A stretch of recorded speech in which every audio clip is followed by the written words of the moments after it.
until then.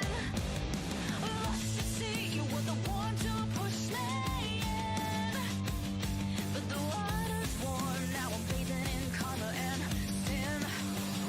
You can see the pain in my eyes, and I can see you standing by, getting ready to pounce, but it's over now. You've had your fun, but mine's just begun. Going insane, so I drink my pain. Now the smoke is clear, I have no fear. You gave me a war, but now you'll get yours. Now you'll get yours. Now you'll get yours.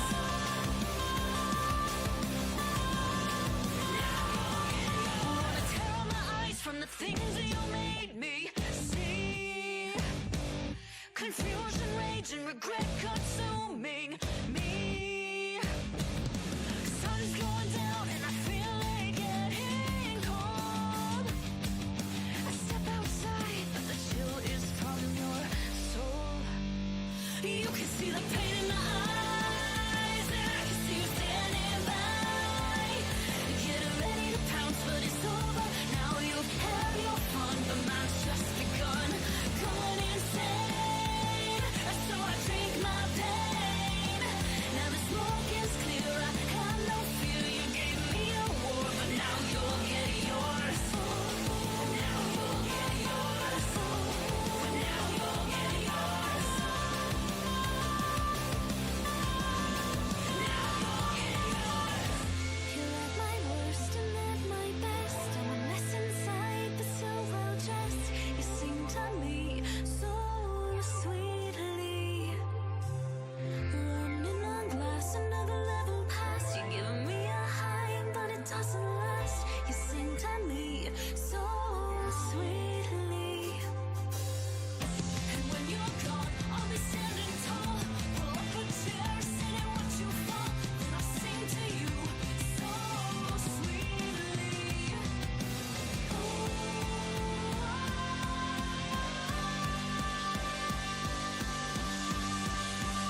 You can see the pain in my eyes, and I can see you standing by,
Kia, movement that inspires.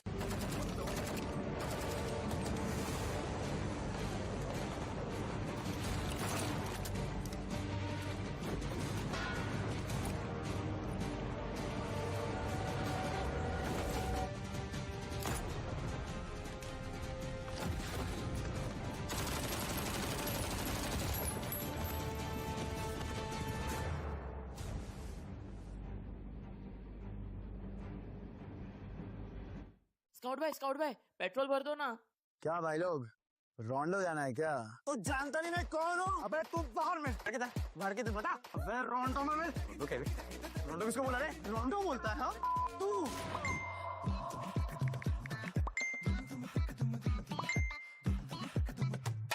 रोंडो? Run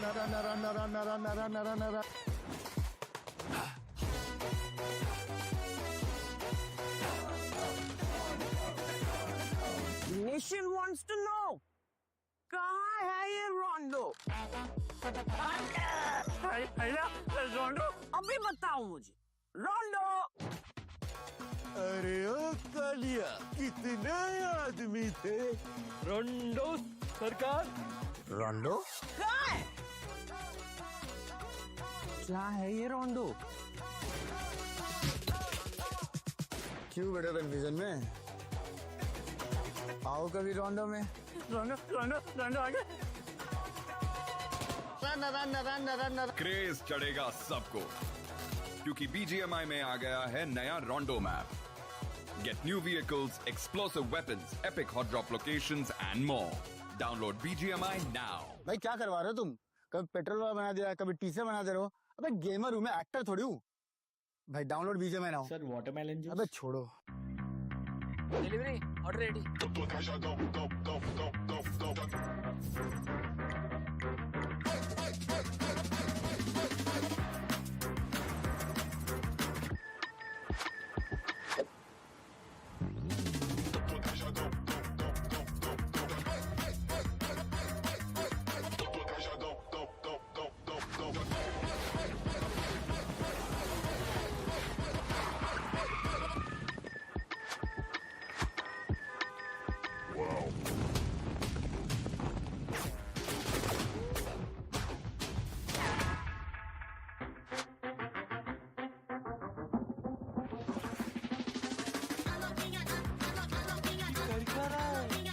समझा नहीं क्या भाई? अपना भाई वाव mode में है.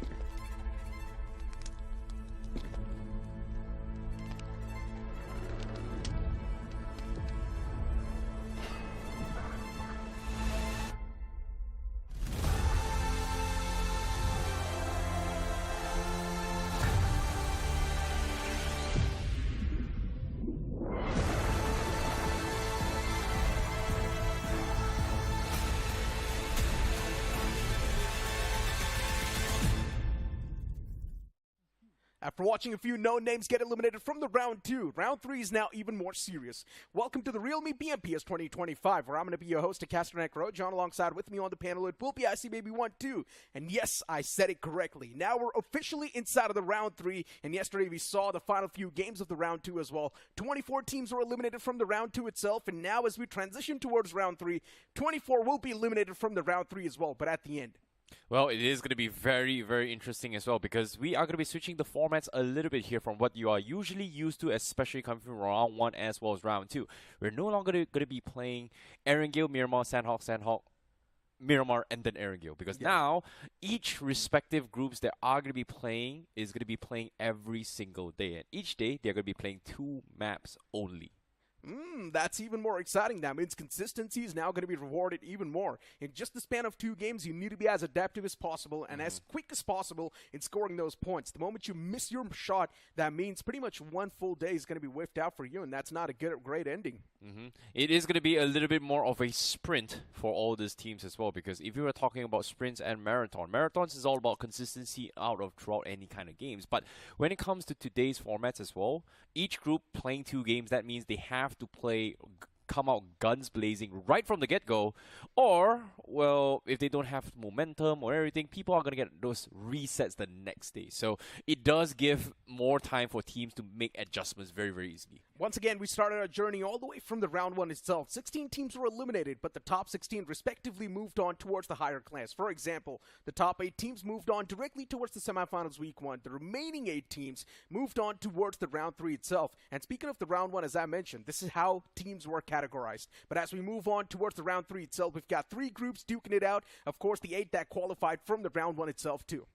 Yeah, and of course, when it comes to this as well, they did have their reshuffles as well. And 24 teams was pretty much eliminated from that time. And now also 24 teams going to be eliminated coming in from round 3. Going to the semifinals, another 24 is going to be eliminated as well. So there is going to be a little bit of a interesting plot twist during their round stages itself. Yeah, I mean, later on, of course, we'll have the group draws as well before the semifinals itself. But inside of the semifinals, week 1, we'll have 32 teams. And those teams will be divided into 4 groups of 8. That means only 8 can move on towards the grand finals, while the remaining 24 teams will move on towards the week 2. And inside of the week 2, once again, these teams will duke it out against each other. And then just the top 8 teams directly move on towards the grand finals.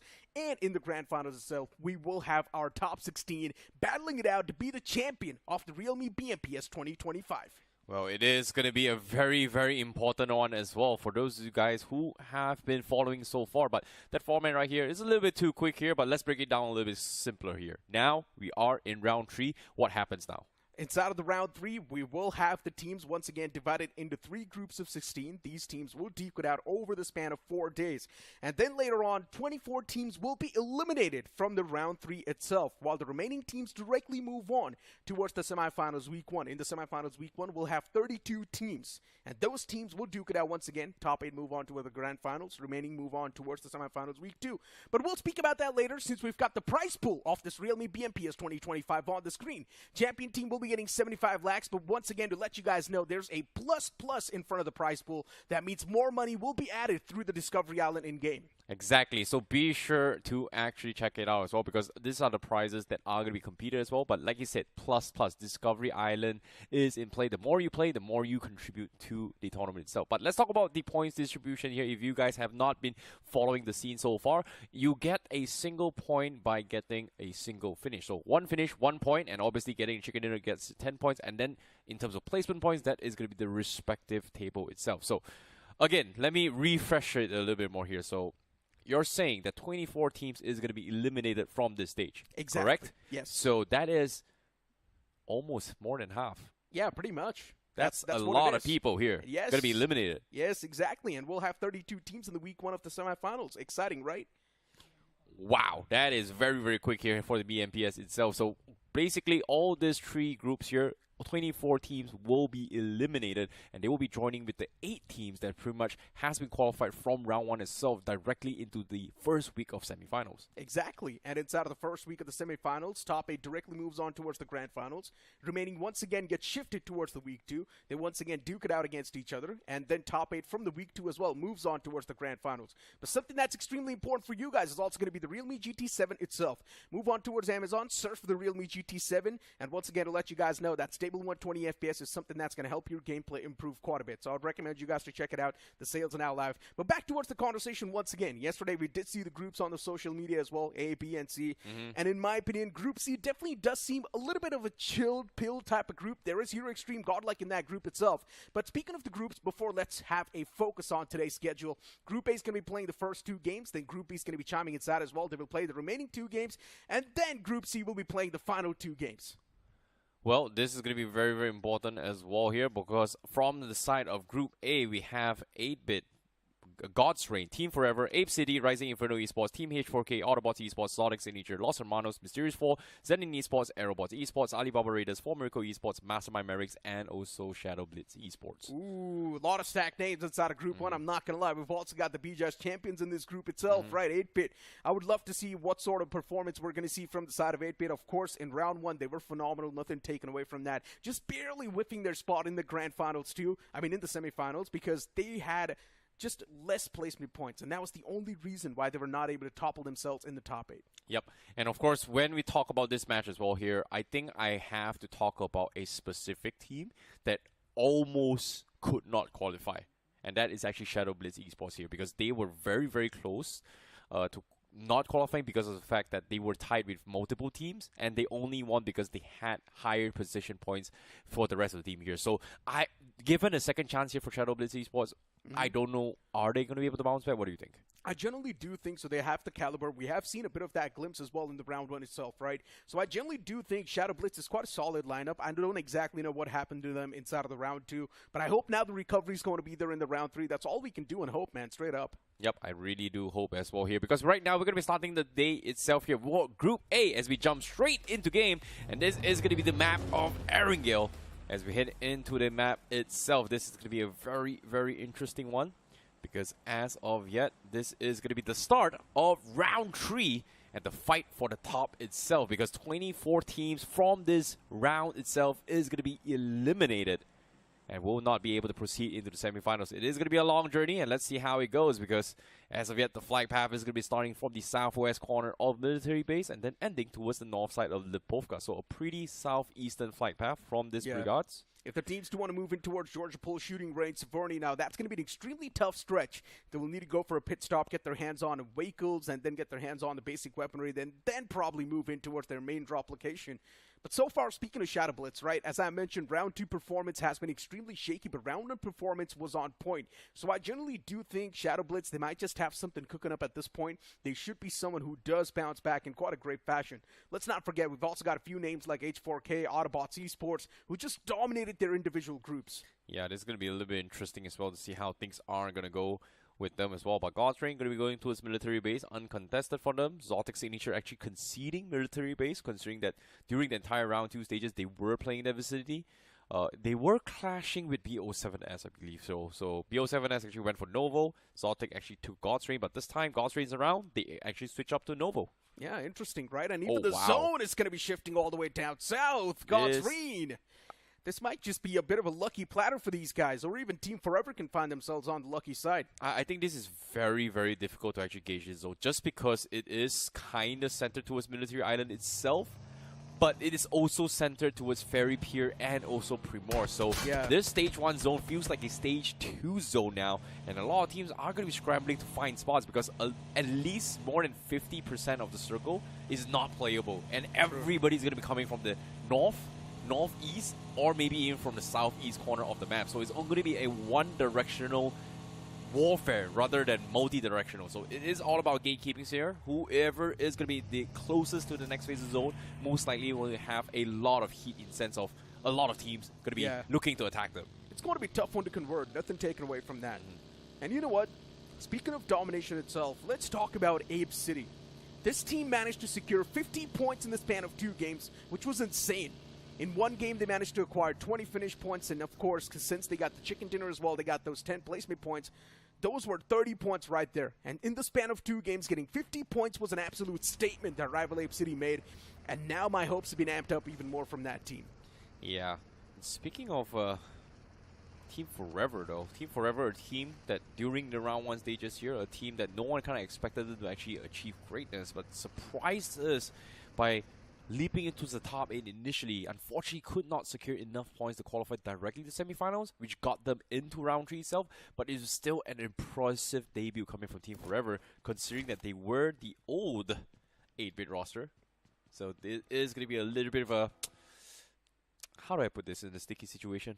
X Jealousy? versus current situation? Yeah, a little bit of jealousy, you mean? No, an X versus current situation. What do you mean by jealousy? What do you mean X versus current situation? You mean current girlfriend versus X? Yeah. Something like that. But hold on, though. We've got 2 teams at this point. 8-bit hunting down the players in the front. shadowblitz finding themselves on the right side of the spectrum this time. And 8-bit is someone that does have a lot of confidence as well as they try to move inside of the fight. But luckily enough for shadowblitz, they still do break 8-bit's ankles and back away from that spot. So it's looking all good in the hood for now. And back towards the X conversation that we're having, right? So, for that jealousy aspect, since 8-bit is also being the champion of BGIS, I guess it's fine, right? I don't know. Again, it is the ex versus current girlfriend situation. You know, it's very complicated. You know, if you know, you know. If you don't, well, it's okay. I hope you don't find out what's happening about it. But anyways, speaking of which as well, let's talk about the circle as well. Circle still is going to be framing. There's 4 miracles, spreads up towards Quarry and Ferry Pier. They've got the northwest pretty much locked down. Pretty decent spread coming from them. ZENIN has a little bit of a predicament just because of the fact that they have to stay in the city. There's no reason for them to actually back off, but they do have to figure out a contingency plan if the circle decides to shift onto its military base. But it seems like ZENIN, they are going to send up someone on the boat to actually rotate and have 2 spots for themselves, kind of of a 2-2 split. So I'm not exactly sure are they going to go for it here, but Jeet is pretty much rotating around the shorelines, maybe trying to dock up a vehicle on top of the boat as a preemptive measure before actually going for the next phase. Yeah, I'm not even sure how the team should play the zone. Yeah, there's still a big question mark, right? If the zone's going to be moving up north, or if it's going to be shifting around the military base itself. Because it's like a 50-50 chance, right? Like we saw a circle scam yesterday itself here where like 60-70% was centering towards main island, and then out of nowhere just decides to shift down south itself. So this is hard to say because 50% is on mainland, 50%, sorry, let me rephrase that. It's 25% main, 25% military main, and 50% in water. So there's no reason for the circle to be in water. Exactly, but something that's going to help you guys with your gameplay and also clear out a lot of that brain fog is going to be the Realme GT7. Move on towards Amazon, search for the Realme GT7. That stable 120 FPS is something that'll help you a lot in the games itself. And of course, it's code-tested by the Realme and the crafting guys themselves, so check it out. But back towards the conversation once again, we've got ZENIN now, camping the bridge. Once again, back to their old shenanigans. You know what's the one thing I actually like about the old BGMI? It's the unpredictable factor. Back into the alpha, beta phases, circles do some, I think about like 20 to 30% chance, does go in towards the water itself. So it comes down to just that 1 micropixel. And sometimes games end so quickly because the circle just starts in the water itself. So I really like that unpredictable factor. But now it's kind of predictable from our perspective because like, oh, 50% water, chances are going through water, very, very unlikely. Yeah, pretty much. Yeah. So it's no longer that unknown factor anymore, which is kind of sad. That. But we have to make it fair, you know, competitive nature. Who wants to see a team that wins just because everybody got taken out of the zone and couldn't do anything, no? Inside the water? Yeah, I mean, you've got a point, right? But still, that would be super entertaining. When it comes to the entertainment aspect, I would say the water zones are pretty entertaining. But when it comes to competitive aspects, the normal zones are, of course, the best because teams do get a chance to strategize and implement that tactical nature as well inside of the game as better as possible. And ZENIN is one of them that is trying their best to be as tactical. They've already got the bridge camp now, also looking around the water lines as well, making sure no one's going to be crossing around those shores. So they've got to pin down. I think Xtrame's strategy here is very, very simple. They are going to try and gatekeep the bridge as much as they can, farm up as much finishes. Circle favors them, great. Circle doesn't favor them, is not really that great, but the idea here is to get as many finish points as possible, so Xtrame is in a pretty okay strategic spot to work with. So I would say that's the game plan.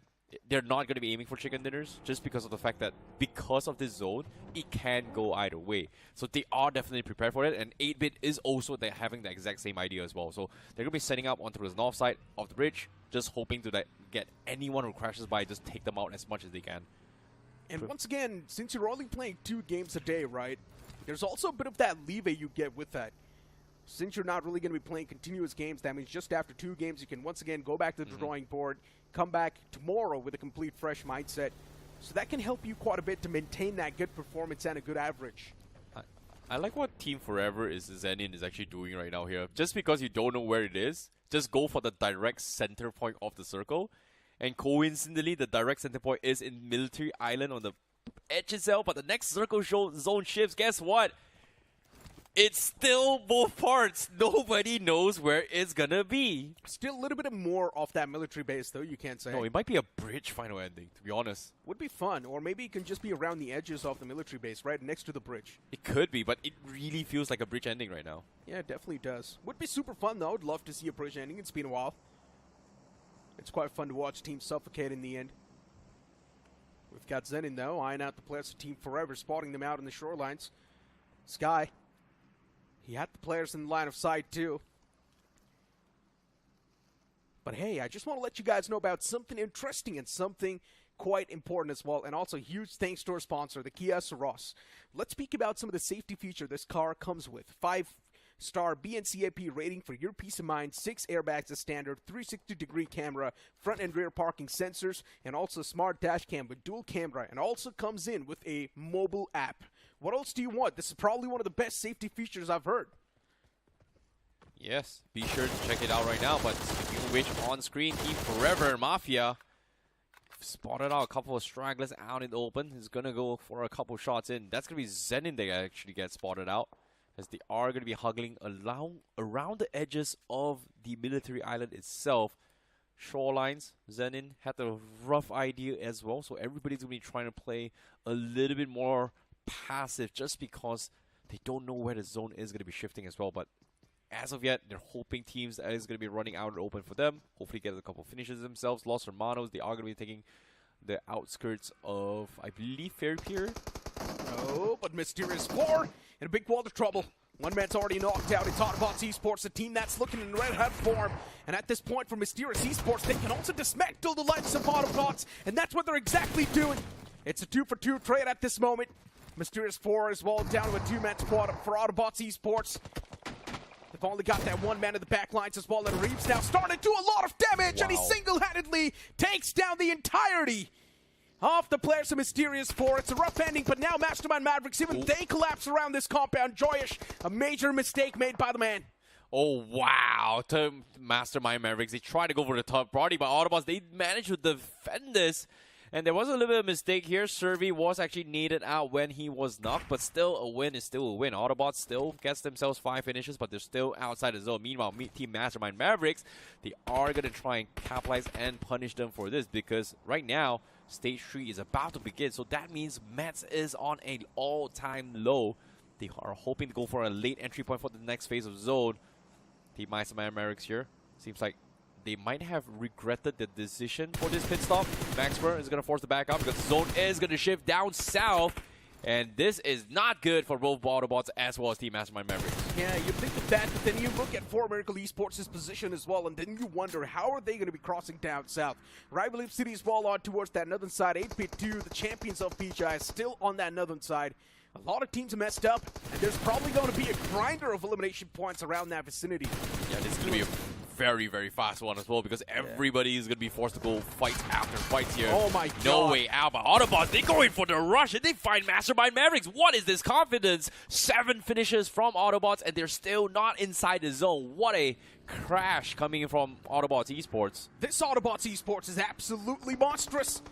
Fearless, that's what they are. But H4K at this moment, they've got a lot of trouble colliding against the players of Rising Inferno, and it's not something that the players of H4K really wanted. But H4K, they're taking a lot of damage as well in that rotation, but the man's still bobbing and weaving away towards the opposite island. A lot of shots are taken against him, but still, he's alive. Draxi, you've got to be kidding me. The man's constantly patching himself up, and he's actually made it to the opposite side as well. There's no way a Hail Mary attempt actually works out for Draxi. Just bobs and weaves in that vehicle, and it still works out. Oh my goodness. Like, Draxi has no business surviving this if this was the old patch. Just because in the current patch as well, you are allowed to use bandages in the car. That's the reason why he was able to survive this. If not, he would have just died then and there. Just insane. I just love it. 4 players behind Draxi, everyone taking shots, and the man's just constantly bobbing and weaving with the vehicle, dodging all those shots, and somehow pulling a death rotation in a positive manner. And now you've got Godsreen. Once again, the boys are out off the military base, here to hunt down a few more teams. 8-Bit somehow has crossed on towards the main island itself, which is, of course, the military base in this case. Godsreen. Now they just need to find a way to vacate the surrounding lines. Los Hermanos in the front. Godsreen, they themselves might just start to face a bit of that trouble. Well, speaking of which here, God's Reign pretty much in this predicament. But surprised enough, they didn't exactly find anybody, but they are in a good position to continue with the gatekeep. So they are closer to the center zone. Team Forever right in the middle though, so they've got one of the best spots possible. But whereas teams from the northeast, from the north, especially into its Fury period, I see like 1, 2, 3, 3 teams inside those facilities. They have to duke it out in a 3-way showdown. And whichever wins will have a very, very difficult time into the next phase of the zone. So that's pretty much their predicament from the north side. Autobotz and Team Mastermind Mavericks still going to be stage 4 very, very soon. They'll most likely bleed out the zone just because of lack of meds. Yeah, there's definitely a big chance. But looking at things inside of the circle, Los Hermanos quite out in the open. They've got a high ground to play with as well. The next zone's going to be a curveball shift. Everyone needs to be quick on their feet. But looking at the players of H4K, and they're getting constantly dismantled. There's still that hovercraft providing them the backup as well. And now you've got the players of Autobotz Esports making it right next to him. Kalan gets knocked out. Los Hermanos in a big world of trouble.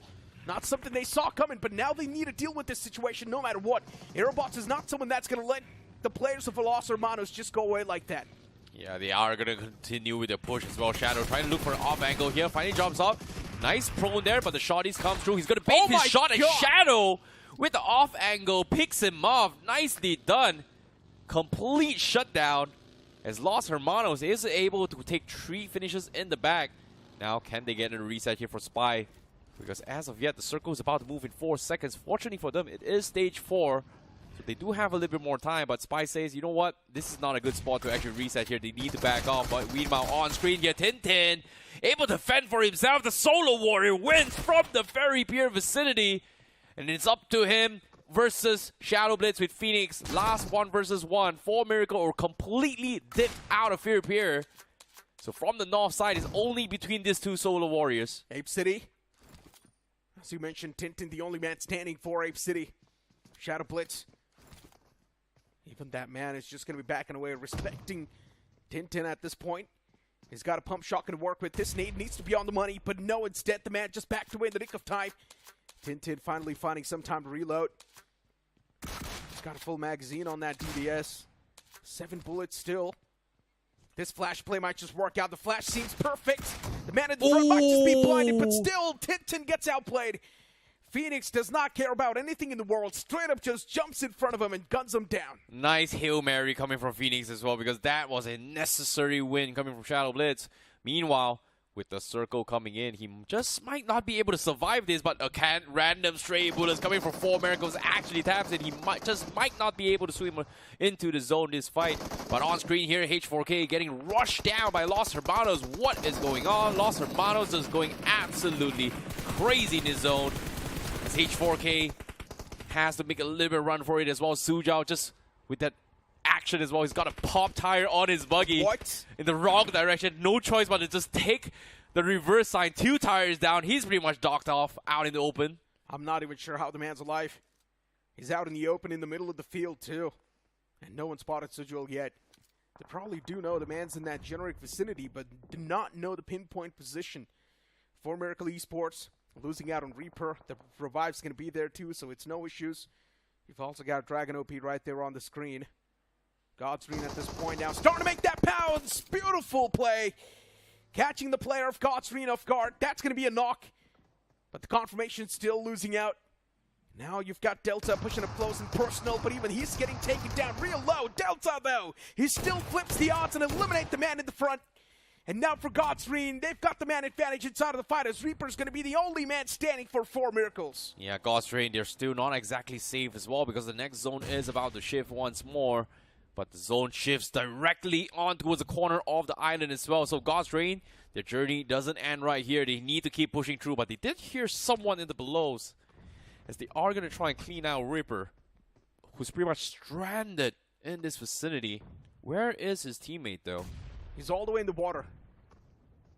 Seems like 4Miracle just doesn't have a break, because they were able to dodge the major fight in Fury Pier, but unfortunately to say, runs right into a different fight. Yeah. And this time, Godsreen will have a little bit of upper hand. On the screen, though, we just saw Los Hermanos getting completely wiped out by Team Forever, despite their very, very aggressive earlier encounters. But will bow out in 11th place with 5 finishes. Unfortunate end. And yeah, for 4Miracle Esports, Beard Baba is all the way in the waterline, so let's just not count him yet. It's just down Reaper. He's the only man, technically.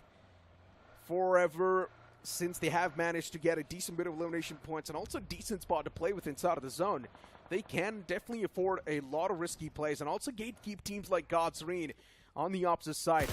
And that's what Forever's trying to do as well.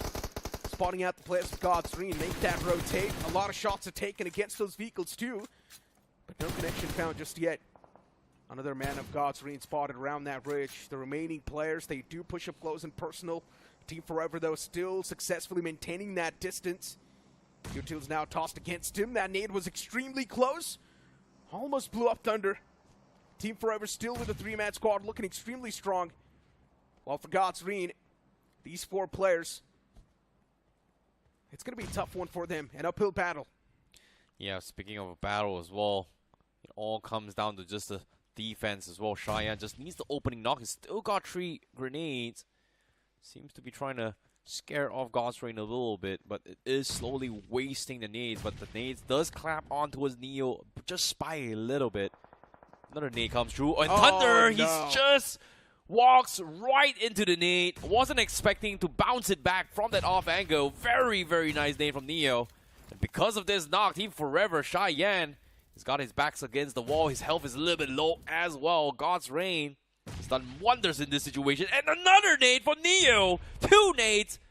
very, very big ones. And God's Raid, they are walking up. Always not able to get those resets. But Delta now has a high ground. He finds Always. He takes them out. That's it for Team Forever. What a play from God's Raid. Unfortunate. Team Forever, though, generally speaking, they had the advantage inside of the fight, but they still messed up big time. I generally thought that should be a Team Forever fight. But yeah, now they have been taken out. God's Rain technically has a decent spot to play with as well, but 8-Bit controls the main terrain. And that's where 8-Bit might just start to flip the odds in their favor. You've also got Rising Inferno around that southern side of the circle, and Rising Inferno too can possess a lot of anonymous factors. They can definitely be a major surprise for the teams inside of the lobby. Speaking of the element of surprise right now, IRE, they fought their way from round 2, and now they're here. And it seems like they've got a very, very wide spread onto the south side, and 8-Bit somehow manages to out-rotate Team Forever, gets a majority of the space on the north side, and they are going to be looking to gatekeep everybody else. But interesting enough, did you remember the first encounter outside the zone between Team Mastermind and Mavericks and Autobotz? Yeah. Guess what? Adi is finding himself a little bit of a island outskirts there, and he's going to be snaking his way there. Nobody's going to be able to find him there. He's been alive for a while. Adi has been sneaking around that same area for a while now. He was able to outlast Autobotz because considering the fact that him and also Autobotz was still outside the zone almost about round 4, Autobotz could not survive, but Adi somehow managed to rush in time. Yeah, he's made it alive. Yeah, that's a huge, huge play here because Adi just got himself 1 point of placement guaranteed right now. Maybe even more. But here we go. God's Rain now making that bounce on top of the players of 8-Bit. There's still Equinox up close and personal. But I'm pretty sure God's Rain has got no clue that there's Equinox right underneath the rock as well. And Equinox knows what's going to happen. He knows that God's Rain will straight up just take a leap in the front. And that's why Equinox has positioned himself underneath that cubby so he can catch the players off guard. God's Rain, they might just start to get a little too overconfident, and that's what happens. And Equinox finds a 2-piece. What? God's Rain forgets to check that smoke. And that's where Equinox gets a major advantage. That's a big brain play right there from Equinox. Fantastic cover fire coming from Somraj as well, because that cover fire made God's Rain completely panic, and Equinox was able to find 2 very, very big plays.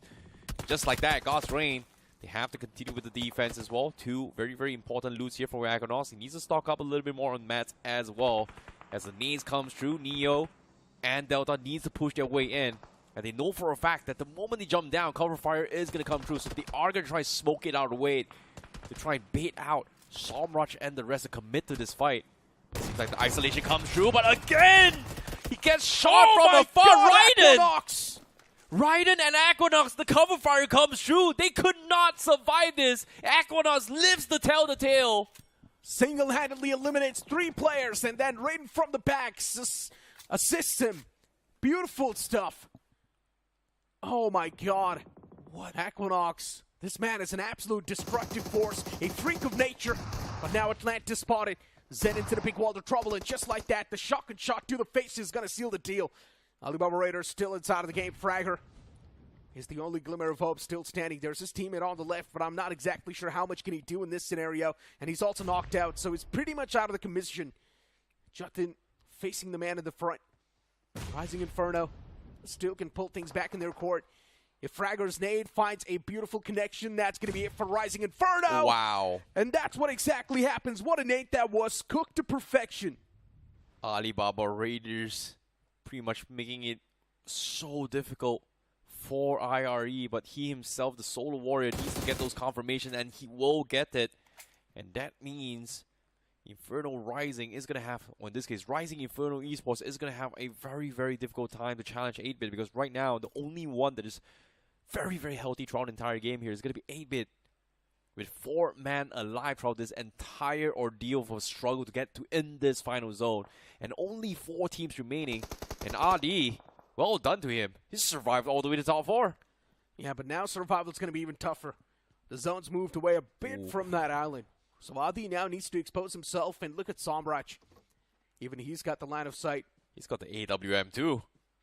I don't think that's going to be that helpful, especially this late inside of the game. I highly doubt he can squeeze a lot of value out of it. But let's see. I'm down for a few flashy plays.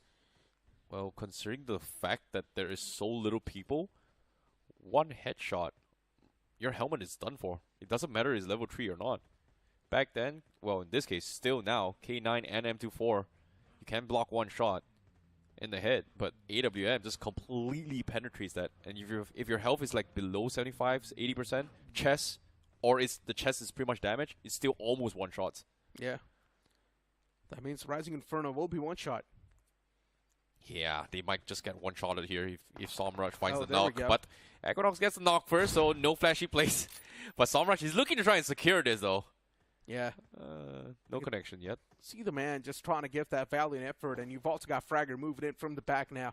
Rising Inferno in a big wall of trouble. They're now on the verge of being completely pinned and pincered, which is not a good thing. Oh, he's trying to climb up. Fragger is just afraid if there's somebody on the outskirts as well.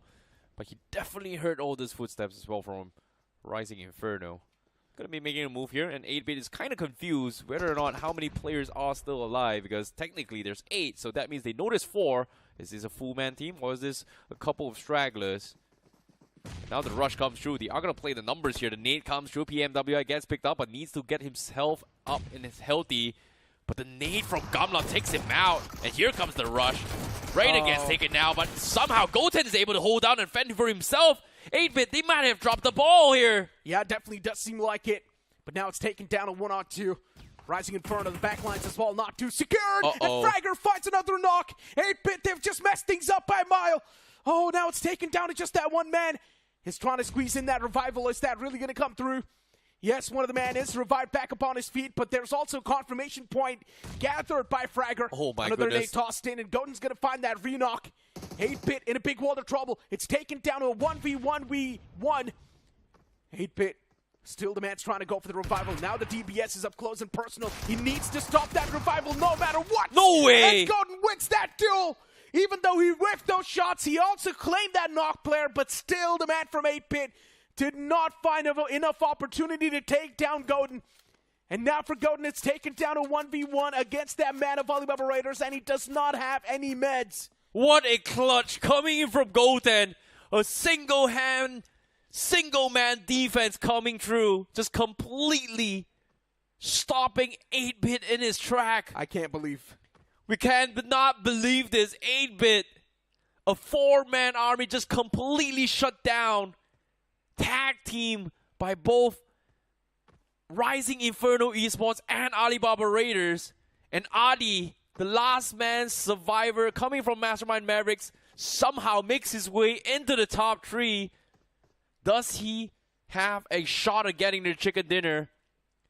Almost close to 80% that it will not happen. But a random nade may be able to find it as well. But Fragger, he's holding the pan as well. He's down towards his last HP. The pan might be able to save him as well. As Goten's still looking around. Goten is so afraid. Is this a 2-man or a 1-man? Yeah. And seems like after the amount of time that has been going through, they might just realize that it is just 3 different solo warriors inside his zone. Adi nowhere to be found, and he's still stuck. And he might be the first one to fall just because the zone does not favor him. He could not find a spot to go in. Goten just might be able to clutch out the chicken here. Yeah, it definitely does seem like it. But Fragger, the main issue is his back's against the wall. The man needs to move out as soon as possible. And that's where Goten might just have the advantage. He's also got a lot of mates, so he can sustain the damage as well. The Mets is going to help him patch himself up as soon as possible. But there we go. Fragger just gives his life away to the blue. He knew he stood no chance against Goten. It's over. Yeah, it's pretty much done. Rising Inferno is going to be the one to take the cake unless Goten peaks on the opposite side of this ridge. Yeah, and somehow gets eliminated by the man of Team Mastermind Mavericks. Then that would be an epic moment, a legendary moment to happen in the esports. Yeah, definitely as well. Adi going to be looking for the closest point of contact possible. But based on the circle, it definitely seems like Goten will have the center circle first. But Goten finally sees him, and now Adi is going to get sprayed down. He's going to go down, and that is going to be Goten from Rising Inferno Esports that takes the chicken dinner. What a clutch. What a domination. Or what a defense coming from Goten. Yeah, what an awkward game in the end, too, right? God's Reign getting taken out in such a weird fashion. Aquanaut single-handedly dominating the entirety of God's Reign. Then Golden dominating the players of 8-Bit. Yeah, it was just domination all across the board. But Rising Inferno Esports, what a way to kick things off. And definitely it's one of those teams that's been making a lot of promises in the 2025 BMPS so far. 1269 damage dished out. Rising Inferno Esports off to a flying start. Rising Inferno Esports, what was that play from Goten? Because they had no business taking the chicken dinner, but a fantastic clutch indeed coming from Goten. When the push comes to shove, he was able to fend off everyone by himself. But again, 8-Bit, they definitely dropped the ball in this fight. They got a little bit greedy. The idea was that they knew they had an advantage. They were going to go for a widespread. But what they wasn't expecting was that Goten took 2 players on his own. And then the third guy who's supposed to trade off Goten got taken out by, by the other Fragger. dude. Yeah, by Fragger on the other side, because Somrush went for an off angle to play with the AWM. And just because of that, he got taken out in the open. That is just so awkward. Yeah, indeed it is awkward, right? 8-Bit is supposed to be the one who was supposed to win this game in the first place, but then in the final few moments, they messed things up. But this is how the action really started. Autobotz Esports, we did see quite a miraculous moment coming in from the side of Arab as he eliminated the remaining players of Mastermind, or pretty much the mysterious fourth. And later on, we did see Mastermind Mavericks as well, pretty much chiming its out of that fight. Unfortunately for them, the fight did not really pan out that well. Apecity did try to crash on towards the players of shadowblitz Esports, which was quite an awkward fight itself. Did not really work out that well. Yeah, and of course, Los Hermanos, they were very, very desperate to actually look for some kind of plays here. Had to crash every single one, but eventually still bow out after getting 5 finishes in the bag. But shadowblitz here, this was a very interesting one as well, because this was a very awkward fight because everybody was still stuck in Fairy Pier. And the moment they finished their fight that quickly here, they pretty much got taken out of the zone just because they took too long. Look, generally speaking, with the way things have been going so far, and I'm pretty sure 8-Bit's not going to be that mad about the fact that they lost out on that game. They still had a decent bit of points to conclude the entire game one itself, and I'm pretty sure 8-Bit, this is the exact start they wanted to have. It's all good in the hood. They did not really get the final pinning point, but it's completely okay. And this is pretty much the final few moments of the game too, right? Where we saw Aquanox just dominate the entirety of God's Reign, and God's Reign were just making the similar mistakes over and over again. In the end, even Raiden sort of assisted the man. That was very nice play coming from Aquanaut as well. He was on FPP mode the entire time to get it pixel perfect through the smoke, just to have a little bit of advantage. But this is the moment that 8-Bit just completely got shut down. 2 guys down, and then Fragger found Somrush picking in the wrong angle, pretty much out in the open, which resulted in him getting taken out. And the final moment here, Goten clutching it big time, was just very, very important moment here for Inferno Rising Esports. So nicely done with the chicken dinner, because that was a win, well deserved, because you've got to give him a pat and back, because Goten single-handedly won that chicken by himself. Look at this, 827 damage. PMWI has got 1 finishes, but ideally, would I say it's a team effort? Definitely, because why? They all got him there into one final moment, and a moment of brilliance it is coming from Goten. Of course, Goten was the man who pretty much secured that chicken dinner and proved that he was the GOAT in that previous game. But yeah, back towards the main stuff, right? As I mentioned, I don't think 8-Bit's going to be that mad about the fact that, yes, they lost that game. It's completely fine. It was just the game one itself. 8-Bit had a decent bit of elimination points to close things off, and also a few placement points in the end, too, so it's all good in the hood for 8-Bit. I'm pretty sure, though, God's Reign is going to be kicking themselves, especially after they go and watch the WOD, on exactly how Aquanox dismantled them. It's so weird to see how 8-Bit kind of dropped the ball, but at the same time, I was hoping that Somra was able to get a couple of nice knocks here with AWM. How often do we see an AWM clip in that final moment? Look, so, again, they should not have lost the fight. I know for a fact they're having fun, but I told you, the moment the man picked up the AWM, I told you, there's no business of using an AWM this late inside of the game.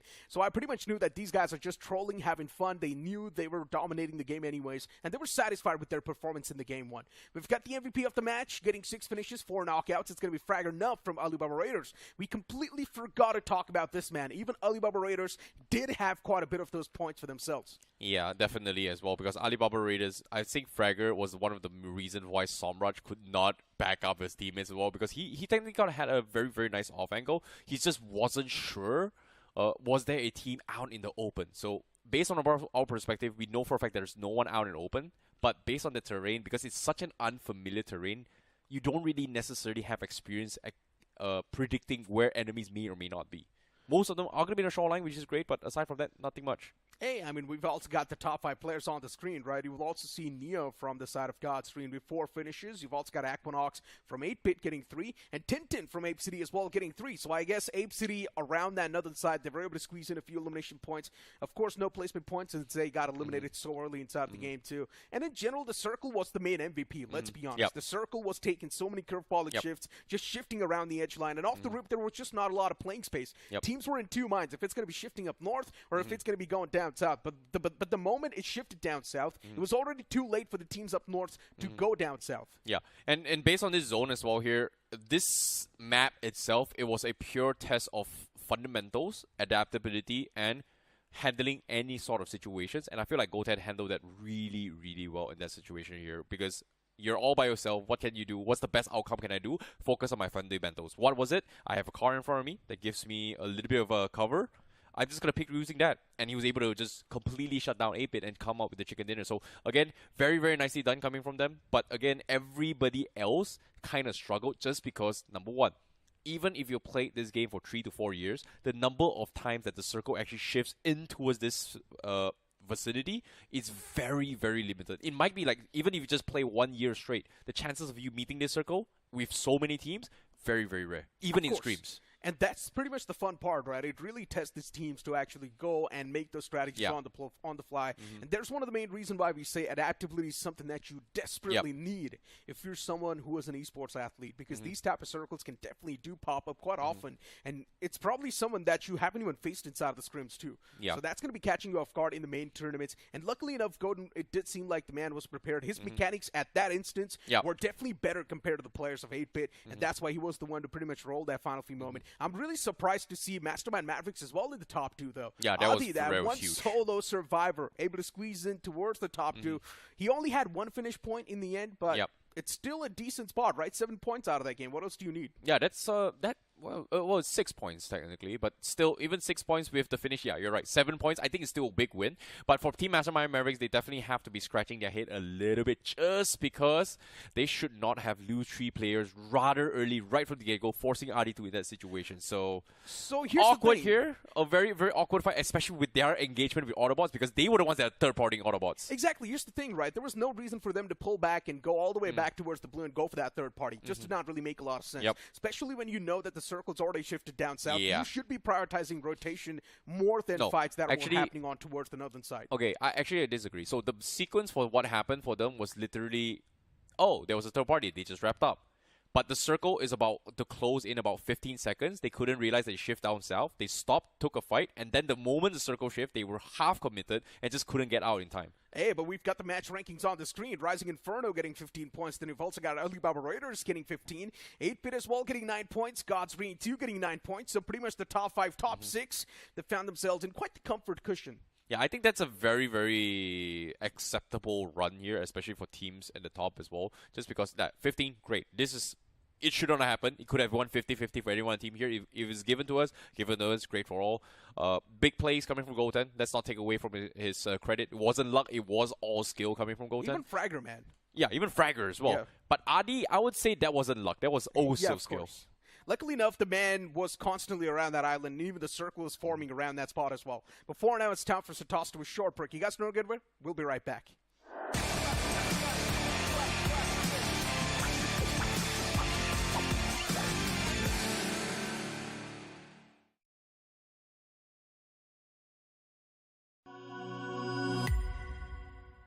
Scout भाई petrol भर दो ना। क्या भाई लोग रोंडो जाना है क्या? तो जानता नहीं मैं कौन हूँ? अबे तू बाहर में भर के तो बता। अबे रोंडो में रोंडो किसको बोला रे? रोंडो बोलता है हाँ? तू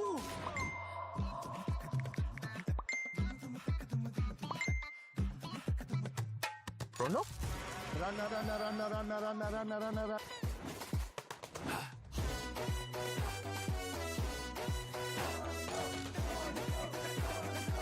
Nation wants to know, कहाँ है ये रोंडो? रोंडो? अभी बताओ मुझे, रोंडो? अरे ओ कालिया, कितने आदमी थे? रोंडो सरकार। रोंडो? कहाँ है? क्या है ये रोंडो? क्यों बेटा कन्फ्यूजन में? आओ कभी रोंडो में। रोंडो आगे। रन। क्रेज चढ़ेगा सबको क्योंकि BGMI में आ गया है नया रोंडो map. Get new vehicles, explosive weapons, epic hot drop locations and more. Download BGMI now. भाई क्या करवा रहे हो तुम? कभी पेट्रोल वाला बना दिया, कभी टीचर बना दे रहे हो. अबे गेमर हूँ मैं, एक्टर थोड़ी हूँ. भाई download BGMI now. Sir watermelon juice. अबे छोड़ो.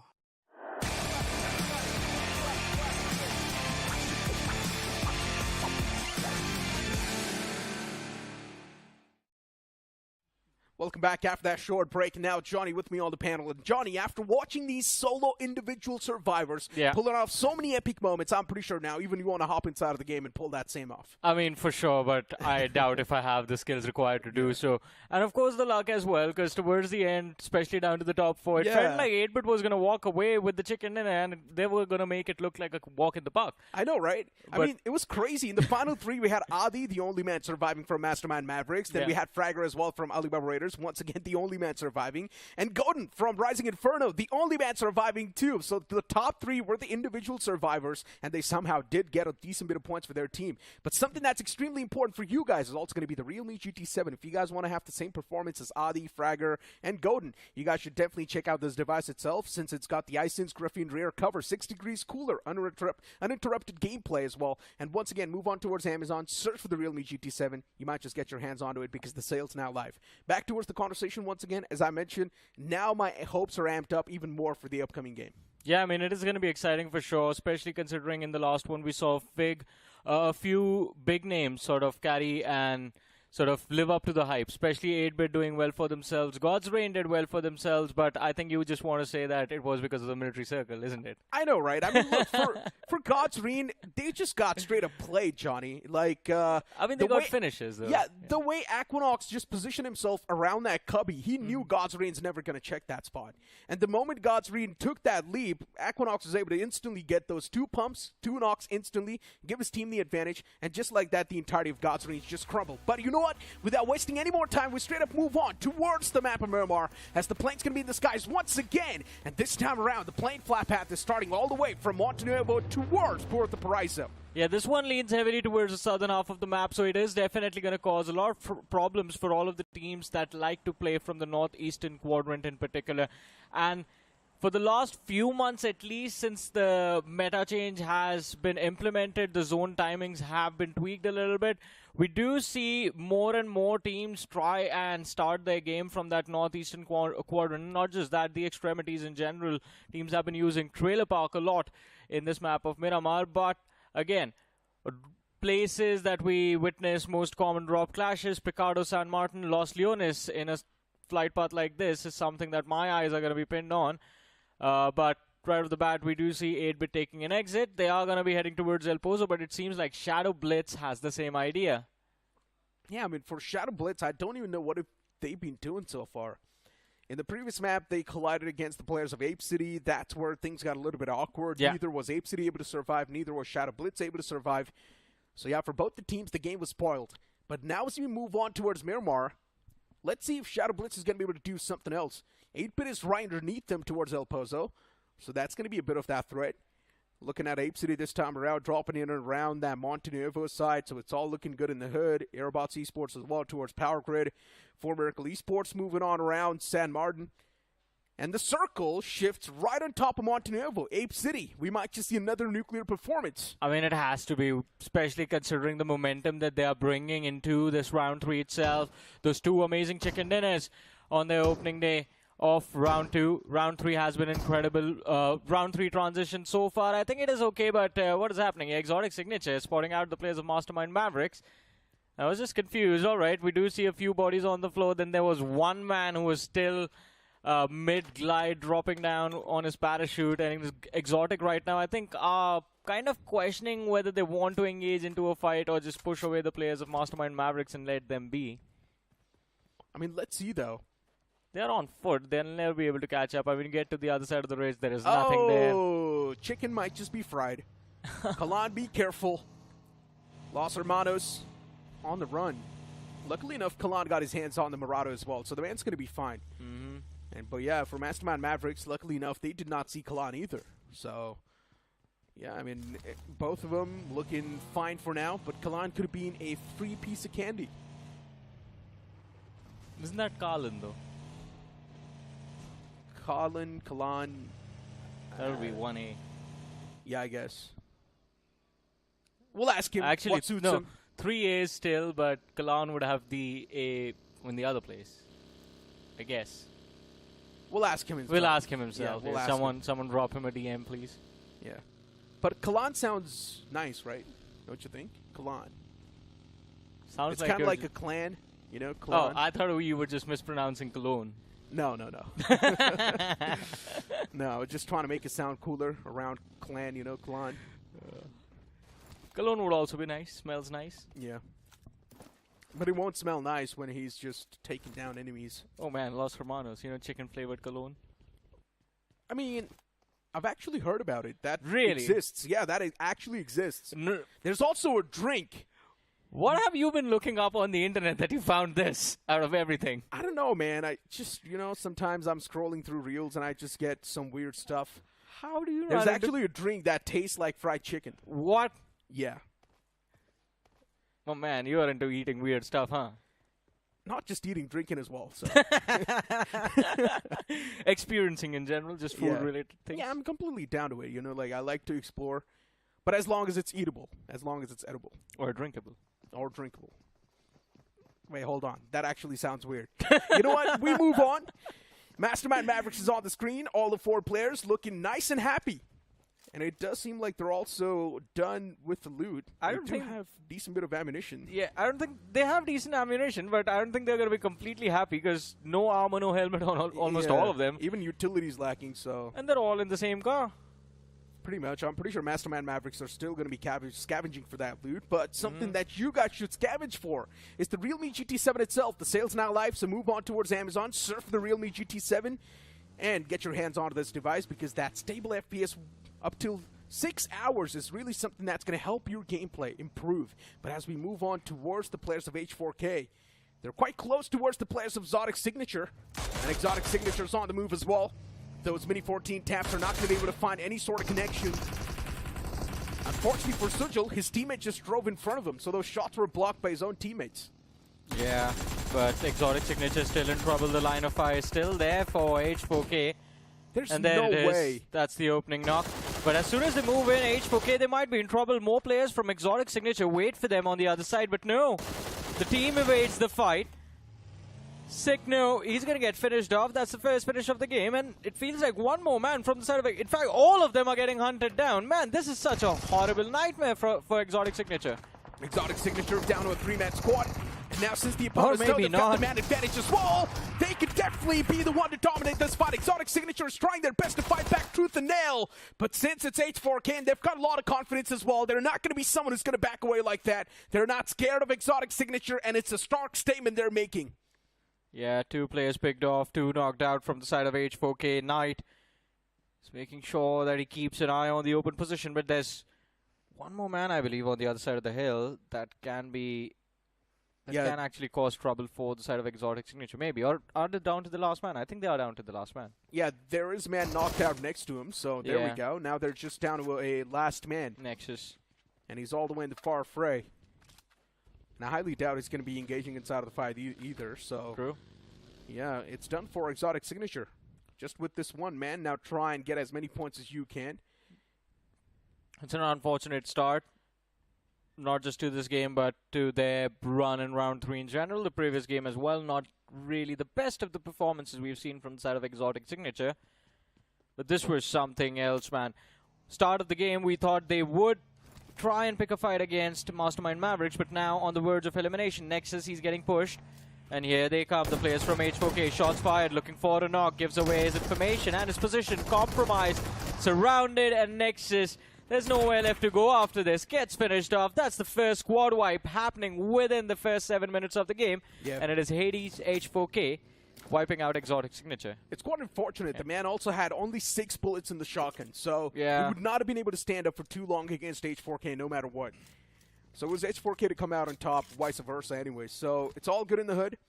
H4K eliminating the players of XOTIC Signature. First 2 games down the drain. They still have a lot more games to go in the future, so they can still bounce back easily. It's not a question. You've also got Autobotz Esports, a team that's been doing really good so far. And looking at Areeb's stats as well, specifically from the round 2, getting 13 finishes for his team. Areeb has been quite a constant fragger for Autobotz Esports. That is true. And again, I mean, 13 eliminations in 6 games, just doing over 2 finishes per game. That is perfect, man. I mean, if one player can be this consistent, the other 3 can pretty much try and emulate the same thing. Yeah, I mean, let's not forget, right? We still got players like Lobster, CRV. And I still remember Lobster and his journey started all the way from TWM, right? Back in 2023. And that team was, of course, quite a strong team as well. But then later on, they were not able to qualify towards LAN finals. So once again, just like usual, the roster broke. Just like usual. But I think in terms of Autobots, CRV has to be the man you need to keep an eye on. He's the most experienced player on the team, has been part of some of the legendary rosters, a very well-known IGL inside of the community as well, and a very strong individual player. So he's the one cornerstone for the team in terms of keeping the morale stable in the most dire situations. But it seems like the circle is going to cause a lot of confusion for almost everyone. Look at that. 8-Bit took an exit early outside El Pozo, and now they run back in. 8-Bit. At this moment for them, they're pretty much in the smack center. They're set. All the other teams, though, they still need to find a decent footing. The circle as well, taking a bit of that northern shift, definitely does give 8-Bit a bit of that edge. Los Hermanos on the move, too. They do seem okay, at least as of now, but the breaching point they're aiming for, there's a lot of teams around that breaching point. So that can be a bit of a trouble. You've also got Apecity right next to the players of 8-Bit. Both the teams, quite the dominant bunch. And you know, 2 alphas cannot really stay in one room. Yeah, that is true. And I think these two are about to find that out very quickly. Apecity versus 8-Bit. Now, this is going to be a title fight, basically, between the heavyweights. I would love to witness this in action, a complete 4v4. The only problem is that both of them, there's a big possibility, might get third party. There's a big cluster of teams moving in from the eastern side that can pressure 8-Bit. And there's just one team in terms of Alibaba Raiders right behind Apecity that can catch them off guard. But let's see. Still a few moments before the fight commences. Although on the other side, I believe Los Hermanos have gone ahead and lost one of their players. And this was picked up by Team Forever. Overall, though, this game is starting out quite passive, right? Yeah. Slow start. Specifically, if you try and compare that previous game of Wrangle, the pace has dipped down by a mile. I mean, once again, in the previous game, it was also the zone taking those curveballing shifts, playing the mind games as well, so that was also a different thing. But looking at 8-Bit, spotting out the players for Miracle Esports. I'm just quite surprised to see 4 Miracle Esports in this stage itself, Johnny. The way they have been struggling in the round 1, the way they have been struggling in the round 2 as well, they've barely been qualifying every single time. And now they're inside of the round 3. I want to see improvement, or we all know what's going to happen. I mean, yeah. You can only avoid getting eliminated so many times, right? If you are just constantly barely managing to make it through, especially with the last few matches. But let's see. I mean, 4 Miracle has a lot of potential. That's a problem, right? Like, not a problem for them, but a problem for us. Yeah. That this team has a lot of potential, and you never know when things just start to click. Because we've seen Poco, Dragon, Reaper, Beard Baba, all of them well-known players, especially have made a nice name for themselves in the last 2 years. And it's been very impressive watching their journey sort of unfold. So I am kind of always rooting for this team. I want them to be successful. The zone, once again, though, taking a bit of that northern shift, or a southern shift, my bad, towards Montenuevo. Once again, this zone is going to be favoring the likes of 8-Bit. You've also got 4 Miracle Esports in the Smack Center. Somewhat of Apecity, too. They're around that commotion. Autobotz Esports, they're on their way towards the zone. Autobots will find a free breaching point. It's not even a problem. Towards that southern side, there's no one really around that vicinity. ZENIN, Rising Inferno, Alibaba Raiders trying to move in tandem right next to each other. There's also going to be shadowblitz Esports rotating in from that left side. A big cluster of teams rotating from the left, Johnny. This is where the real fight might just begin. Oh, for sure. And it's going to be very interesting because it's a complete Monte Nuevo shift right now. And in terms of high ground advantages, it's just the Western Hills. But H4K, they lose the edge as they try to make a pounce on the compounds of Miracle Esports. And this is what we were talking about. Necro, the potential of this team. H4K wiped in seconds. Just a little bit of a helping hand being lent by the players of 8-bit as they found one knock. But Miracle, they have 3 eliminations on the board, but they are getting third-partied from the distance now. Poco behind the box. For Miracle Esports, yeah, the shots were taken against them, but still quite far away. So it's all good. The Fall Man's going to be able to back up on his feet. It's okay for now. But still, something that For Miracle needs to be careful of is burning through meds. The moment they burn through all the meds, that's where For Miracle Esports will start to suffocate in the future stages. The player getting knocked out will be back up on his feet. It's not an issue. 8-bit still searching for a few more foes, constantly scouting for information. To spot a team all the way in the back. And that's going to be the likes of Mysterious 4 and Los Hermanos. God's Ring 2, they've got their own little turf that they're playing around with. This time around, I mean, it's going to be interesting to see how God's Reign play this one out.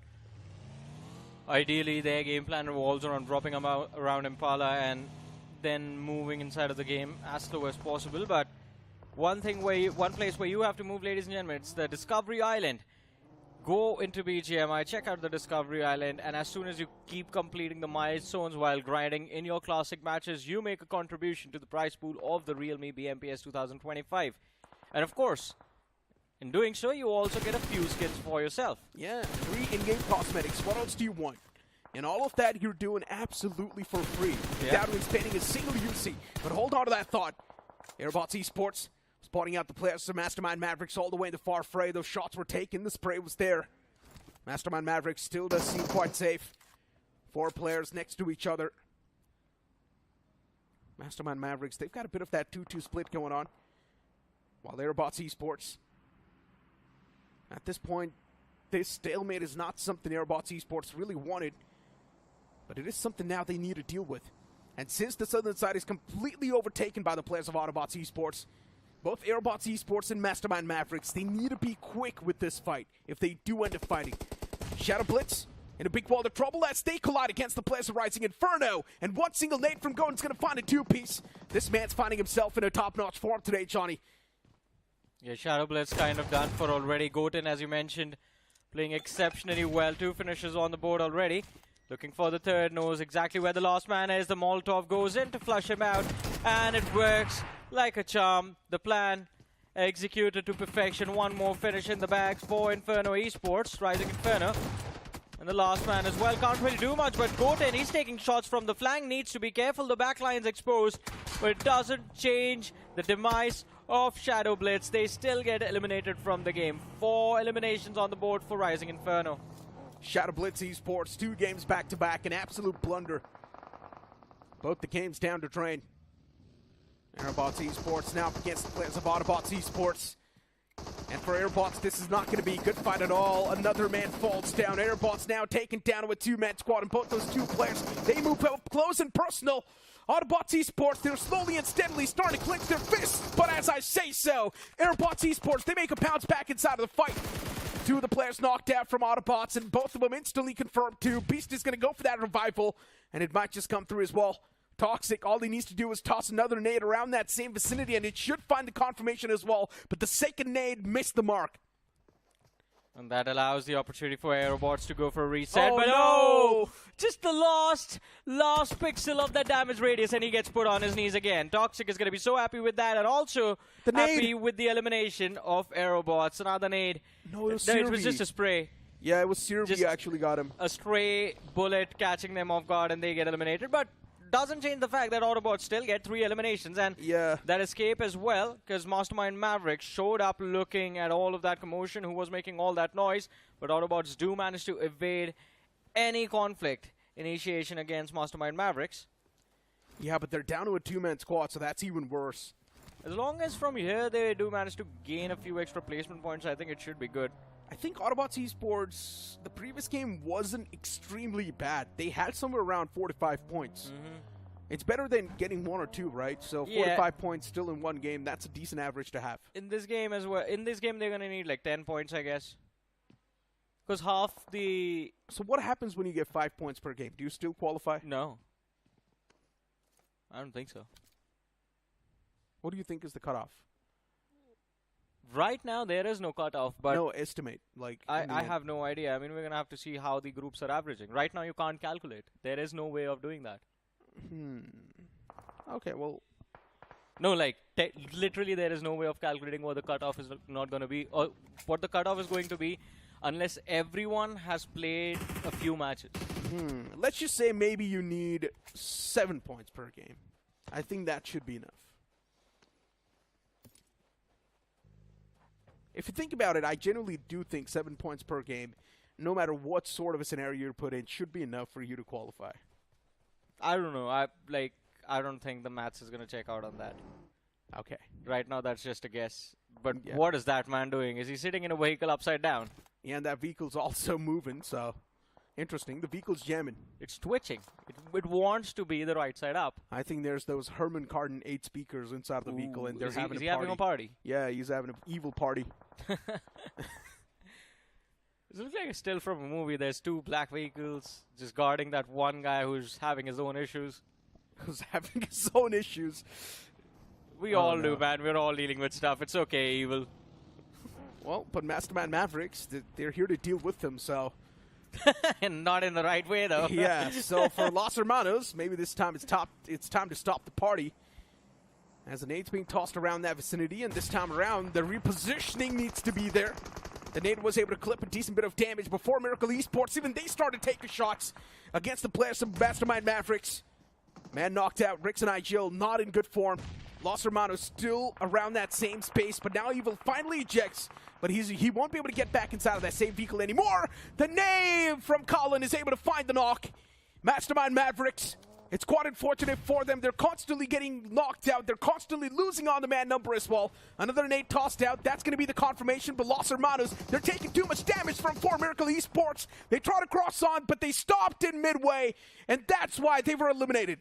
I do not know how to react to that, man. I was so happy, man. Worst possible situation. Numbers equalize. You have the upper hand now against Mastermind Mavericks, but then that push, and they stopped right in the line of fire. And Dragon OP from 4 Miracle just goes ahead and destroys Los Hermanos. Fire, last man left alive, gets finished off. Mastermind Mavericks, they're going to be happy with that point. Johnny, the vehicle blew up. Look at that vehicle. It blew up. So they had to stop no matter what. It was going to blow up. But hey, 4 Miracle Esports. 4 finishes. And they've just been constantly tunnel visioning on that one side of the compound. And they've also been racking those elimination points too. Everyone's out in the open. 4 Miracle Esports, they've got a solid compound to play with. 8-bits right on top, right above them. They just need to be careful off the backlines, that's it. Yeah, I think 4 Miracle and 8-bit working together. Both of them can finish in the top 3, top 4 of this match very easily. 8-bit, they're going to be the guardians of the north. And 4 Miracle just cleaning up these eastern fields and the southern side as well. Mastermind Mavericks just stuck on that very edge. And it's going to be a few shots from Fragger as well that chime in. Rickson from Mastermind Mavericks gets finished off. Oh, the spray though. It's quite surprising to see the man spray with a barrel. I've never seen that. That too that far away, and he's actually able to find the connections too. Impressive. Oh my god, the nade was right next to him. Almost got the knock as well. Even the vehicle exploded. PMW IGL, I'm pretty sure he was scared for a moment there. But he's going to patch himself up. Apecity with all the 4 players. This time around, the Lions, they're playing like cats. I'm not a big fan of this. Apecity, they're supposed to move out there, dominate, get a few more elimination points for themselves, take advantage of the fights happening around them. But I think this is perfect, man. Look at the cluster they're a part of. There's Apecity, there's 8-bit, that Cards Rain as well, waiting for them. It's not going to be an easy fight, especially with Inferno Rising and Mysterious 4 as well being present in the vicinity.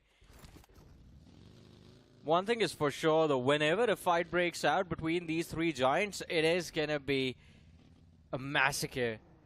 For sure, the smallest mistakes, the smallest decisions being punished. And Apecity, I think they made a decision of just closing in the distance. 2 minutes, 20 seconds left before the blue zone collapses completely, and we transition to stage 7 of this match. Apecity. Finally, now they move outside of their den. All the 4 players ready to pounce on the opportunity. But speak of pouncing, even ZENIN, they do the same thing. Eliminating a few players off Alibaba Raiders, but there's still 2 more in the back lines. And Alibaba Raiders now, they're also being the center of attraction, which is not a good thing at all. Even Rising Inferno, a lot of shots are taken against them. 2 teams in a big world of troubles, Alibaba Raiders and Rising Inferno. Well, let's see though. I think Alibaba Raiders, their time might just come to an end soon. Players are stuck, nowhere left to go. ZENIN as well will be able to put at least some sort of pressure, but Mastermind Mavericks, there it is. They are going to be handed the exit from this game. Apecity, they are making a move now. They are pushing the compounds of the players of 8-bit. And with God's Rain in the back line, it's going to be their time to go for a third party. But Apecity, as soon as they go in, get one of their men knocked out. They do find the trade though. But Kratos has been finished off. 8-bit down to 2 players as Somraj also gets knocked out, along with Gamla Boy getting finished off. In all of this conflict, Necro, there's just one clear winner, and that is God's Rain. Yeah, it definitely does seem like it. But God's Rain too, they themselves are getting chipped up. And let's not forget, there's also Sketch in the back line, so he can definitely play the spoiler. But God's Rain at this moment just busy facing off against the players of 8-bit and even Apecity. Trigger's knocked out. There's Numan inside of the house as well. 8-bit just wants to press up a bit more, and how is the man even alive? A little pixel was not covered by that Molotov. Numan is also getting pounced on now. He needs to be a little bit quick on the trigger. He will probably go for that revival too. He can hear so many footsteps. Numan does not exactly know what to do at this instance, but he's still sticking that revival. 8-bit taking their sweet little time to move up, but that's also helping the man to squeeze in that revive. All the players of 8-bit officially inside of the house now. But that hesitation is something that's really keeping the players of Apecity still alive. That is true. There's so much pressure on all 3 of these teams. The circle closes in. And stage 7, the zone is going to abandon their position. There it is now. All 3 will be forced away from this compound in the next 40 seconds. 40 seconds to plan out the perfect execution for 2 opposing teams. It's a 3 versus 2 versus 4 situation. God's Rain, all 4 players left. 8-bit down to 3 and Apecity down to 2.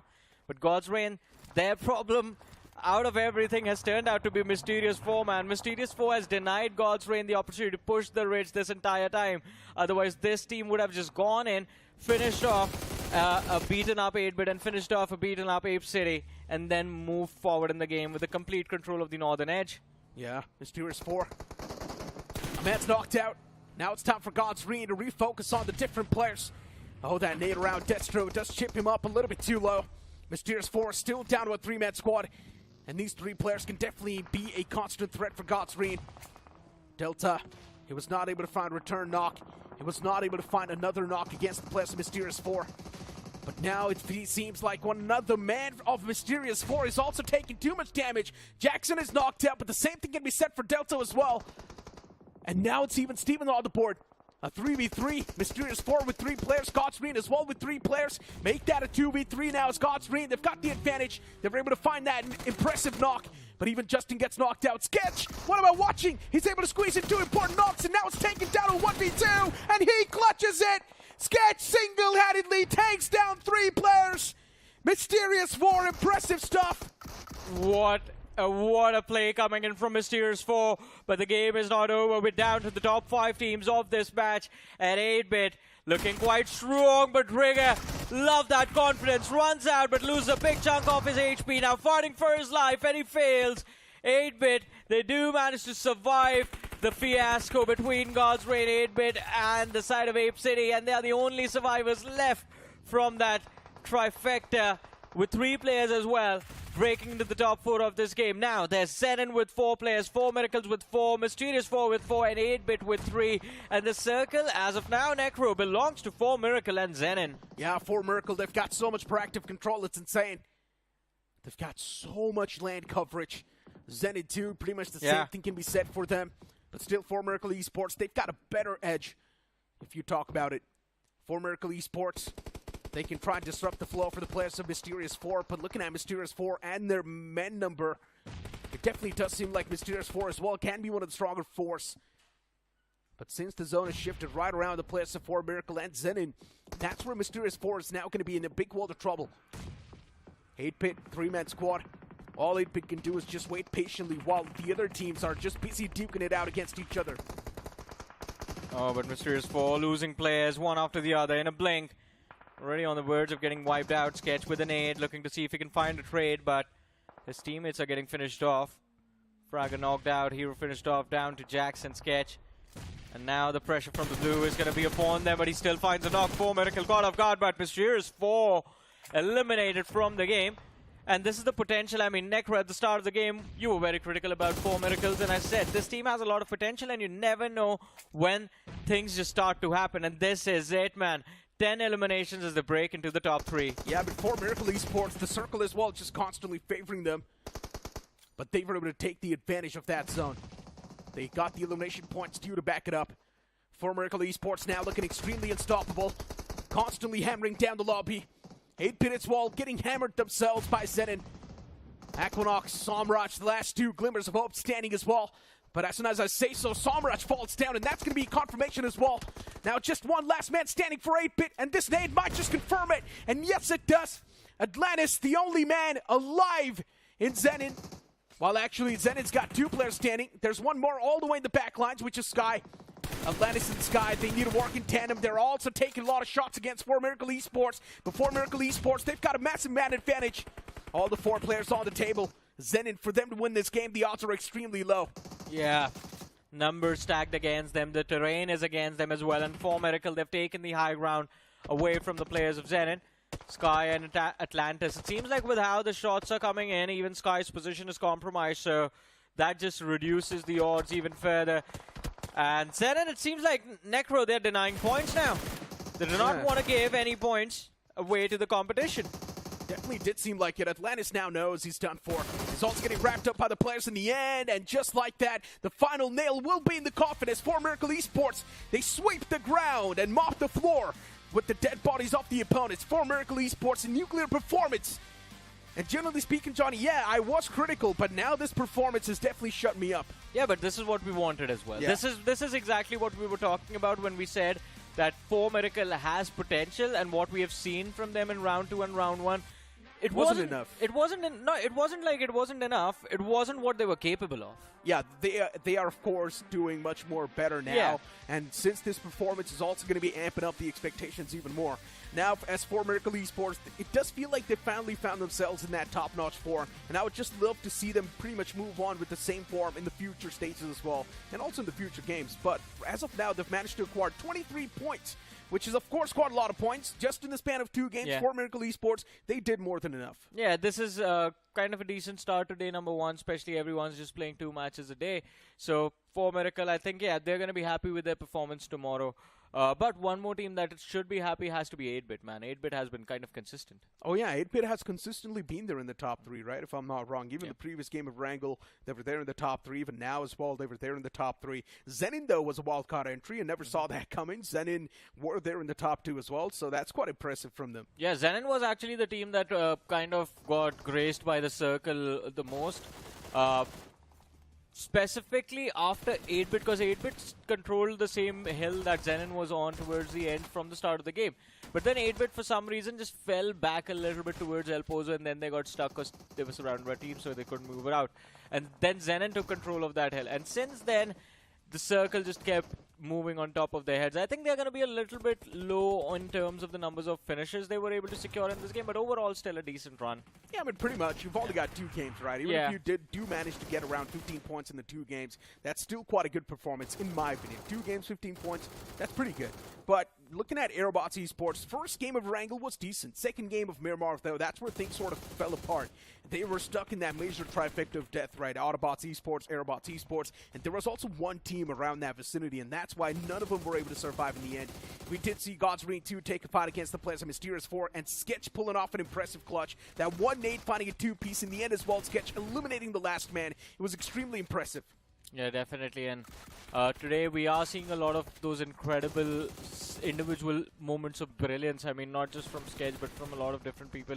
This man definitely a big reason that Mysterious 4 are kind of doing well today. And of course, when we talk about 4 Miracle Esports, from their side it was Dragon OP who did quite well for his team today. There we have it, the players of ZENIN as well. Did quite decent towards the end. Couldn't really do much. Denied 1 finish point. Denied 1 extra point for 4 Miracle though. Hey, I mean, 4 Miracle stats on the screen now. We did see Reaper getting 2 finishes. Then we've also got Beard Baba with 0.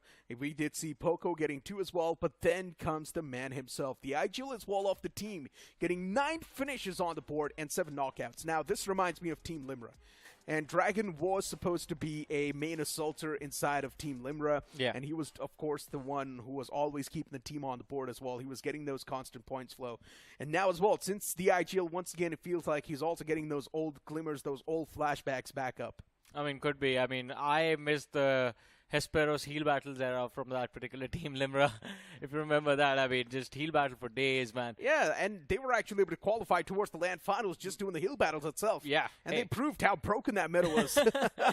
For sure. And the problem was that the man they put on heal battle also used to fight pretty well as far as individual skills were considered. So this team definitely has, as we said during the game itself, they have a lot of potential.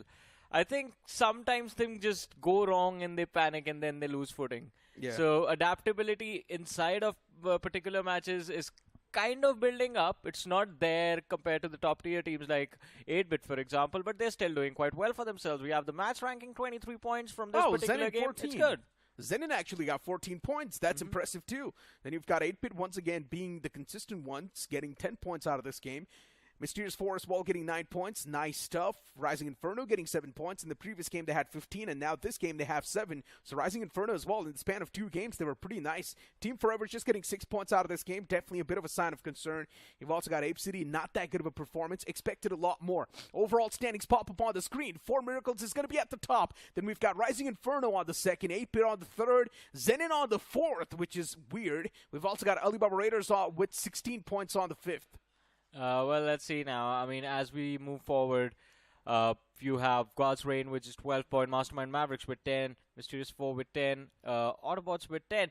So, alright, so as you were talking about the cutoff, I think, here's the thing, right? Almost half of the teams are getting kicked out from here, right? Mm-hmm. Yeah, pretty much. Right now, as we see after 2 games, turns out the average points per game is sitting at 5. So yeah, I guess that's more than enough, right? If you do get around, let's just say 7 points per game, and I think you will still be around the safety shoes. I don't know. I'm kind of confused about the fact that, yeah, 7 points per game, it should be okay, but what usually happens is, as we always divide the stages in 2 halves, right? The first set of matches, second set of matches. The second set of matches becomes so unpredictable that teams at the bottom are the ones hitting the heaviest, and that sort of skews up the calculation for the top of the leaderboard. But that's a story for another time, ladies and gentlemen. With this match coming to an end, before we switch groups, we're going to take a short break. Don't go anywhere.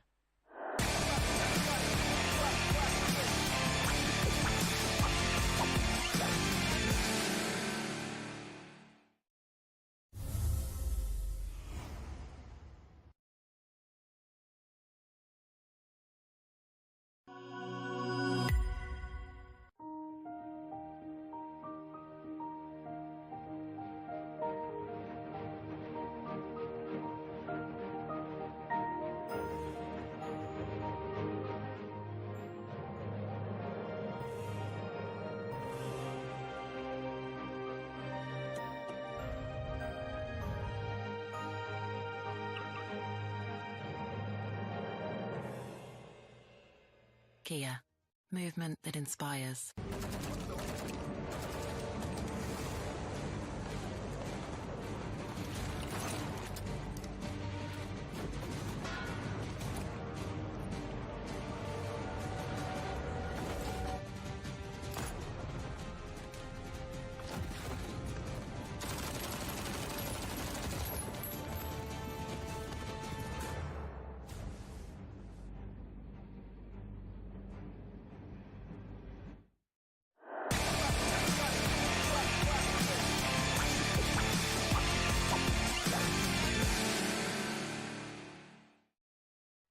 Welcome back after that break, ladies and gentlemen, to the Realme BMPS 2025. This is Super John, joined by ICBB alongside with me.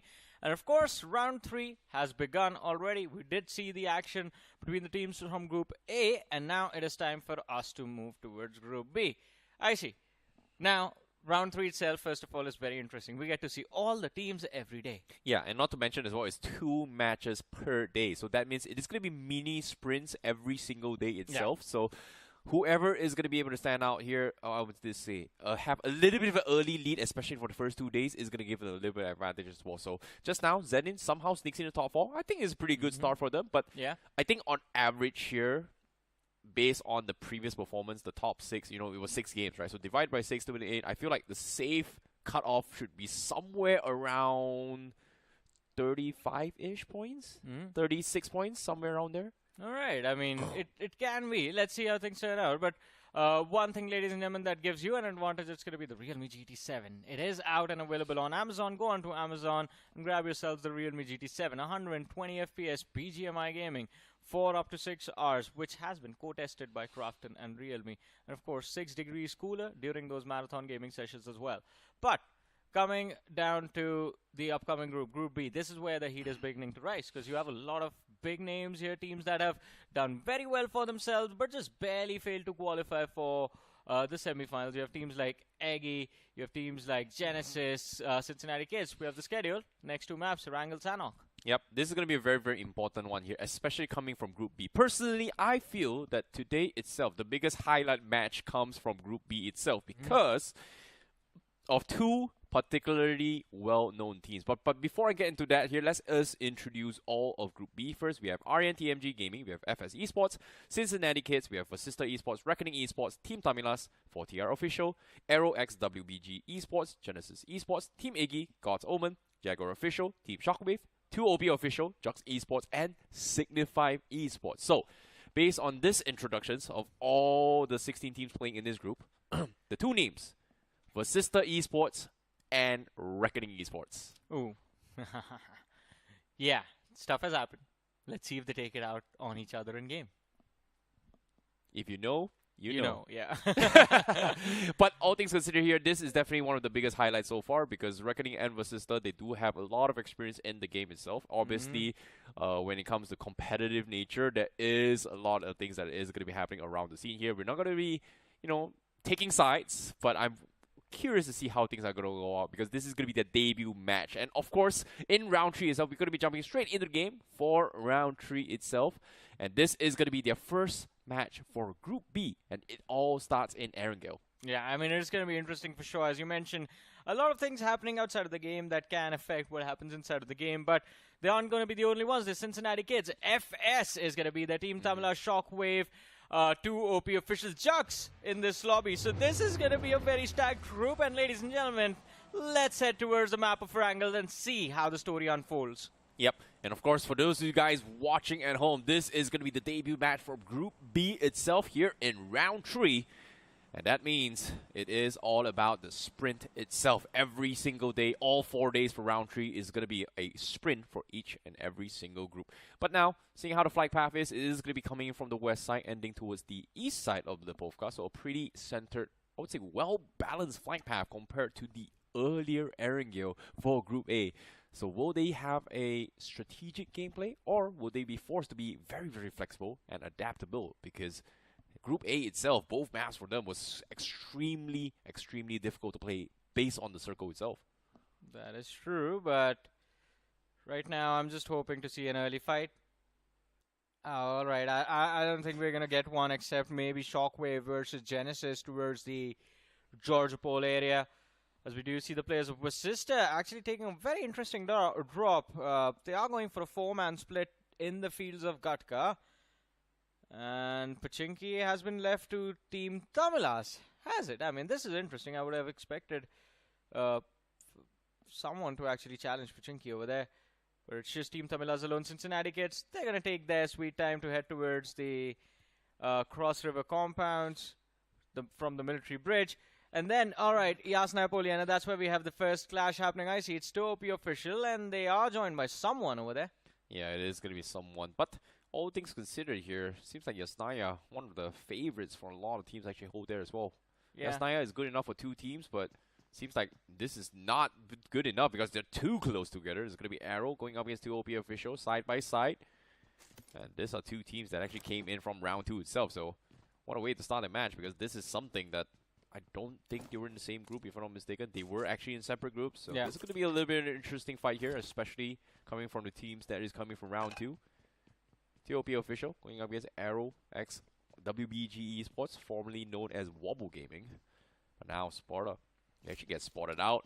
Bagalu gonna go for a couple of shots in. Seems like he is gonna be dodging, but they are gonna be expecting company for sure. This drop clash is gonna take a while, considering of past histories, unless they go for a quick rush. And it seems like Shady, he is thinking about it as well. He's gonna try and push through. It is still one guy, so probably he's looking for the 1 versus 1s. Cooking up Nate, trying to bait some sort of reaction. But Shady, he knows exactly where he is. He's gonna try and make a nade as well, but it seems like after the reposition, he is gonna recook his nade.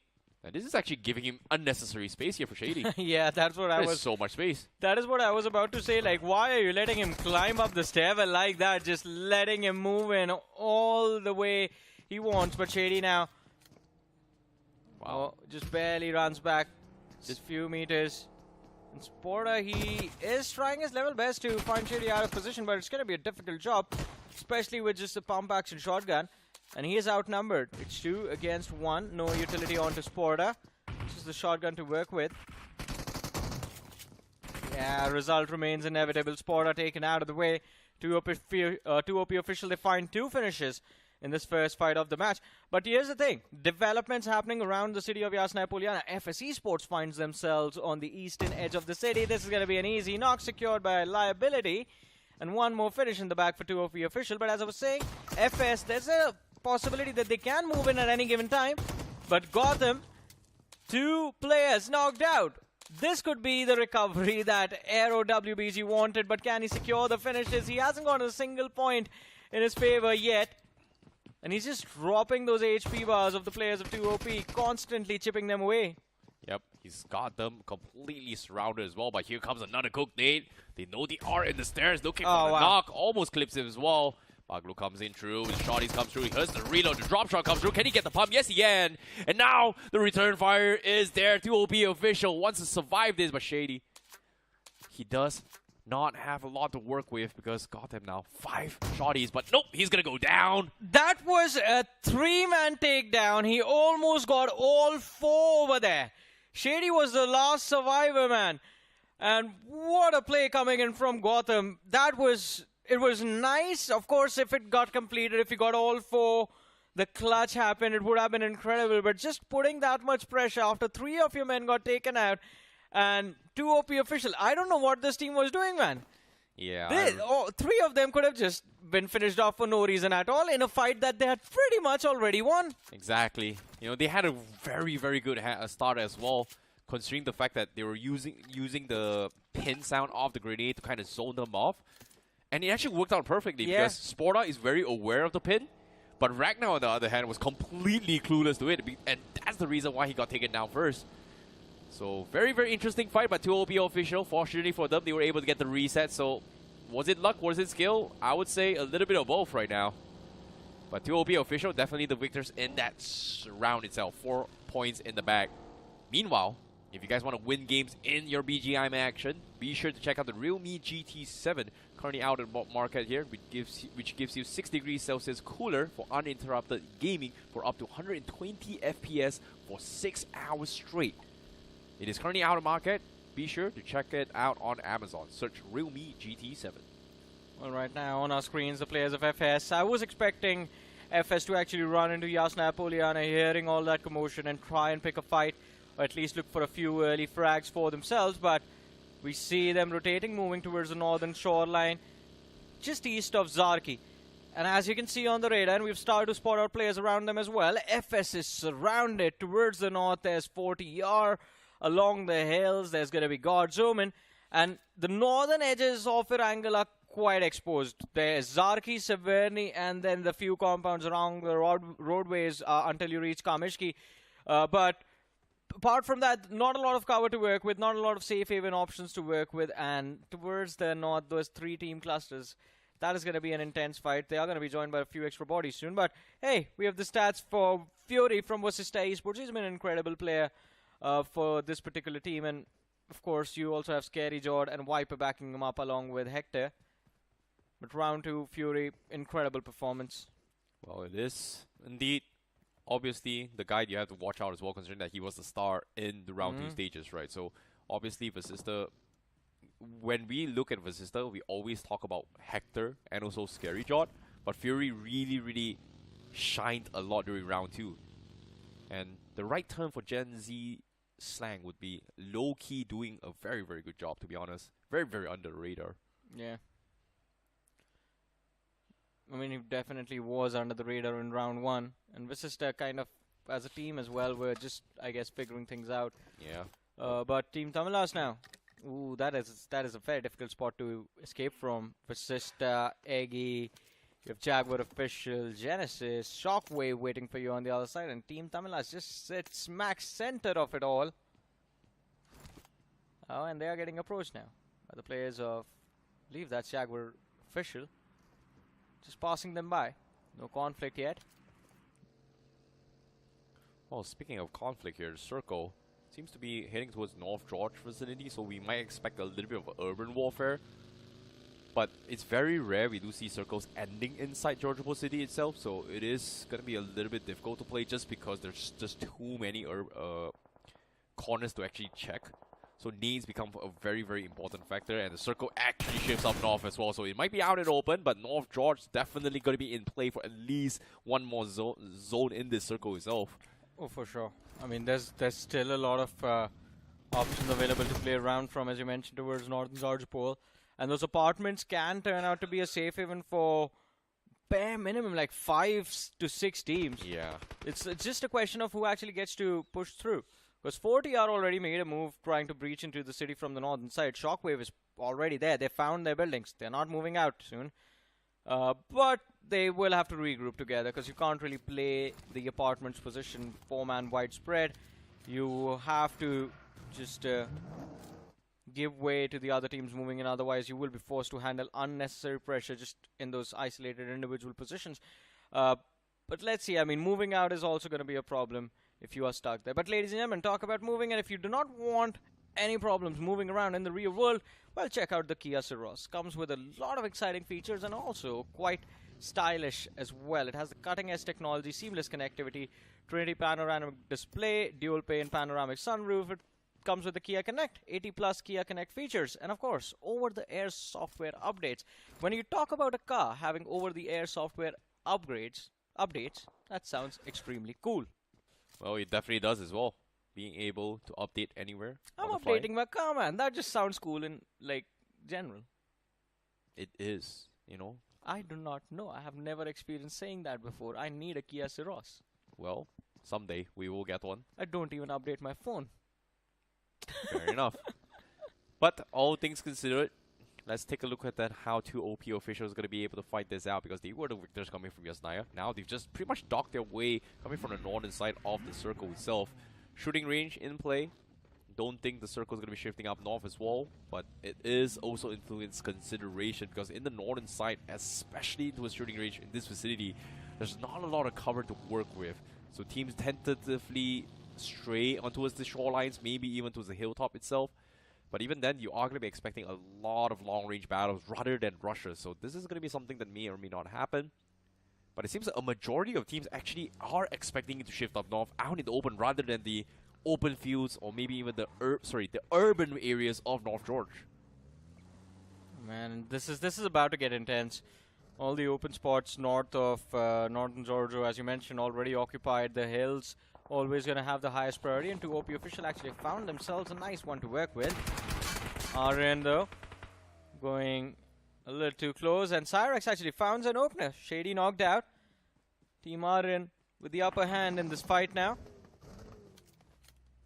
And I think as soon as they convert the finish, they're going to know that they will have an opportunity to push one more man spotted out in the back lines. Instant retaliation, man. No delay. And Aryan himself just wants to pull the trigger, wants to find the second knock to go for a squad wipe. Well, speaking of which here, the circle actually shifts them back down south, so North George could be definitely in play. But 2OP official, one of the players actually got finished off inside those shelters of a shooting range itself, as Aryan is able to scrap a couple of points themselves. But look at this shift here. We've got North George having FS Esports, Shockwave right at the outskirts of the double-story houses. We've got Genesis also going to be in play here from South George all the way through. We have Team Tamilas around the containers area. Actually, Genesis actually crossed the bridge here, so they are on the northern side. So they do have one of the most strategic compounds in this game itself coming from Genesis. Yeah. But what is happening today, Icy? I mean, this is a slow game of Erangel for some reason.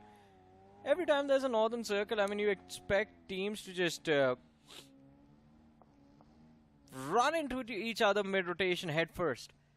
This time everyone's just found a safe haven and they're moving in segments. Like, I mean, ideally everyone should, but where's the fun in that? Hey man, all things considered, the stakes are pretty high. More than half is going to be eliminated, so they true. are playing this very, very tactically. Even 2OP official, look at this. They may have gotten themselves 4 points, but losing Shady in that process means that they are going to be looking to try and find a couple of decent spots to work with. But considering that how 2OP official is trying their best to dodge North George, they are looking to find some sort of safe haven before they take the next approach. And this ridge actually is a pretty decent position to work from, to be honest, because it denies a lot of information for the apartments of Northern George.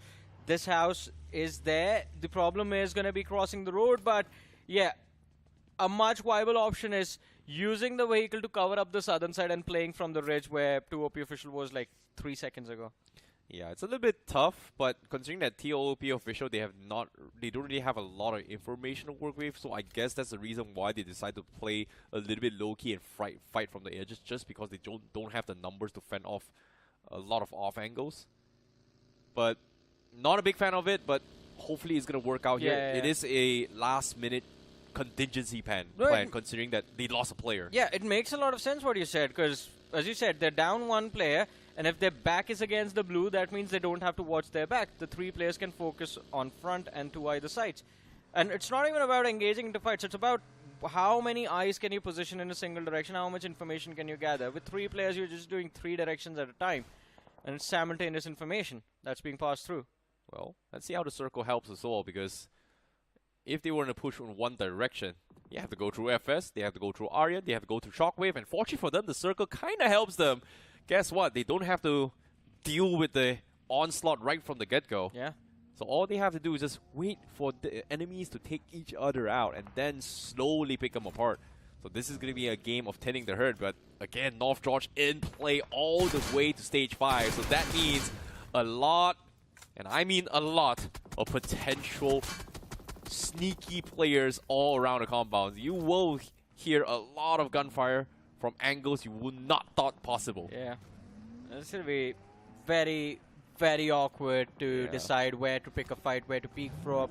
In a few moments, I mean, this has happened, and this happens a lot, that even while players are prone down in buildings, they're getting shot at because everyone just finds these weird angles to work with.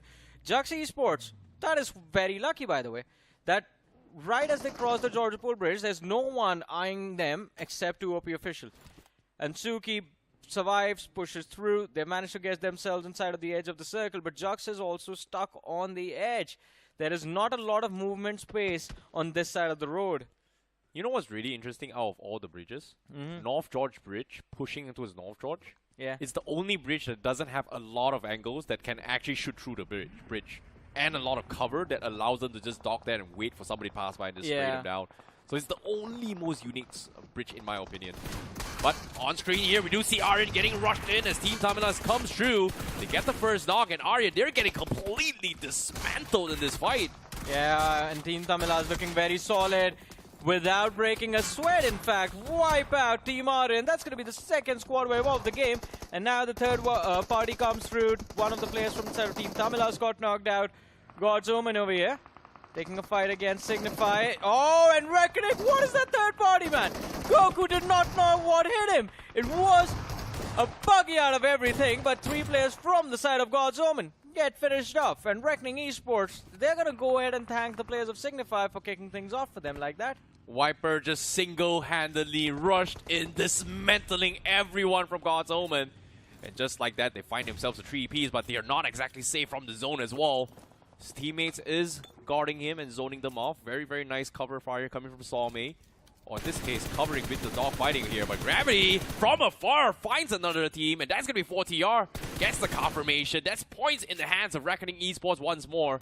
And Painty's life pretty much stuck as well, but as soon as try to get away, Gravity takes him out. That's going to be another knock as they continue with the rushes as well. Reckoning Esports just showing no signs of stopping or losing at all in all this aggression. Again, going after more teams. Reckoning. 4TR spotted out quite close to the players. Nade being cooked by Viper. And he has a lot of utility to work with, so he can just provide enough support for himself. It's a trade, by the way. Viper knocked out one from the side of Eggy. Murnox was taken out.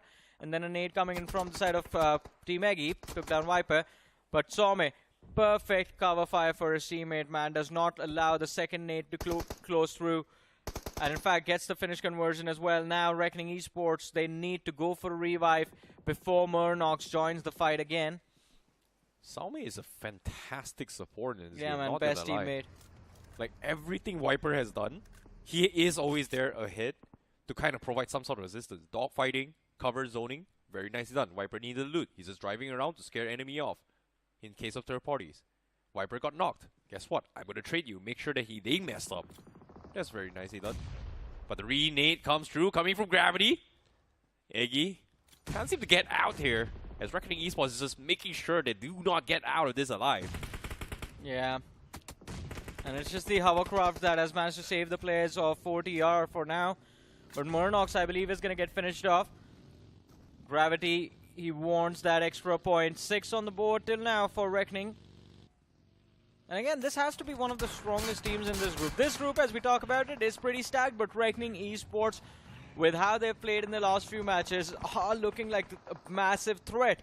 The old Reckoning is, well, making a comeback, it seems like. Viper, he's back on his feet, should be healed up soon. Signify.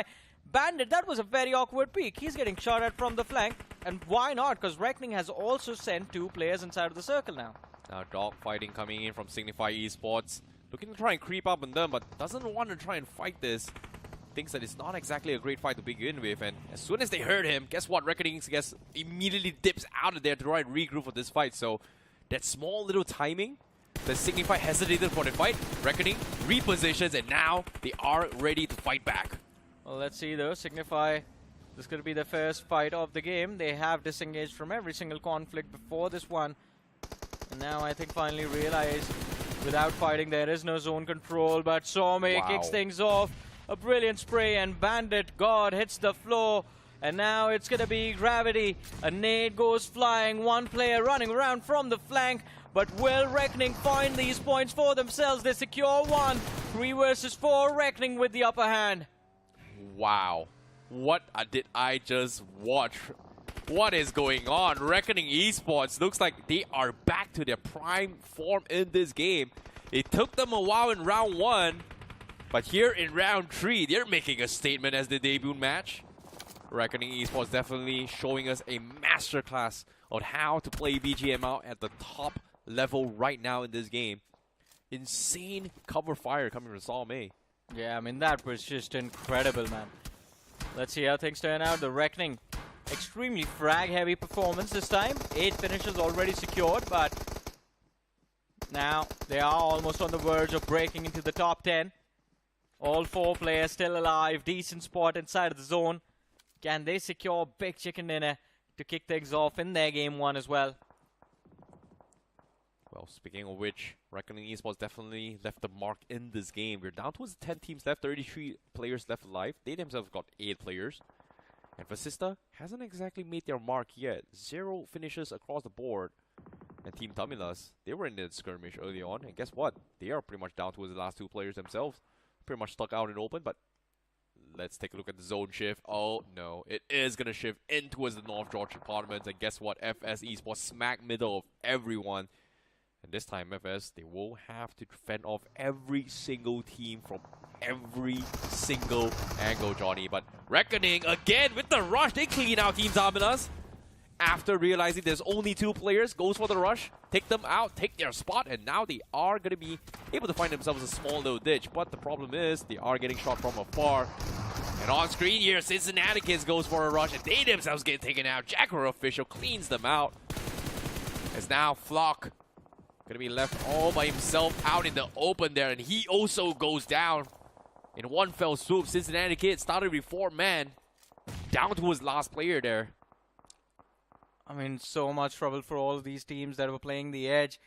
And every time I look at the map, I just have a feeling, man, Genesis is going to have a wonderful time this game. There's a lot of cover to work with. The teams outside in the open are struggling, fighting each other. It's either Genesis or FS that might just walk away with the chicken dinner in this match. Both the teams doing quite well for themselves. But Reckoning Esports, a few moments ago, 2 individuals were knocked out again from the side of Reckoning, and yet they recover. Look at that. Brilliant nade going out. Sama knocked out. Just one last man left from the side of Jaguar official, and I think one of these pieces of utility will eventually catch him off guard. Reckoning Esports, 11 eliminations on the board, and almost on the verge of breaking into the top 10. Yeah, Rage doesn't have his bandages only as well. He's out of meds. He's pretty much left all by himself. I think he's going to try and loot up his teammates' body, but Reckoning Esports definitely knows there is one more straggler out in the open. But as of yet, Cincinnati kids, he gets spotted out. Rage, can he go get one? Yes, he will. He's going to get a point before he goes out, so that's a little bit of salvation. Meanwhile, Reckoning Esports, they are getting messed up by an off angle coming from Shockwave. Coming in from the apartments themselves, Reckoning Esports just doesn't have room to work with out in the open, especially when their vehicles are being shut down. And this is by far the worst possible scenario for Reckoning to have, just because Madman has a DP, one of the best for car shredding, and all their cars pretty much get shut down in this situation for Reckoning. This is the worst possible outcome for them, to be honest. Yeah, it is. I mean, without these vehicles, it's going to be very difficult to make this run downhill. There's no register to work with, even on the left-hand side, right-hand side. You're just going to get shot in the face from everyone in that apartment. In fact, pressure being felt by the players of Reckoning Esports, one after the other, 2 knocked out. Viper finished off. But it's actually Genesis that actually steals it away from afar. Reckoning, they're stuck. They've got no vehicles. They've got a small little ditch. All they can do is just wait for the zone. And there's nothing really much you can do. Shockwave's looking at them. Genesis is looking at them. FS is trying to look at them, but they just don't have the elevation to work with. But Genesis and also Shockwave, definitely the only 2 teams as of now that can spot them. Because he saw me, he's going to try and reposition the car and salvage what little left they have in those small little spots. As the circle is about to shift in 3 seconds left. Where will they go? But it seems like Reckoning, they will abandon the spot to try and take out Jaguar official, and they will take him out. Finally, some breathing room for Reckoning Esports. Finally, something for them to work with, and we are in the top 7 of this match as well. Luckily for Reckoning, they only lost 1, not all. 2 players that were knocked out. Gravity as well took a massive hit in that 5-12 elimination, and the zone shifting on top of the players of FS. And that formation as well. 1 man per apartment building. Just absolutely incredible, but only if they can actually control and deny anyone else moving in. Yep. And this time Gravity actually gets picked off. He's trying to greet out that exact same spot. They've already lost Viper in that position, as Shockwave is going to be taking a couple shots in, but the off angle comes through. This is exactly what I'm talking about urban warfare. So you don't know where you're going to get shot off just because of some random angles that you do not anticipate. But all things considered, Reckoning Esports finds a little bit solace just because the circle kind of shift them and allowing that Rich and the top side to give them a lot of safety net against the teams coming from urban warfare. So right now, this is offense time for Reckoning. They will be able to pick off any teams trying to creep in towards the cracks of the houses and then get picked off. Just like Shockwave now, they are going to try and reposition. FS Esports picks them apart. Yeah, one after the other, players falling left and right. But, oh man, that man just managed to escape with a sliver of HP. Madman, an absolute madman indeed. But it's 3 versus 4, Shockwave versus FS. And the nade from Genesis actually finds a contact onto Hector from VASISTA. VASISTA is still here. We haven't seen them in action all this time. And yeah, they have 0 eliminations, that's why. But FS against the players of of Shockwave, they have found the opener for themselves. 2 players from FS dropped extremely low, but I don't think it matters to them. They have the man advantage to work with. They have enough utility to keep the players of Shockwave at bay. And if they find a re-knock, I think that is the cue for the players of FS to push through. Yeah, definitely as well. Shockwave, they had to reposition. They had to take this compound in order to survive. It's all about the game of names. But VASISTA Esports, they were eliminated in the blink of an eye by Genesis. And that's a little bit unfortunate. But 2 OP official, they get hunted down. As Genesis cleans out the rest from the south, FS forced to reposition and concede the space for Shockwave just because it's not the right time to take a major fight, knowing that the circle still favors them. So all they need to do is just let the other competition take each other out while everybody is going to be collapsing on them. And as of now, FS Esports' biggest weakness is Reckoning Esports, just because if they decide to take the roof, Reckoning Esports might be able to have vision on them. But aside from that, if Reckoning Esports comes down, they have the prime position to just get top 2, just off waiting off the roof on those compounds of FS Esports. Let's see. I mean, getting there, it's not going to be easy. And Reckoning, I think they are playing for the chicken dinner, man. They already have 13 eliminations. That would make you to believe. And especially they got 11 of those eliminations before even making it into the top 8 of this game. That would lead you to believe that maybe Reckoning this time just wants to go for crack heavy performances. But no. With how they are just patiently waiting on that northern edge, feels like chicken dinner is going to be a dream. But FS blocking the way still. Yeah. That is the biggest problem for them right now. And Reckoning, they're going to run out of utils. Oh, no, maybe not. They're actually going to run out of space as well because 33 seconds left before the zone closes in. They need to collapse. And here it comes. The push comes through. FS Esports, they are going to find Same. Desperate attempt calls for desperate measures. They will lose Same, but the 2 will survive. And they are going to clean out the house. Dreams will fall. And this 2-man rush seems to be A-okay, but Turbo cleans them up. They lose Dreams. And it's only Dion that remain coming from Reckoning Esports with 14 finishes in this game with 5 teams left alive.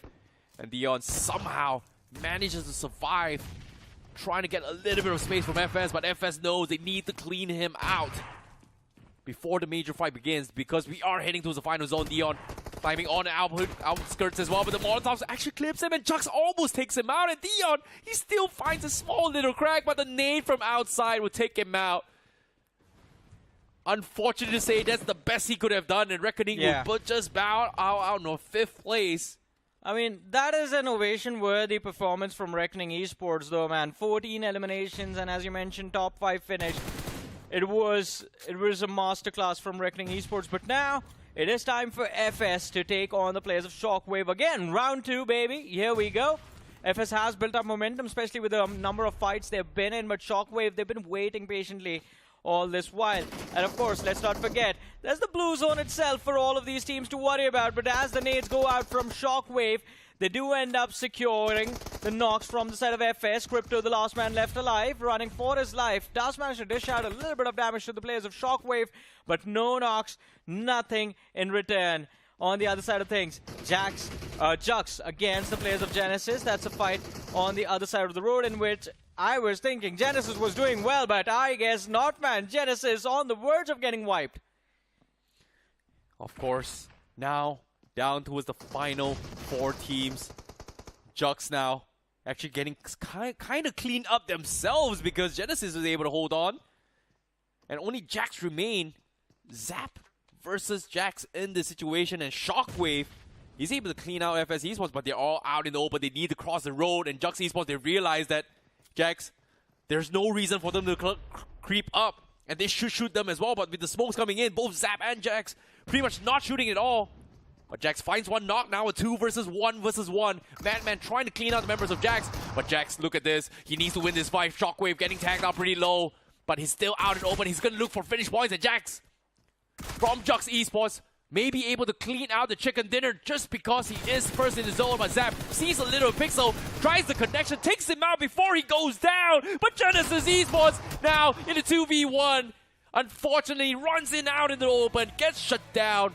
Will bow out on 2nd place for Genesis Esports, but Shockwave is the one that takes the chicken dinner. I mean, an incredible win for the lads from Shockwave, and of course, crossing the road like that, not an easy job, but Zap, man, just Pixel spotted out from his opponent from the side of Jux, and he just sprays him down. But I think in the heat of the moment, he just forgot that, oh, the Shockwave as well I have to worry about. They are going to be waiting indoors. Just runs in and gets taken out. But Shockwave, decent performance, 5 finishes, chicken dinner, 15 points. But I think incredible performances coming in from FS and Reckoning. We can't really ignore them. Both those teams just went ham on anyone they saw. This is a very, very good example of teams that are prepared to play at the highest level as well. Because if, like, the team that really stood out in this match is pretty much the 5 teams. Number 1, Reckoning Esports, Shockwave, FS Esports, Genesis, and also Jux Esports. Because all these 5 teams, they stuck to what they're comfortable. And I really like the decision they have made based on what they're good at.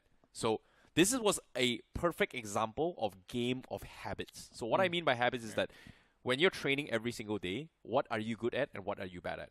Stick to what you're good at and you're going to be fine. And I really like how the decision from Reckoning Esports, they don't really like urban warfare. So what are they comfortable with was dogfighting. So they chose to play from the north, went for dogfights, and just clean out everybody else. Genesis was comfortable with playing in apartments. Shockwave was very comfortable with apartments. FS is also comfortable with apartments. And they just stuck to what they're good at and just started picking everybody apart. That was a very, very nice play. It was indeed, but let's have a look at the highlights as well, because the plays in this game began a long time ago in the city of Yasna Poliana. AEROxWBG, the first team to get wiped out at the hands of 2 OP officials. Yeah, this, and of course, as the game progresses, well, yeah, this is the dogfighting that I was talking about right from the get-go, right? Reckoning Esports, they just realized that there's no reason to push into his North George just because there's a lot of compounds. And even you wait there, it is going to be a lot of passive waiting. And knowing Reckoning Esports, they do have the eagerness to actually take on fights in every single play. And they were on fire as well, because the momentum that they were carrying after the first fight, especially with Sawme, with Viper, just kept on translating to more finishes after more finishes, and eventually dominated everyone from the north side of this region. And of course, when it came down towards the last final moments of the game itself, where Reckoning Esports had no choice but to push in towards North George, that was where they actually fell. But the question here is, what was the objective of the game? Did they do and use every single possibility to survive as a solution? Has that been made? Yes. They've literally exhausted every single option out there, which got them to there. Yeah, that is true. And again, that is the reason why it was such an important game and such an impressive game coming in from that side. And I think it's a perfect example, as you said, right? Adaptability being brought into question and the players finding ways to adapt. I think this was a very slow start to how we usually see Wrangle. I mentioned this during the cast itself, that early stages circle like this, we just see a lot of mid-rotation clashes. But because of that, I think because of such high level of play coming in, especially from this particular group, and because of what the group actually looks like, the caliber of teams is quite high. We did see that pace sort of pick up eventually, and it was the perfect timing when everyone got to the city where they started to fight. But that's a conversation for another time. So far, we have the winner-winner chicken dinner stats for Shockwave. Just 5 finishes on the board between 2 players. That was Madman and Shockwave itself. To be honest, I feel like they could have gotten a few more eliminations had they gotten a little bit lucky in their engagement against the players of Reckoning or FS, maybe. Yeah, I think this is just examples, right? Like, FS and Shockwave has very, very similar play styles when they're comfortable with just playing in compounds and zoning people on the edges. And that has been something that they are known for. Yeah. And it's kind of worked out for them, because that's the reason why they end up in the final top 5. But what I did not see was Genesis taking on a different level, because they were not just zoning people off on the south side of Georgia Bowl. It wasn't really captured much on screen, but on the map rotation, they actually clean up VASISTA Esports, they clean up Jux. They forced Jux in one of the most awkward positions, but even then, Jux had no choice but to leave Jux as the last player survive. And obviously, Genesis cleaned out a lot of teams. They were just pretty much hurt and all the way through, which resulted in him being the MVP here from the side of Genesis. Because look at this, Hunters is the MVP from that round. 6 finishes in the back from them. Well, incredible performance coming in from Hunters, and Genesis in general, I think, also did quite well for themselves. But let's have a look at the top players from this particular match. We have Hunters. Zap is there with 4 eliminations, got his team to the top 2 as well.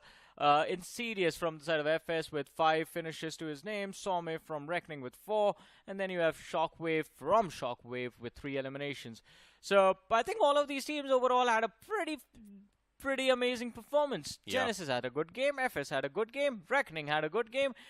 Three of them got a lot of elimination. Yep. Shockwave, yeah, not a lot of finishes, but yeah, they got the chicken dinner instead, so it balances out. Shockwave and FS is the reason why every team in the North was struggling except for Reckoning Esports. Yeah. But even then, Reckoning Esports did the best out they can. That's why the position points is only 3. They literally exhausted every single option out there. And the best possible outcome was just cleaning out every unit off. And for them, 17 points, very, very big game for them. Genesis is got to be the biggest winner in this game. Like you said, from the start, you know, Genesis, they were in Georgia Bowl here. And they started from Georgia Bowl. And they obviously, the reason why they picked it is because they're very, very comfortable in playing this kind of urban warfare, which shows us that, hey, how can you translate it into the end game circle? And this is a turf that is meant to build for Genesis. So 41 eliminations. Is that 41? Wow. Yeah, that is 41 eliminations between the top 4 of this game. Yeah, a huge vacuum because of this 4 teams. Just complete, utter domination. Jux obviously, you know, was able to creep into the top 3 here because of Jax's final play. But again, from Jux's perspective, they were the teams that came in from the outside.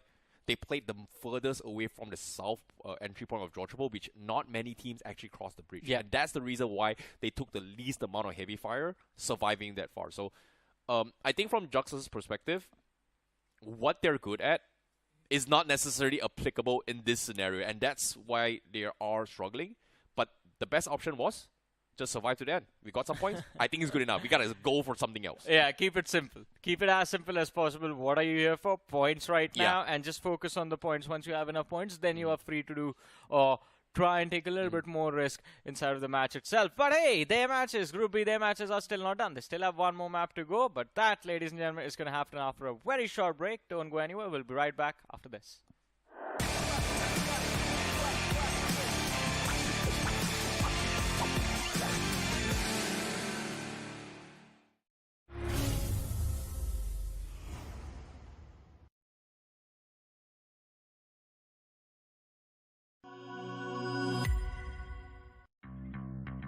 Delivery, order ready.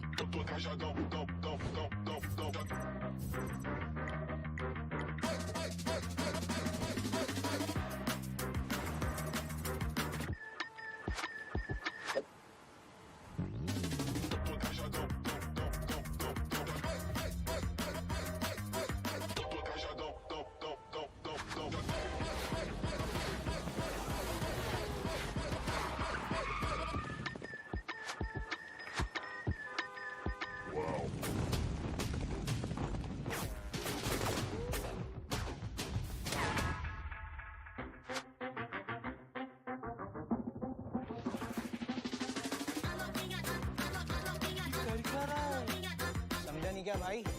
अपना भाई वाव mode में है.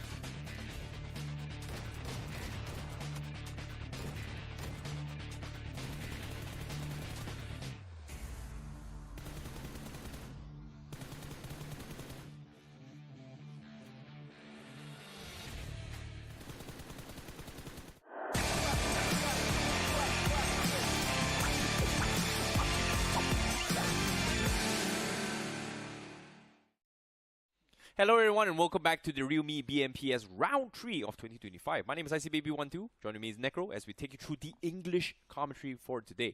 And interesting enough, we saw some very, very high-level gameplays here in their opening match here in Group B, which was in Erangel. And this time we will be seeing them once more, and we are going to be heading in towards the map of Sandhawk. So this is going to be the first Sandhawk for today, as Group B will be forced to duke it out in the forest itself. Necro, we saw a little bit of a high-level play coming from Erangel, and 4 teams in particular have a huge vacuum that just completely shut down this group itself. Yeah, I know, right? I'm also been loving the circles lately, right? I mean, looking at the entire pattern so far inside of the day. The first circle itself around that military base, then later on we saw quite an awkward circle even in the map of Miramar. And this circle that ended around the urban side of the Georgia Pool, it's something that you do not really see that commonly, but that's why we did see a bit of a high-level gameplay too from these side, right? But something that's going to help you build up that high-level gameplay is also going to be the Realme GT7. Move on towards Amazon, search for the Realme GT7, that's stable 120 FPS up till 6 hours is something that's going to help you build up that gameplay.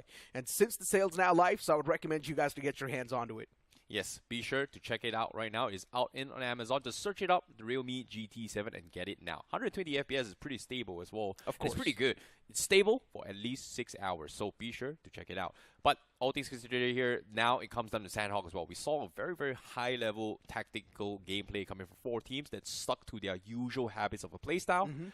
But now in Sandhawk, do you think that is going to help? No, I don't think so. Sandhawk is sometimes quite a favored game. By that I mean, of course, zone-favored game, pretty much.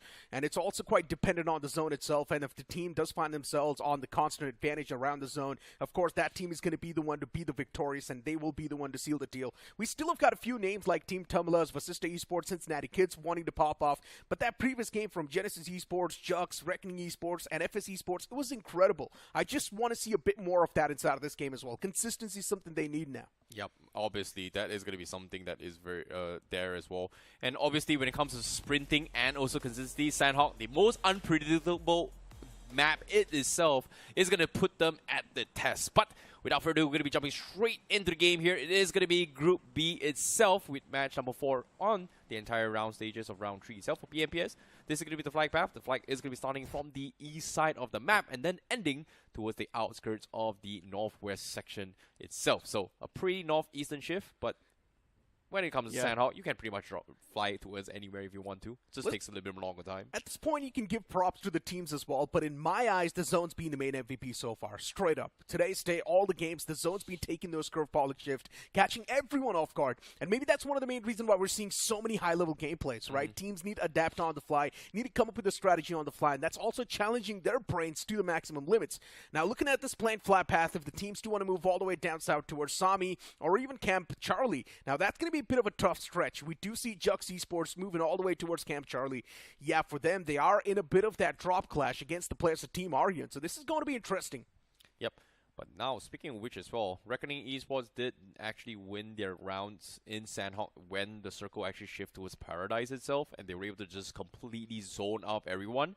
And the reason why I bring it up as well, well, obviously, the two-team spotlight for today itself, especially from this group, is actually Reckoning Esports and VASISTA. Oh.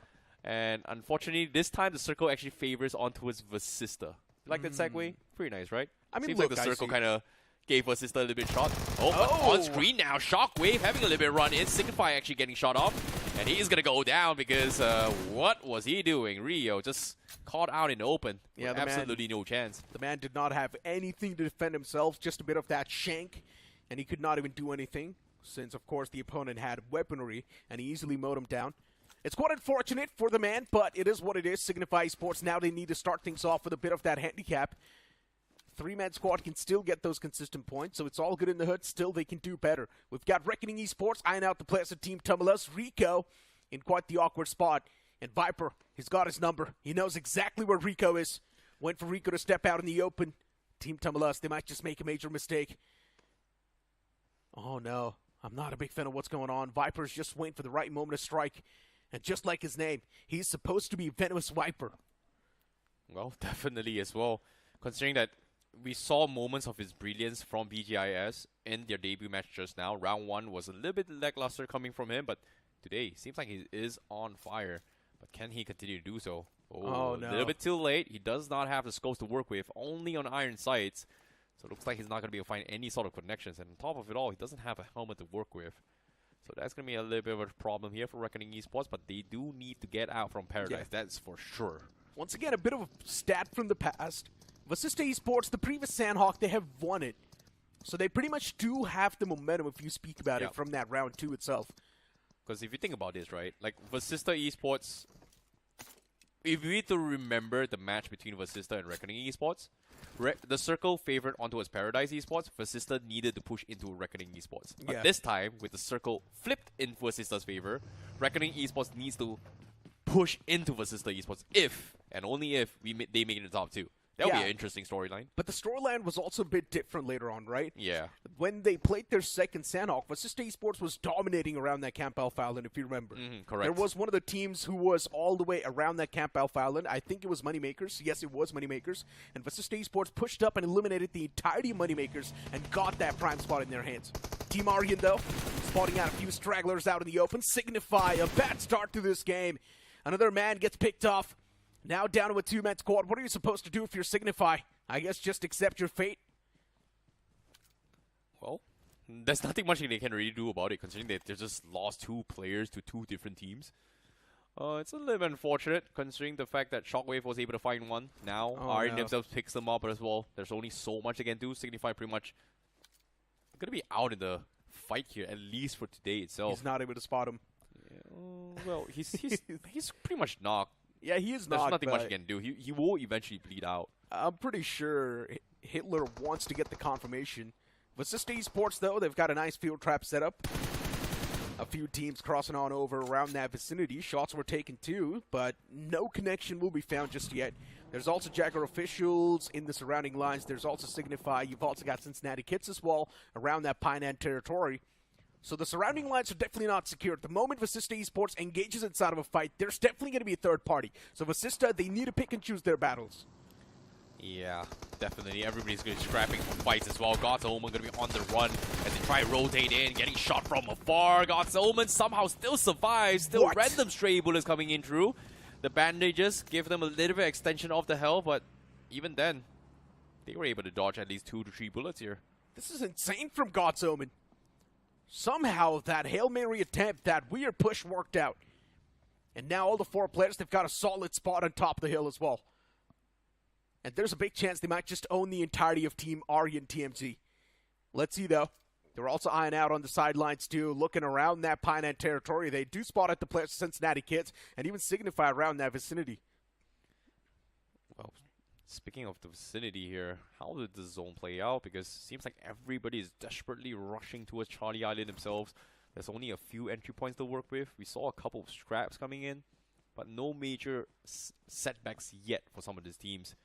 But Aryan, on the other hand, you do hear God's Omen. They were the first one to actually trying to stop them, but this time they are looking to try and run in towards him. But the question here is, Devotee is all by himself if you think about it. He needs some sort of backup, and he doesn't have a retreat.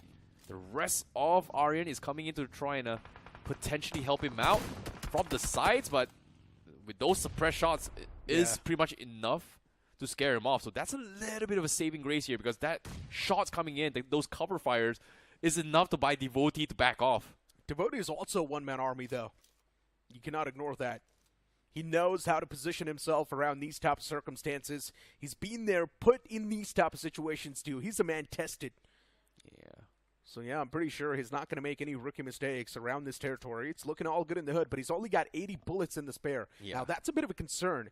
Devotee cannot really spray and pray anymore. Exactly. The concerns here was how was he able to get out safely.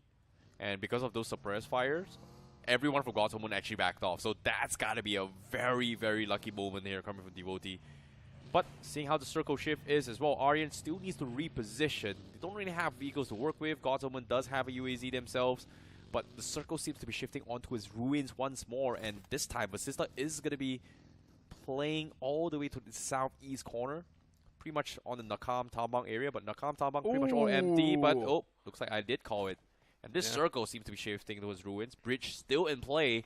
And 4TR seems to be uncontested coming from the northern side. Yeah, and in my opinion, being around the high ground of Tambang is probably the best place you will have. So in my opinion, teams should just keep on charging around that vicinity as soon as possible. At least VASISTA Esports, the moment they move on and position themselves on that high ground, they will have the best possible spot in the game itself. But something that's going to give you the best performance is going to be the Realme GT7. The sales are now live on Amazon, so I would recommend you guys to move on and check it out. That 7,000 mAh battery is going to make sure your gaming nights will be uninterrupted. But once again, back towards the game. Team Eggy pulling off a water rotation. Yes, it does involve a lot of risk, but especially looking at the odds they've got, they need to take it. Yeah, they definitely do. But all things considered, I want to see how Jaguar official is going to play this later on, because they are right on the south side where VASISTA is as well, right in front of us. Obviously, Aryan did scout out a couple of members there. They have to push into there, but VASISTA has strategically chose those spots. And I'm curious to see why, because those compounds doesn't provide a lot of off-angle vision. It gives you a safety net, but zoning people not necessarily the greatest. Yeah. So I'm curious to see how well they're going to be played there, because it was very oddly specific. They chose that compound for a very, very specific reason. I want to see how they actually make that in game plan based on this zone itself. But hey, we've got the stats for Mr. IGL from round 2 specifically, getting 12 finishes on the board. Impressive stuff from Mr. IGL, right? 12 finishes, 12 knocks, and the conversion rate's perfect, 100%. But Team Tamilas at this point, they need to be a little bit careful running in towards the enemy territory. Team Aryan is someone that's not going to spare them if they do find the first knock. So Mr. IGL needs to be extra cautious. He's too much in the enemy territory right now. And yeah, speaking of VASISTA Esports and their position they had, right? They've probably practiced that same compound in the scrims as well. Maybe that's one of the main reasons why they're choosing that compound. They know their way around it. Yeah, they definitely do. But Team Tamilas, they're getting shot as well. They haven't exactly pushed in directly in the zone. They're barely at the edge. They are looking for the next entry point. Mr. IGL needs to find the mark here. But seems like with Aryan in the vicinity, Team IGL just cannot push up, and the rest of the teams are not prepared for this. So they are looking for a tandem push. It seems like here he comes. The rest of the teams are coming in. Aryan prepared for this fight, but guess what? They weren't expecting him to sneak past here. Going for the spray, he misses the shot, and he goes down. They trade 2 for 2, and the rest of Team Tamilas are coming in. Hitler forced to make a mad dash for this, and Aryan, they're getting completely swamped by Hitler. He survives somehow, and he takes 2 players by himself. They came, they conquered, they tried to take him out, but the Supreme Leader is here, but nope.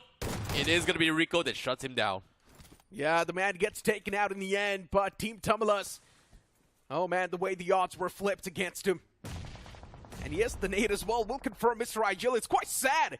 Rico was setting up for that rescue operation, but the nade from Cincinnati Kids now clips him and gets that confirmation confirmed. And even the last man from Team Tamilas was not able to stand for too long, as Rico as well gets wrapped up in a sheet. Just like that, Team Tamilas eliminated from this game.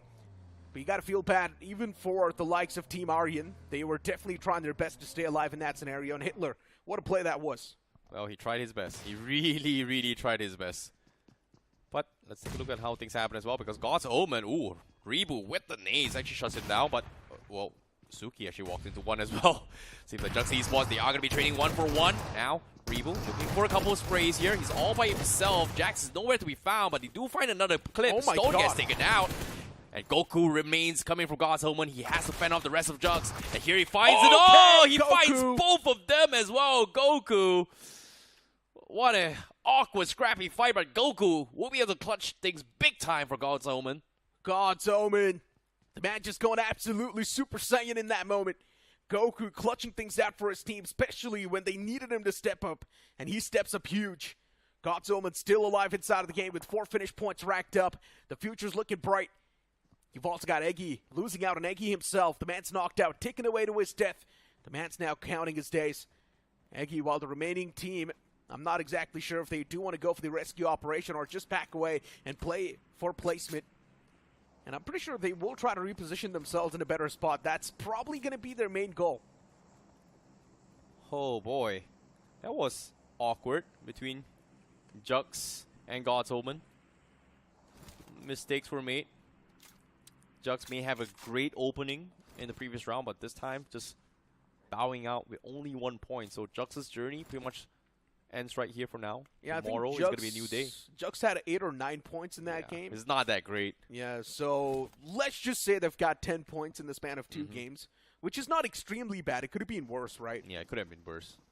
But 10 points per game pretty much guarantees you a spot into a semifinals for sure. Yeah, I guess.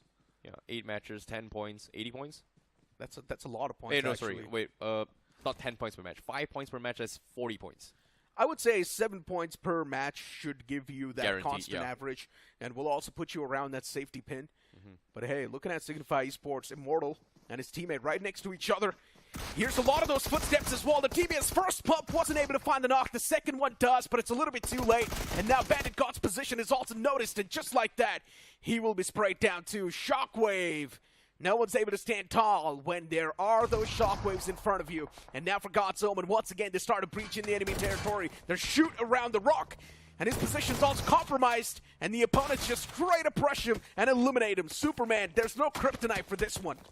What am I watching here? But God's Omen. Oh, well, speaking of kryptonite, that's going to be shady. A shady shot from very, very far away. God's Omen still going to be outside his zone in stage 3. He's got to hurt here. They have to be very, very quick about this because stage 4 is about to begin, and this is where things get really, really painful as well. And so they need to get out. They are trying to stop the bleeding. Superman gets picked up, but he will get re-knocked. You're not going to be able to pick him up because it is stage 4. So they need to get out. Seems like they will drop all the first aid kits here. Stone needs to go in for the reset, but Goku is still stopping his way through. He's down to his last final 2 first aid kits. Superman still giving away all his meds, knowing that they are going to make a mad dash now. Yeah, I mean, God's Omen is easily going to make it inside of the circle. It's not even a question, right? Since the territory they're looking to breach inside is also quite free. And oh no, now they're getting sprayed down as well. The moment I say so, Duopy officials, they had their eyes pinned down around that same vicinity as well. I generally thought that was a free territory, but no, says liability as he strikes down those players. And now Reckoning Esports, even they straight up just rammed their vehicle around the few more foes. I'm not exactly sure how this fight's going to be panning out, but Reckoning Esports, it's Viper up close and personal. He's also taking a lot of shots around the corner as well. And just like that, Bubble Arrow, they get the advantage inside of the fight now.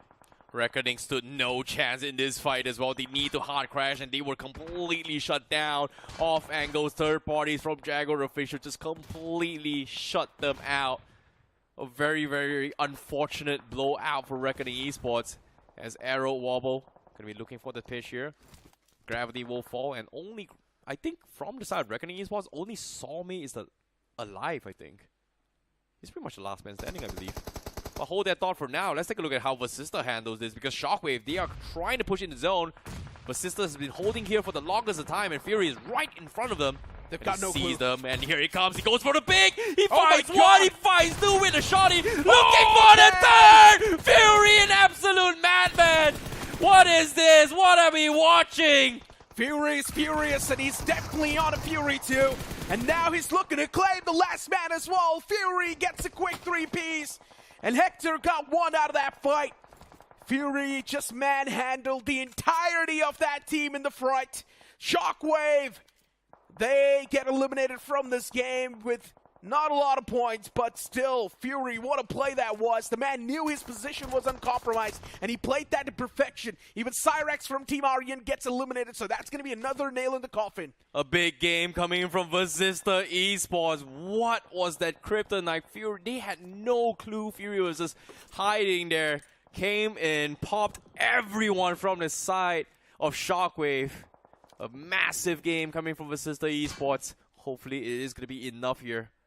But let's take a look at how things happening as well, because Jaguar official, they were outside the zone, and they were the reasons why Reckoning Esports could not push through. And based on the minimap as well, both Reckoning as well as Jaguar officials still outside the zone, as they need to push through from outskirts as well. But guess what? As soon as they push through, Reckoning Esports, they get the revenge. Saw May takes a couple of jab in, and Jaguar official seems like they will not be able to make it out safely here without Reckoning Esports looking for revenge. Reckoning, they've got their eyes pinned towards Jaguar officials. And now the Jaguars, for them, the game's just even tougher. First off, they need to find a way to make it safely inside of the zone. And let's see what sort of rotation Jaguars now going to look to pull off. They waited for the blue to move, and with the blue, even they start to move now. This rotation's going to be super nice. Not a lot of chances for Reckoning Esports to capitalize upon it, but now Rage was taken down too low. Jaguar officials, still 2 more players standing inside of that vehicle as they found themselves a bit of that pit stop, but still the backs are too exposed, and VASISTA from the high ground will claim those elimination points to themselves. Yep, and now VASISTA, they've cleaned out the most of the teams from the south side. They need to push through now. Aero Wobble is going to be the next one, and VASISTA says, you know what, there's no reason to push them. We're going to be waiting for them. They have to push out in the zone as well. As VASISTA going for a little bit of a greedy wide spread, but they do have a massive game this game. 8 finishes in the bag. It seems to be. But guess what? Reckoning, they will bow out on 10th place here. They had a big game previously, but this time, only 1 point in this game, and that's in the hands of Salme. Cincinnati kids scoping all the way on the far lines. Not able to spot anyone just yet. You've also got Shadow from the side of Genesis Esports, who's popped a few players of 2OP officials. As we transition back towards this fight, though, VASISTA Esports missing their mark with the utilities. And that's why now they decide to back away as well. But the opponents are not going to be missing for too long. Fury knocked out this time around. Unfortunate start to the fight. Wobble Arrow 2 taking shots against 2OP officials. There's also VASISTA Esports on the sidelines. The entirety of the sidelines are now covered by foes. And where can Wobble Arrow go? Look at Hector. The man's positioned himself around the rock. He's waiting for the players of Wobble Arrow to walk out in the open. And the moment that happens, Hector will have a massive advantage inside of the fight. Oh boy. Seems like now Hector's, they're still waiting on Wobble, but with the zone coming in and a couple of nades comes through, AEROxWBG might be able to find a little bit of angles, but Viper from the sides finds him out in the open, takes him out. That's got to be the confirmation as well. Wobble needs to get out. As VASISTA Esports still making sure they do not have their backs exposed to Aero, so they are going to try and clean them out. Pain His Life is down. Sporta actually finds Viper as he pushes up. AEROxWBG needs to find a little bit of angle here. He sees Fury. He's going to go for the pick. Now here comes the spray, but he misses the shot. Fury dings him up pretty low. And even Scary Jot as well with the Molotov zone him from the left flank as Scary Jot is looking to try and pick Viper up. As VASISTA Esports double down on this defense before going to the zone. Nades comes through, Actors with the off angle, trying to pick him up, but now the zone closes in. Sporta, he's pretty much out of option, and now the zone comes through. He's gonna be sprayed through the smoke! God! Sporta finds a random stray, and now looking for confirmation. He's just cleaning them all out, and he finds still VASISTA. Not like this. They get completely sprayed down. And guess what? The third party from 4TR says hello as they come in for the flush. But from the west side, even Genesis is coming in. And VASISTA Esports, they go down to the hands of Genesis Esports. They're done for. VASISTA Esports was not able to stand strong for too long. Even 4TR followed up that same fray. And Genesis Esports, now they rule the entirety of the high ground. But Genesis Esports, they do realize the circle is centered on up around Ruins. FS Esports as well, 3 players still standing. But they do not really have that solid of a cover to play with. Crypto moves out. And now it's going to be Eggy versus Genesis. If you remember, I see Eggy was the one to pull that rotation around the water lines. And they found themselves the most luckiest since they have somehow managed to secure a cover inside of Ruins. There was no one around the lines where Eggy was pulling off the rotation. Agreed, but let's talk about the consistency factor in Group B as well. Genesis and FS Esports, the 2 most consistent teams from 2 games in a row. They were in the Final 4, and this time they are part of the Final 3. But as soon as the Sade is FS, they're getting pummeled here. Eggy, they've lost Pro OP, but the nades comes through. It's going to get the knock, and now only Crypto remains. Insidious was able to come a little bit shots in, but Genesis, here comes the suppressed fire. They're hoping to clip them off. They were looking for points. As a firing squad comes through, and guess what? They find one, and that's going to be a finish point.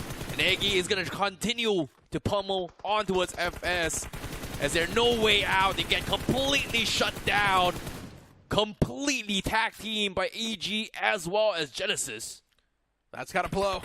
If you're FS Esports, unfortunately, FS was also the center of attraction inside of this fight. The trifecta of death just completely pummeling the players of FS Esports out. And now it's Eggy versus Genesis Esports. Genesis with a 2-man squad, Eggy with a 3-man. They've got the advantage on paper. Hunter's taken down extremely low. Still, the man can patch himself up, so it's not a concern. This nade from Pro, though, if it's going to be on Mark, that should be a confirmed knock. And yes, it was on Mark. Oh my God, what a nade that was. The man was able to thread that needle, and now it's time to push up close and personal against Hunters, the only solo man surviving against the players of Eggy. But that nade is going to clip him off as well, and just like that, Hunters 2 gets eliminated. What a game that was from the side of Eggy. They were suppressed from start till the end, but they were able to pull off a clean rotation. On the back of that, they secured a chicken dinner. Hey, Ruin Circle is going to be very, very unpredictable, but guess what? Eggy came in on out from the Ruin sector and definitely took that chicken dinner in the hands away from FS as well as Genesis. So a very, very good game coming from Team Eggy, but still a little bit of bounce back coming from Team Eggy as well because they did not have a good game in the previous round. 16 points out of this game. FS Esports just had 1 finished point, so they have 6 points.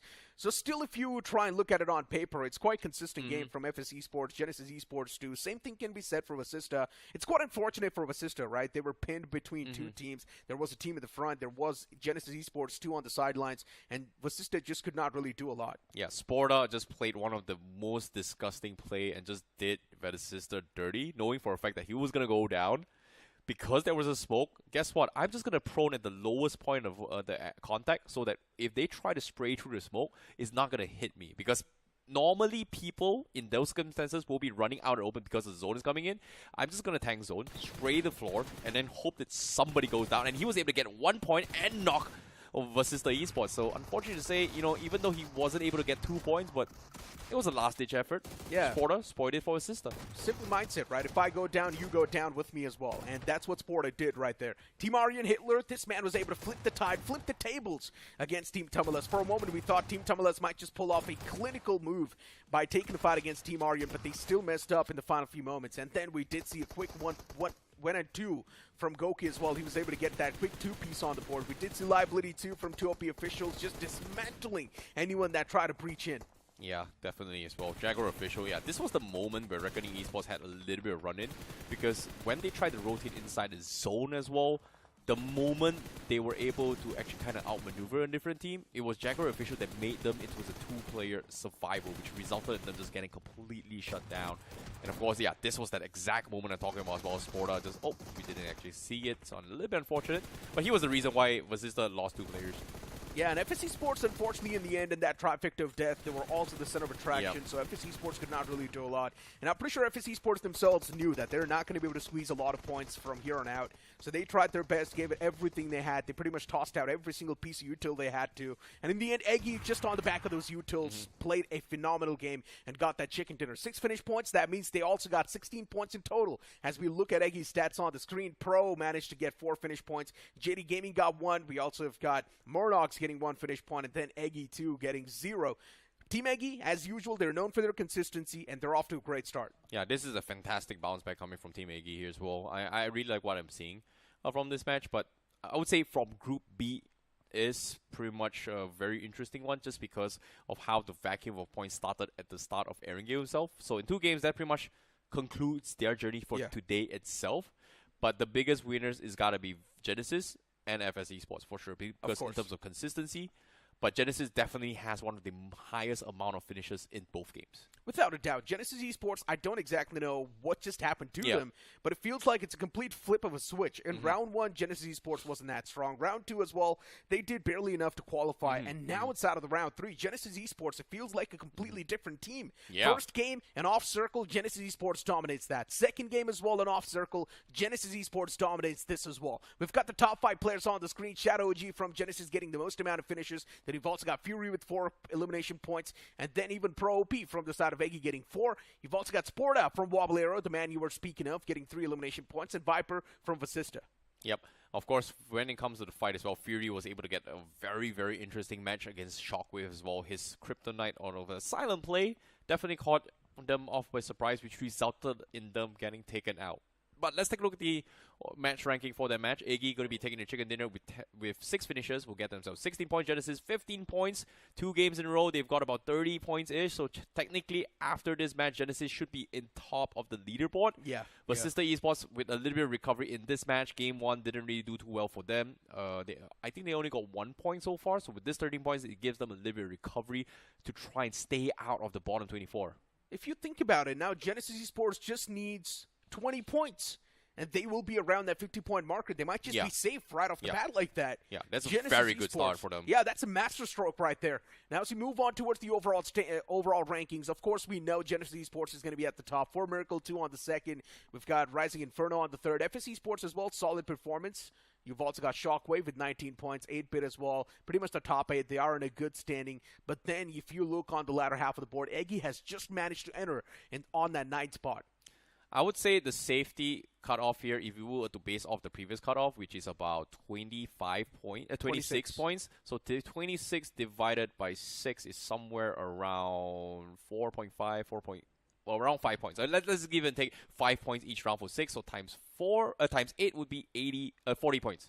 So you need around 40 points to be kind of safe based on the cutoff for this round. Pretty much. Genesis, 7 points. I would say they're pretty much qualified for semifinals.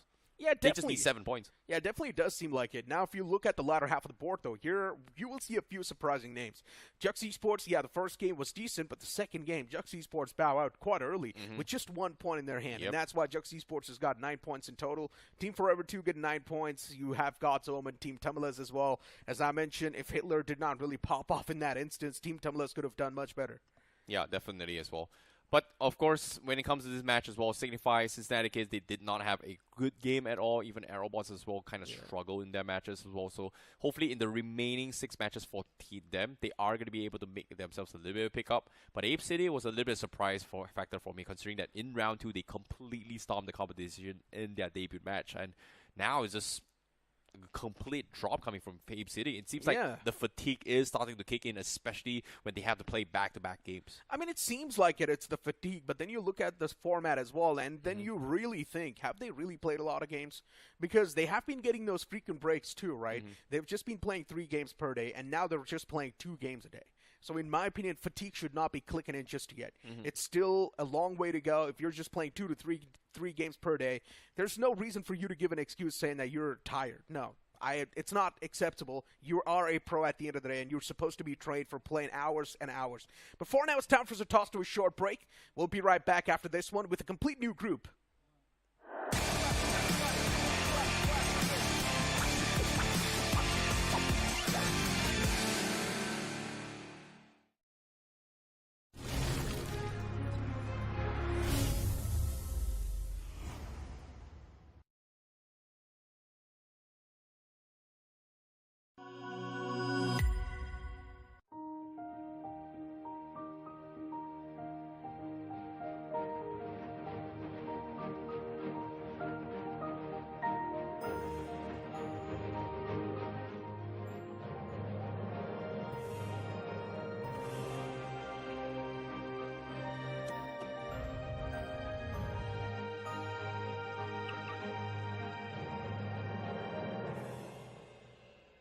Kia, movement that inspires.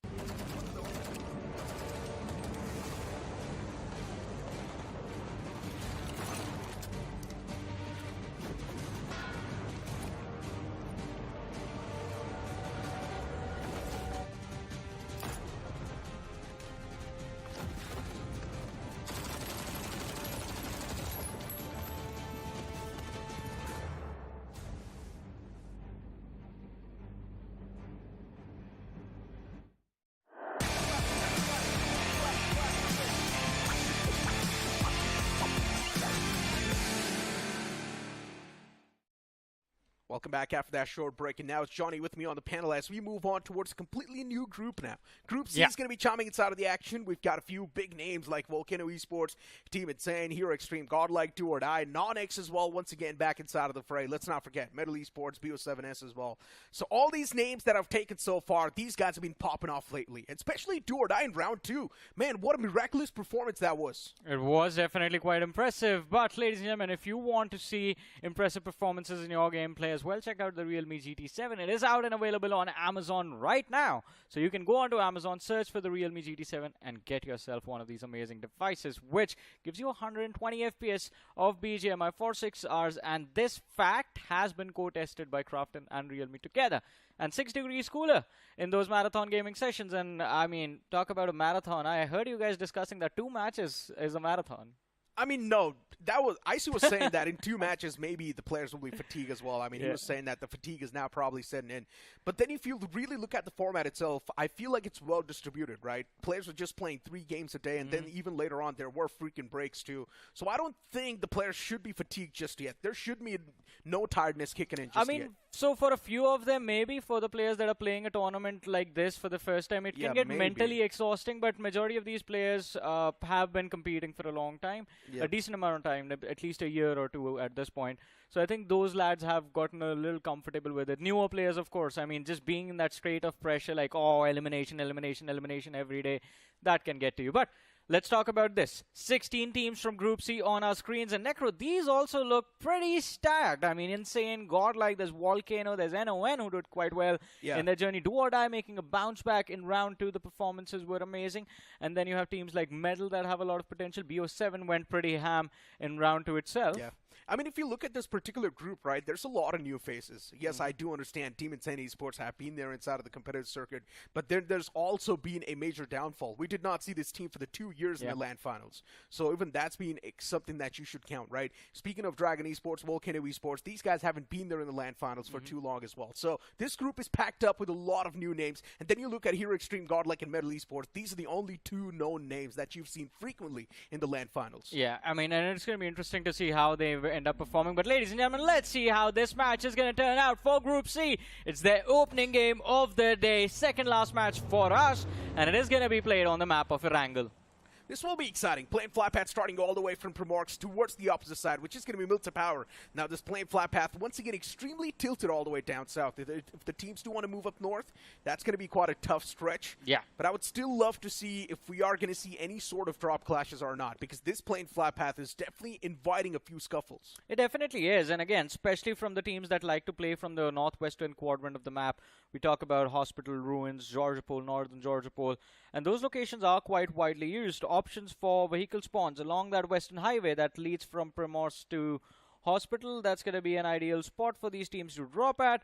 Of course, there's going to be the Military Bridge Lighthouse that's there, that has a vehicle spawn nearby, and of course a few compounds towards the west of that particular lighthouse as well. There's going to be the roadways of Farm and Pachinki. There's going to be Milta Shelter Highway as well. That's going to have a few spots. So these are the spots where we can find those early fights at, but unless someone just decides to go head on, drop clash someone, which is the most fun thing to witness in the early stages, I think we are just going to see maybe a few stragglers lose their lives. DOD on that southern side of Pachinki, so DOD as well will be safe as of now. You've also got Ace right there around the farm site. Team Insane as well around the shelter vicinity. That's where they like to go. And luckily enough for Team Insane, this is going to be a great start. Team Insane can drop around that shelter prison area, get their hands on a great loot, and then maybe decide where they want to place themselves, or if they want, they can just stay pinned down in that same spot. You've also got Rider Esports, who likes to move in towards Yasna Poliana. Still searching for HeroXtreme Godlike, though. I'm not able to spot them. Maybe they're around that bunch where you see Medal Esports, Rider Esports, and yeah, there we go. Now I finally do see a bit of that glimpse of HeroXtreme Godlike. Is that them? Yeah, in the red. Oh yeah, it is. And again, just hidden amongst the cluster of teams. Medal Esports right next to them. And Medal actually get their hands on the vehicles a little bit quicker as compared to the players of Godlike, who will be forced to travel on foot from here on out. And taking control of that school position, I think that is what they would like to go for. Yeah, but pretty much. And you know, Medal Esports, they fuel on the early fights. So they need these early fights to pretty much help them build that momentum in the upcoming moments too. And speaking of the early fights itself, Nonix as well, they've kicked things off. Tritumlin Esports off to a bad start. Getting 0 points so far, but also losing out on man off the rip like that. It's going to be hurting them quite a bit.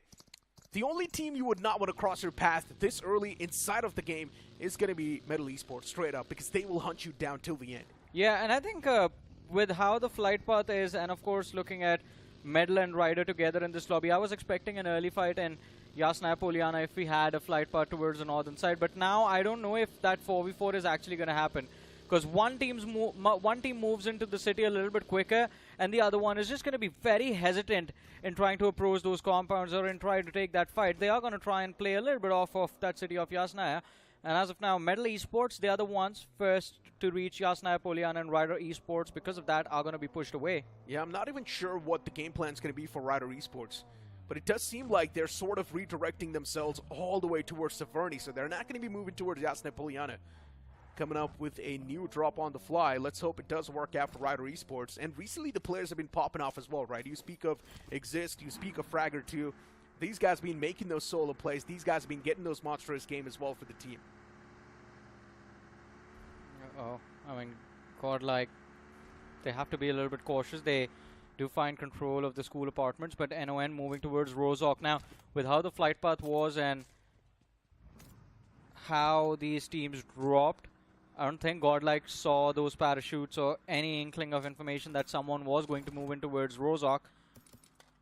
But there's this usual play that Godlike to does whenever they feel threatened in school apartments. They send someone to that ridge just overlooking Rozhok just to check if they can get any piece of information. I think that is going to happen after they're done looting. Yeah. They have the western edge of the circle right now, so there's no threat in the early stages of the game at least. Yeah, I mean, look, not to say I'm as good as Hero Extreme Godlike, but that's a move even I do in my classic games. I like to position myself on top of that Rozhok. You do it for selfish reasons. They do it for survival of the team. I do it for elimination points in a classic lobby. Yeah, Yeah, there there's are no no points, points. but still. In my mind, I'm playing an esports game, Johnny. Yeah, but there's no point in getting no points, Necro. But anyways, I think for them it might, let's see how it plays out, because even that Rozhok position, I mean, we remember in realme BGIS this year, Punk made a pretty incredible play, just being isolated in that watchtower on that hill. But since then, I think everyone has just tried to avoid fighting Godlike like that, because they know they are pretty good at setting up these traps towards school and school apartments. Yeah. And right now as well, I think NON as well have no incentive to actually compete with Godlike for their spot control, because they can just stay inside the zone even from Rozhok, and that just keeps them away from threat as well. So it's like a much safer play in comparison. There's no risk, you stay in the zone, and you can reap the benefits without taking a fight. But hey, speaking about reaping the benefits, even you guys can reap the benefits of the Realme GT7. Move on towards Amazon, search for the Realme GT7. And of course, speaking about some of the features as well, this device is powered by one of the strongest chipsets out there, MediaTek Dimensity 9400E. I recommend you guys to check that out as well. And of course, the sale's now live. Well, let's see Team Cosmic on our screens now. What are they going to be up to? It seems like getting too close to the city of Pachinki. But I think the threat can come in from the backlines at any given time. We do have the map with us, so we know that there's a team up north of Team Cosmic. It is going to be Dragonclaw Esports. And Team Cosmic actually turned direction. Now they are moving north instead of west to east. Interesting. It is, actually. I mean, Team Cosmic, let's see. At the end of the day, there's probably going to be a bit of that scuffle too. And speaking of scuffle, oh, the entirety of BO7S, they had a nice fuel trap set up around the bridges itself, and now it seems like Volcano Esports, they're not going to be standing a chance.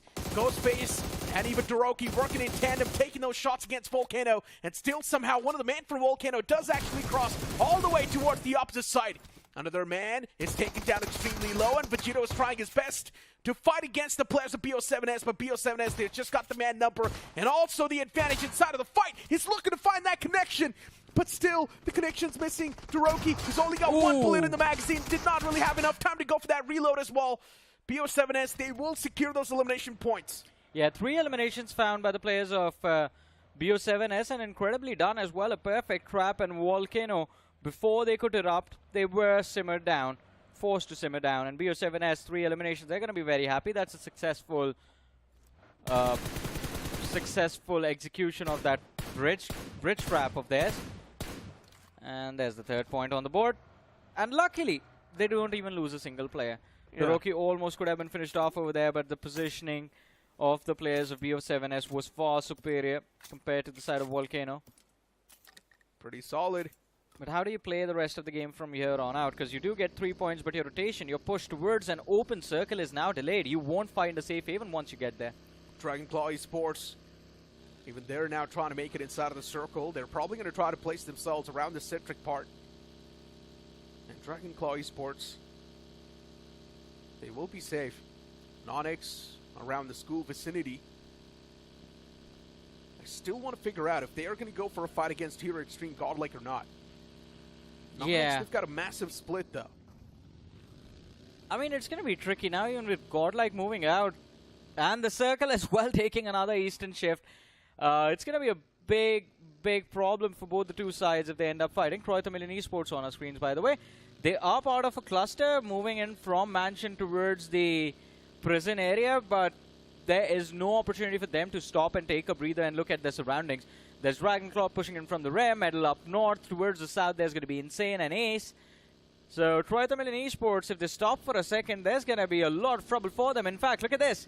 A rotation clash against the players of Insane, and now a decision needs to be made. Do you fight or do you run for your life? Yeah, Team Insane Esports right next to him, making a rotation in tandem with the players of TMG Esports. And TMG Esports, they lost out on a man quite early inside of the game, so I highly doubt they're going to be going for this fight. Team Insane will find a smooth sailing, while TMG Esports, they go for a pit stop. Spots out the players of Ace Official. Shots were taken, and the man's taken down pretty low. Hyper Ash, he's going to position himself behind that rock. The remaining of Ace Officials, even they will be closing on up to provide that cover fire. Hyper Ash gets taken out and will also be eliminated from this game without a doubt. TMG Esports realizing that there is the cover fire available from the backlines. That's why they toss out the smokes. Yeah, but kudos to Hyper Ash as well. I mean, he tried his level best in that 1v2, almost dropped a player, but was outnumbered, so he gets taken out instead, and Ace are going to be left bleeding in this game, surviving with just 3 players. The TMG Esports, brilliant recovery, and I have to say a decent spot inside of the circle as well. They are a little off-center, but in a position like this, that's exactly where you want to be. Where you do not want to be is wherever Team Ace is right now, because as soon as they avoid TMG Esports, they run into the arms of Do or Die. Another player lost, down to 2 men they go. Yeah, Do or Die. Spotting out the players in the far fray as well. Ace Officials, it's quite unfortunate. They're getting pin-served from both the sides. Pasho in the far fray is knocked out. Do or Die. Even they've got a solid spot around that lumberyard. And I highly doubt they're going to be sparing the players of Ace Officials too. Look at the 3 players making that pounce instantly. They want to claim the elimination points, and they will too. 3 players will now try to evacuate everyone around that side. Even Myth popping off, as they do get one of the confirmations to themselves too. So it's quite good. It is looking good indeed, but from the POV of Myth, things are looking kind of confusing, to be honest. They have one of the players from White Walker surrounded, all 4 players from the side of Myth intact, but they're still in the blue, and it is almost stage 3. There's a few big names blocking the western edge of the circle, so it is going to be a little difficult for Myth to move through, but anyways, they are chasing the White Walkers. 1 more player knocked and finish. Are they going to look for a few more? Yes, they are. Since shots are fired, Sarkar knocked out, barely managed to survive. Now Clutcher, is he going to go for a revive first? Yes, he is. Yeah, and the revival will be coming through as well. Oh, look at that. Still that man from White Walkers is constantly taking the shots. Almost was able to find the second one as well. Boog, I'm not even sure what he's going to do at this point, since he's just trapped around this vicinity, and the opponents have pretty much engulfed him. Myth eventually do find that knock against Boogie. Confirmation 2 will be there, so for Myth, they have successfully gotten 3 points inside of this game, and that's quite a decent start too, but since they're all the way back in the blue, yeah, I'm not exactly sure how the future terrain's going to look like now. I think this is going to be a tough game from Myth, because Circle again shifts further away from them. Ace on the other side fighting the players of Team Cosmic, and Tekken, the last man. Before he gets taken out, he does manage to finish off 1 from the side of Team Cosmic. Malik was the man who was shut down, but Team Cosmic do trade out the finish for the Shack. But that might have been a bad call, because now a third party comes through as NON are looking to chime in. Lasso knocked out. Bash, he's going to stick around along with his teammate Mikey, but there's not a lot of room for these lads to work with, so they're forced to fall back. Oh, non-X. All the 4 players still standing inside of the game. And they've got a mop in their hands too, trying to mop the floor from the northern side. Spotting out a man in the far fray. Shots are taken, no connections. Extreme Godlike finding themselves in a bit of that scuffle against the players of Myth. And as I mentioned, since they were all the way back in the blue, they unfortunately run into a trap set by the players of Extreme Godlike. Myth losing out on a man. Not the exact entrance they were hoping for, but it was a sacrificial lamb that they paid. While the remaining players, they do squeeze themselves in the safety lines. But now it's a completely new world for Myth. There's so many teams around them. I highly doubt they can survive for any longer. One thing, ladies and gentlemen, where you can play a big part is the Realme BMPS 2025 this time around. All you have to do is launch a BGMI, go to the Discovery Island, and of course, just enjoy your classic matches themselves. In doing so, you will get an opportunity to earn a few exciting skins by completing the milestones, which will be there in your accounts, and you can do that without spending any UC. And of course, one more thing that you will be doing is contributing to the prize pool of the Realme BMPS 2025. All you have to do is just play your classics and check out the Discovery Island. That's it. And as you mentioned, absolutely for free. Yeah. Do not even need to spend a single penny or UC. But Nonix, all the 4 players, they've got a decent split. I'm loving this split from Nonix. Anyone that tries to drive through the center, they will be shredded. And Dragon Esports, they straight up just move against one of the man of Nonix. Not the exact rotation Dragon Esports wanted to pull off. And what just happened there? One man directly dove in the water lines, and Nonix is now just shredding through the entirety of Dragon Esports. Even Spray God's taken down extremely low. His Weekle's on the verge of being blown up. How many bullets can he really tank? That's my question. Spray God is still somehow alive and running away from the spot. Yeah, I don't know how he still survives. His teammates are getting finished off, and that man with like 10 HP is still standing on his feet. But Nonix, they do not want that, and they're going to want that finish point as well. They're going to finish off Jin first. There he goes. 5 eliminations for Nonix. And still a big area of that northeastern edge is in their control. One last survivor from the side of Dragon Esports, Spray God. They just let him be because they realize there's a threat moving in from that northern edge. It is going to be Metal Esports. It's not just Metal. Even here, Xtreme Godlike is now breaching in around that same side. TMG Esports is trying to stop the players of Hero Xtreme Godlike. This fight's going to be extremely awkward. Hero Xtreme Godlike is surrounded by a lot of teams. Yeah. There's Rider Esports on the left, there's Metal Esports on the right, and then in the front is TMG Esports. And there's one more team inside of the prison itself. So Hero Xtreme Godlike, this fight that they're looking to take, it's extremely bad. And that's why one of the men does get knocked out, which was Jonathan. Well, let's see, can they recover Metal? As we mentioned, there was a line of fire, but distraction comes through as the players of NON show up. And now Metal are the ones on the receiving end of this play. 2 players knocked out in the middle of nowhere. And NON just turned this fight on its head. They are doing exceptionally well for themselves. Metal, they have no answer to this except just completely running away. And as they try to make their escape, Aimbot on the verge of getting knocked out. NON, I love this confidence, Necro. They are just going on a hunt, not really letting the players of Metal even breathe. But Altu, he retaliates. A trade knock has been found. I told you, Johnny. NON, they've just got a mop in their hands, and now they're just mopping the entirety of that northern side. Cleaning the floor up with the opponent's body. Unfortunately for NON, in that process, though, they unfortunately have found themselves on the casualty side of the spectrum, which is completely fine. They've lost out on a man, but it's okay. Still 3 men strong, and they do control a decent bit of that portion of the circle, too. Godlike on our screens. Jonathan recovered, and last man surviving from the side of Volcano Esports. Oh, he's still here. I mean, it's been a slow game, but 16 minutes without your team, that is impressive, man. I mean, hey, his name is Psycho at the end of the day. Well, let's see. Does he get a Psycho pass in this game just to go ham on everyone that he sees? Oh, no. Here, Xtreme Godlike might just be the one to fall prey. Yeah. There's a big chance. If Psycho even finds one, that's a dub right there. It is. And here, Xtreme Godlike's game is griefed. But it seems like Hero Xtreme Godlike will be lucky enough. They somehow, without even having the intention of avoiding him, they do avoid him successfully. And now for TMG Esports, are they wary of the fact that there's still one man in the back lines, and Psycho is slowly and steadily creeping up. But the split that just came from the players of Godlike, that has me a little bit concerned. 2 individuals quite close to NON, but we'll come back to that in a bit. We switch perspectives now, moving towards the southwestern quadrant of the zone. Do or die up against Rider. There's Dragon Claw and Myth in the close by vicinity as well that can get involved, but here we have it. Godlike spotting out the last surviving player from the side of Metal, and of course towards the north, still fighting the side of NON as well, where they found the opening. S-Power with the nade and the spray as well finds the second. NON shut down in a split second over here. Beautiful stuff.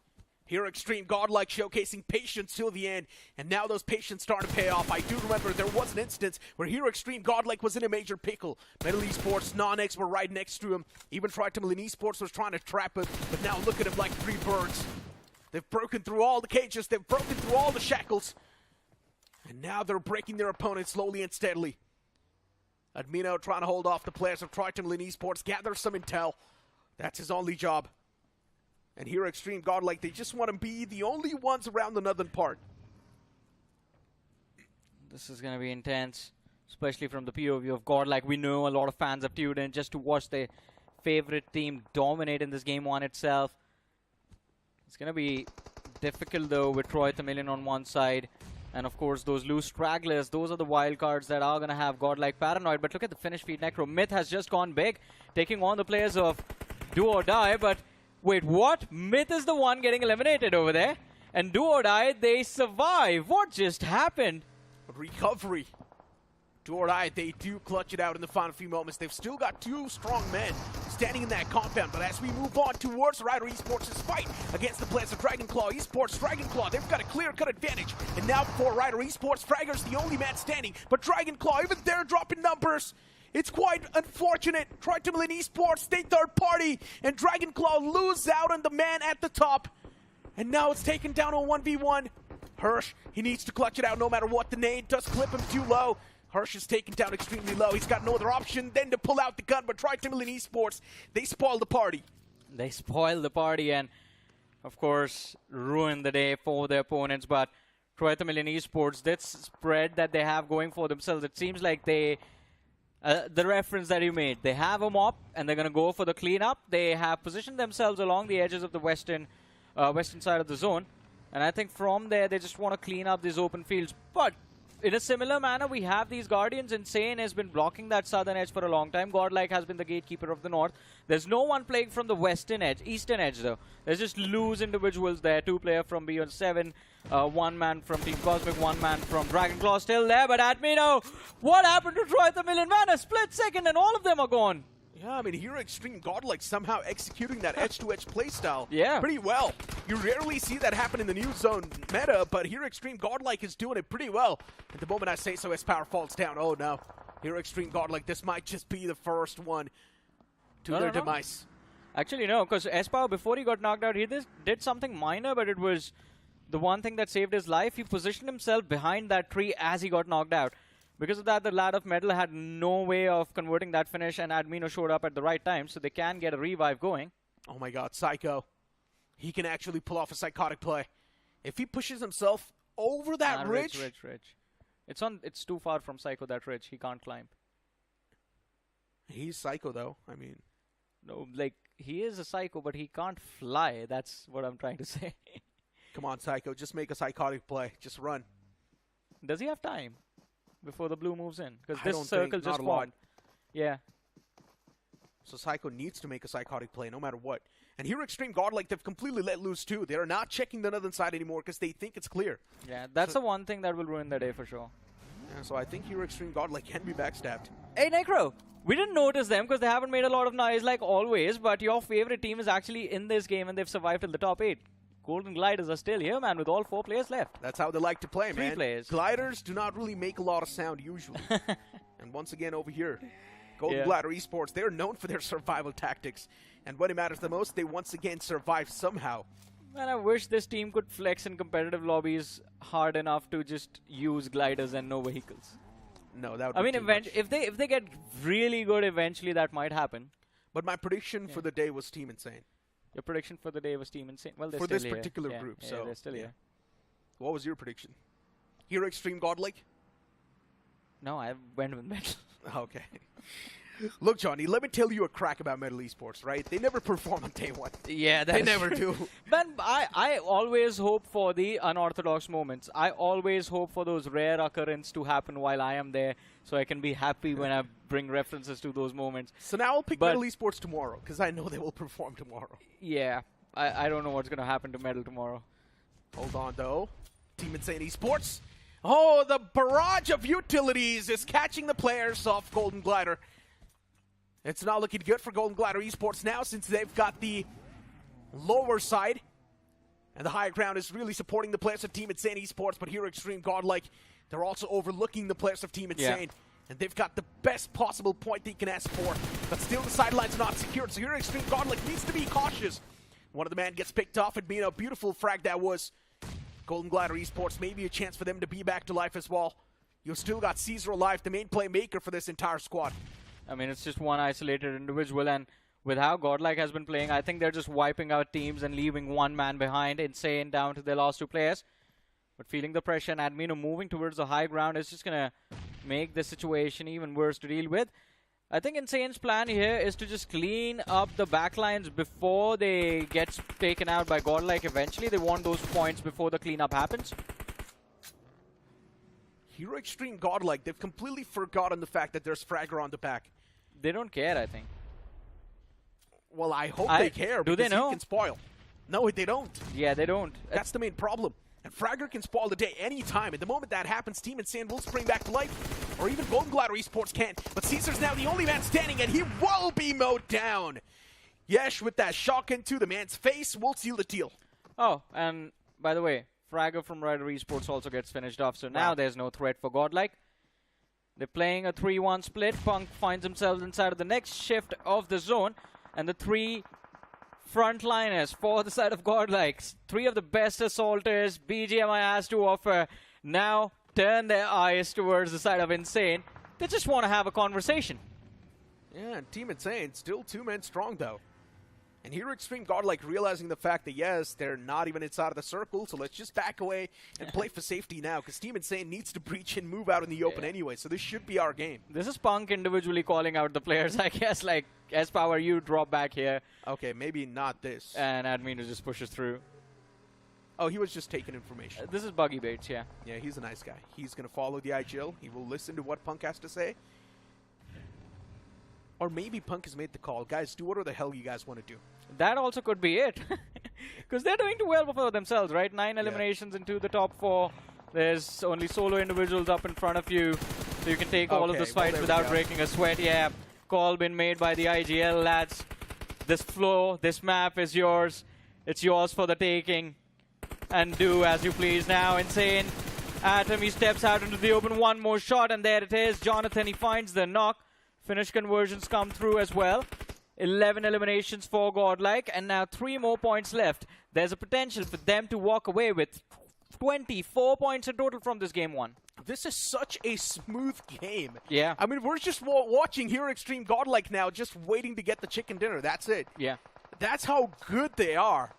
Such a smooth glide over the map of Erangel. It's them being good and also them just working very efficiently in this game. And finally, we're seeing that synergy as well back in the playing force. I'm loving that. And look at that. I mean, Admino just popping off in this match as well. All the stars aligned, man. There was one more team that could have had a similar performance. That was NON, but they were too... Psycho. Oh, he makes it to the top 2. What a brilliant move, man. Now, that is a psycho play. You just missed a nade from Psycho. I know, he bounced it off the tree.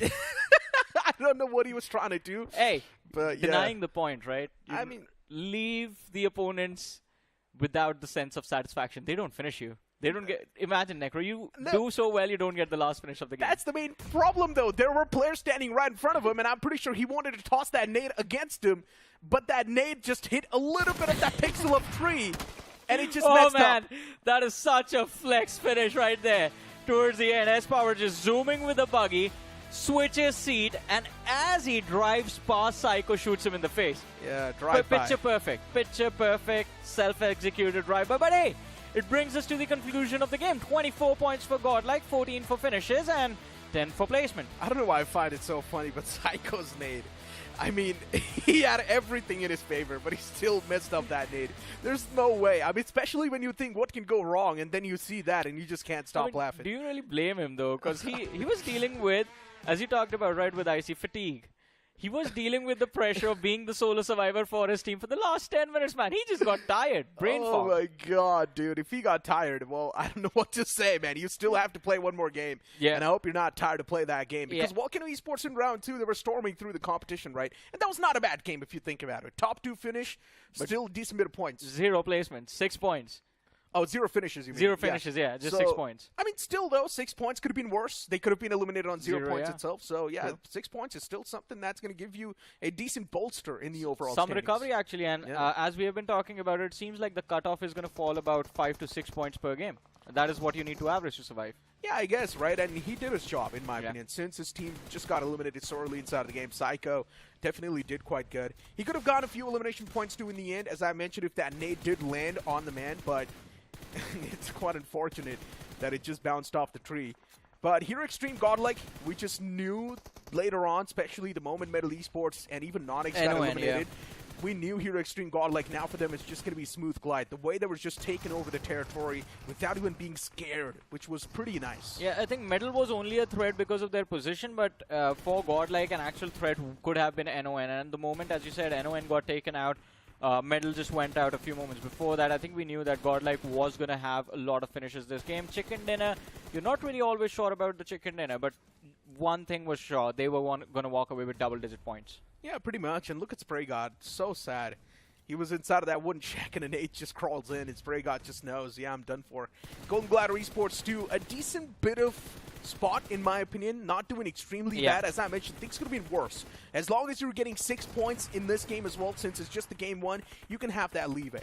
Yeah, but Golden Gliders, do they have eliminations to have those 6 points? Because they got eliminated on the 6th position. Yeah, that's a big question too. I do not know about that. I think 5 points per game at the start of the day. If you can keep those 5 points for the first 2 matches, you should be in a decent enough spot. At least you'll be in the tiebreaker for that elimination bracket. But we'll only have a look at that, I think, at the end of the day when we have the overall rankings in front of us. So far, we have the stats from the side of Godlike.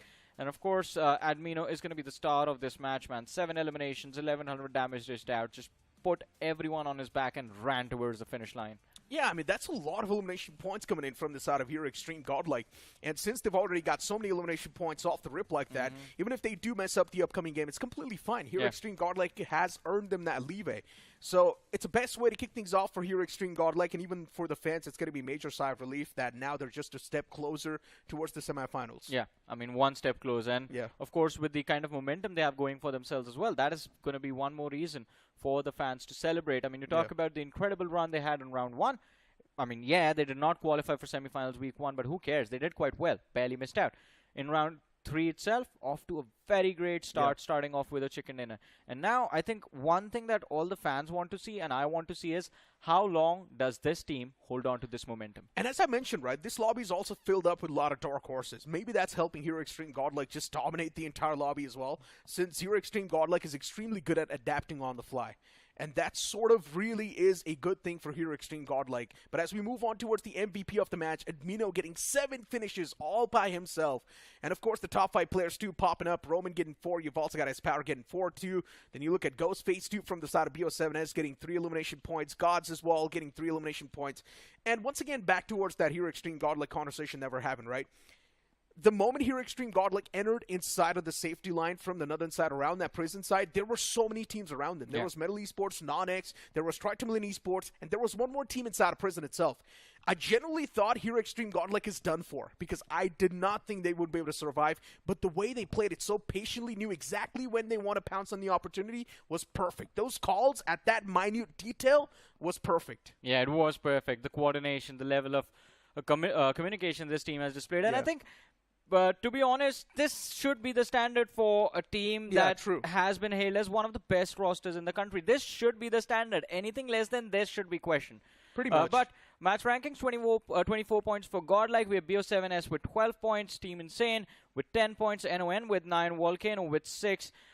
Team Cosmic with 5. Decent outing. DOD and Myth, they were very aggressive very early along with TMG Esports. So these 3 teams, I think, need to pace themselves a little bit because Myth in particular is the absolute wild card that you need to be afraid of. We remember the pop-off we saw all of a sudden in round 1 itself. They just went insane. Yeah, I mean, Myth is someone that might just directly dig themselves outside of the graves any time. At any time, If you think, Myth is doing bad, fine. Then you just wake up one fine morning and you watch Myth official just pull off a back-to-back. That's how unpredictable Myth can be. But that's also not a good thing since they're not consistent. Yeah, that is also true. I mean, consistency has been an issue for Myth for a long time because even in round 1, it was very clear. First 3 matches, not that great. Next 3 matches, absolutely amazing. Next 3 after that, match number 7 to 9, again, an amazing performance. Last 3 matches, they just bombed. Yeah, pretty much. And another team I feel like we haven't really been giving them enough props is also White Walkers. Because it's one of those teams that is always slipping under the radar. They're also getting decent bit of games. Yeah, the first game wasn't too good, but I'm pretty sure they will get that consistency back in the upcoming game. But for now, it's time for us to toss to a short break.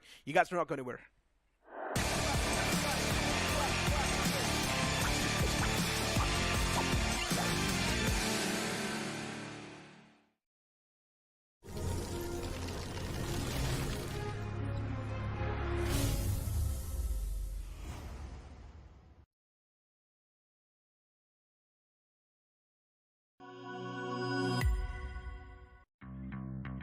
Delivery, order ready.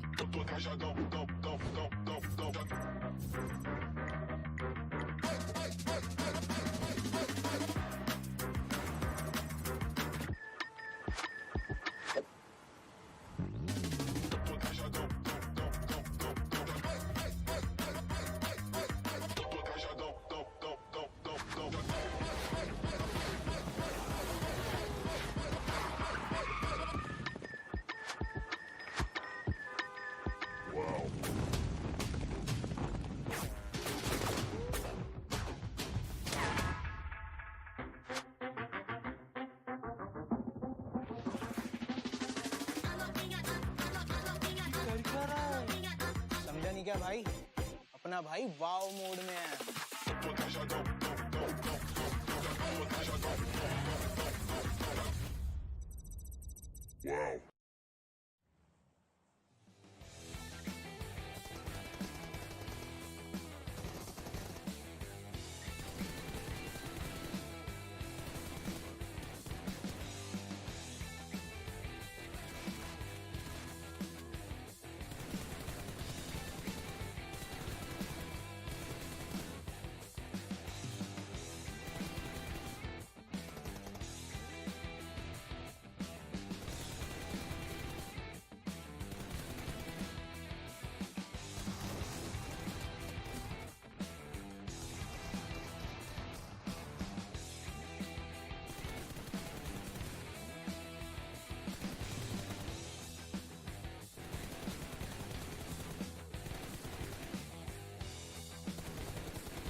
Welcome back after that break, ladies and gentlemen, to the Realme BMPS 2025. This is Super John, joined by ICBB alongside with me, and we are in round 3 of this tournament.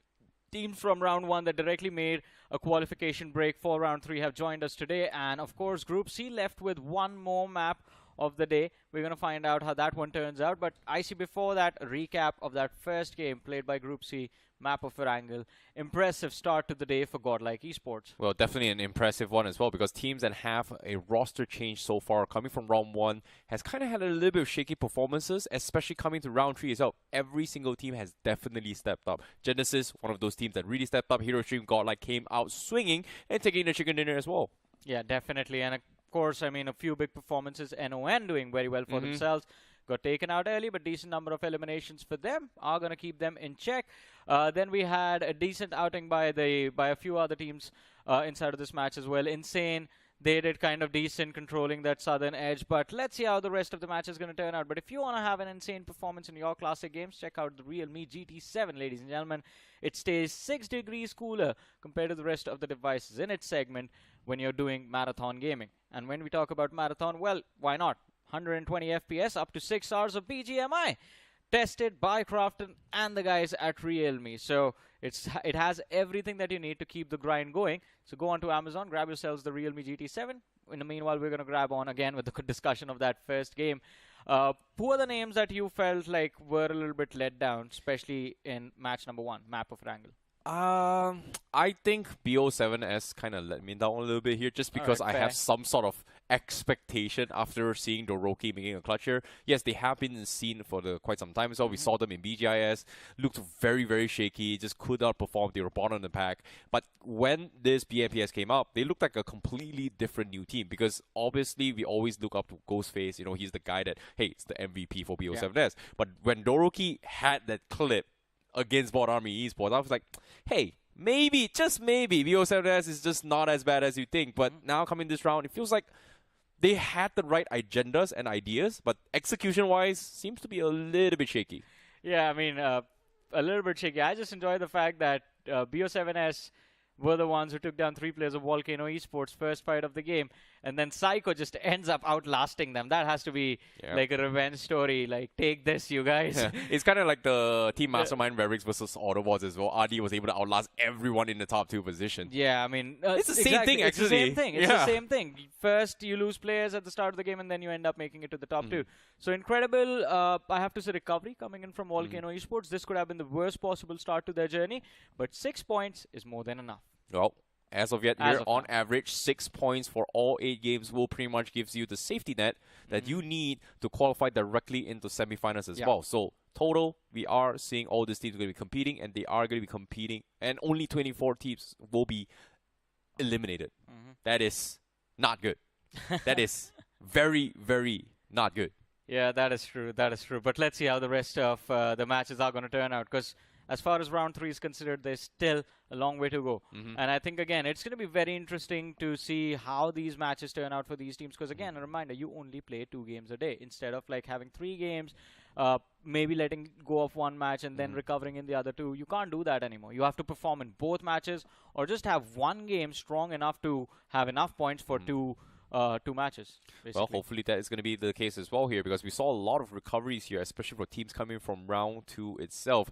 Of course, when we talk about recoveries here, teams that actually dominated during the round 2 stages here are currently in the lobby. Volcano Esports being one of those teams, Do or Die, Dragon Esports, Non-X. These are good teams that came in from round 2 that just completely outclassed everyone in these stages. But now, into this lobby here, especially with round 3, but everybody got a reset, it seems like there has been a lot of adaptations here, and that circle was not an easy one, and hopefully things will be a little bit easier in the map of Sandhawk, because this is by far the most unpredictable map out of all the maps. And ladies and gentlemen, without further ado, we're going to be jumping straight in towards the final game for the day, match 6 of the day, and the second game for Group C itself. And it seems to me the flag path is going to be coming in from the northeast section of the map and then ending towards the west side of the map, a pretty northwestern shift, a little bit far off towards Bantai, Dogs, Cam Charlie, and Sami. But overall, most of the major POIs are pretty much very, very easily accessible. Let's see. I mean, as you mentioned, point of interest, Bootcamp is going to be there, Paradise Resort is going to be there, but Paradise Resort, godlike, they've been left there all alone. Rider Esports, oh, do you hear the cheers? They're celebrating. No one's there to challenge them for control of Bootcamp. But if these 2 drop locations aren't being contested, that means it's going to be some other awkward spot, man. Myth and Troy Tamilian towards Ruins. Are we going to have a Ruins fight early in this game? We might, might actually as well, because Troy Tamilian, they have a little bit of a widespread. Seems like they are going to be going towards Tambang Ruins as well. They are pretty much split 2-2. But for Rider Esports case, you know, I like that you actually brought up this concern as well, because Rider Esports, do they get this kind of drop clashes? We saw that legendary moment coming from Fame when Godlike also chimed in with a third party. It was like a 3-way showdown in Bootcamp itself. But the teams that do like Bootcamp a lot is Wildfangs, and Wildfangs is currently not in the lobby. They're sitting in towards the semifinals, just watching the rest of us compete for their slots actually to the semifinals. So that's something that we're looking forward to as well. But this spray from Roman. Okay, Pash, what was... Roman, how did you hit that shot? Man, just a hollow sight on that AUG, and he finds, and his teammate does get the conversion. And OMEN Esports, again, off to a great start, man. But yeah, all I saw was a blade of grass, and I think he just saw a pixel move and just pulled the trigger. First finish of the game, going to the players of NON.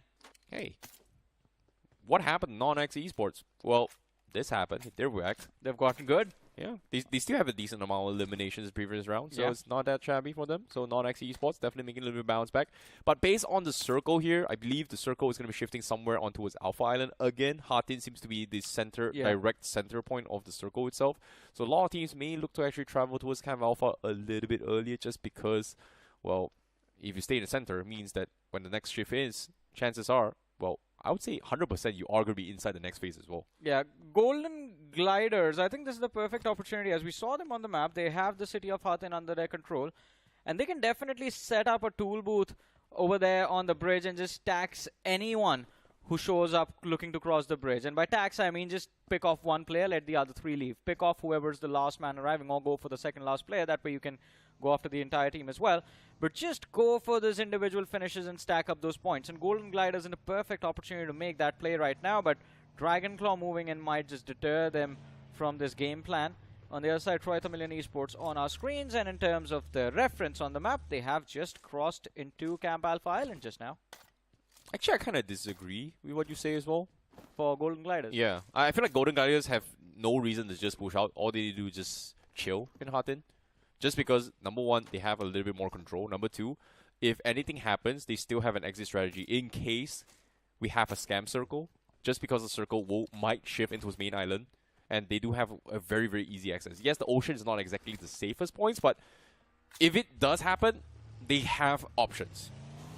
Just because of that direction. I mean, they can have options, but then you just remember what happened to Genesis when they tried to make a play of staying in Hatin and got absolutely destroyed. Fair enough. But all things considered, for those of you watching at home as well, if you guys want to have a smooth, uninterrupted gameplay, be sure to check out the realme GT7. It's currently out in the market. Just search it out on Amazon and check it out. Because why? It will give you that stable 120 FPS for up to 6 hours that was tested by realme and the Crafton guys. So be sure to check it out. Meanwhile, on screen, what's going on here, White Walkers? Seems like they are scavenging on the outskirts. Yeah. On the northern section here, it seems like it's not the most effective loot path, considering that it is kind of risky, considering that based on what we know on the map, there is a lot of people around them. Yeah, they make a noise, they get spotted out, instant sandwich, volcano from one side, godlike from the other. But insane. I mean, look at this. They are looking to make a mad dash. They've made a small little sprint towards the Camp Alpha Island and now looking to get themselves to the high ground as quickly as possible. This is actually a pretty decent rotation coming in from Team Insane, but you have to be cautious of not really engaging into firefights once you have reached the top of the hill. Well, in this case, Volcano Esports, they are going to try and make their mark here. But here's a little bit of a spotlight stats here for you guys. Arjun, pretty much one of the stars coming from Volcano, coming in from round 2 itself. He's got himself 19 finishes during the round 2 stages. And he was one of the playmakers for the team. 19 finishes and 13 knocks. So 2,621 damage in total that has been done for him throughout his journey in round 2. That's pretty impressive.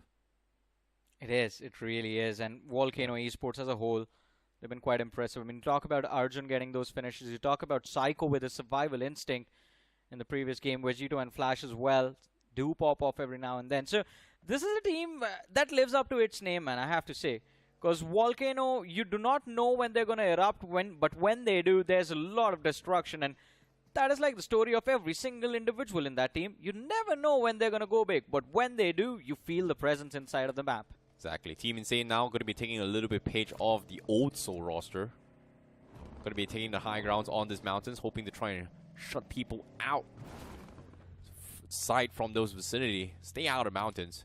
That's going to be the game plan here. Obviously, Non-X is also having the highest point inside the temple.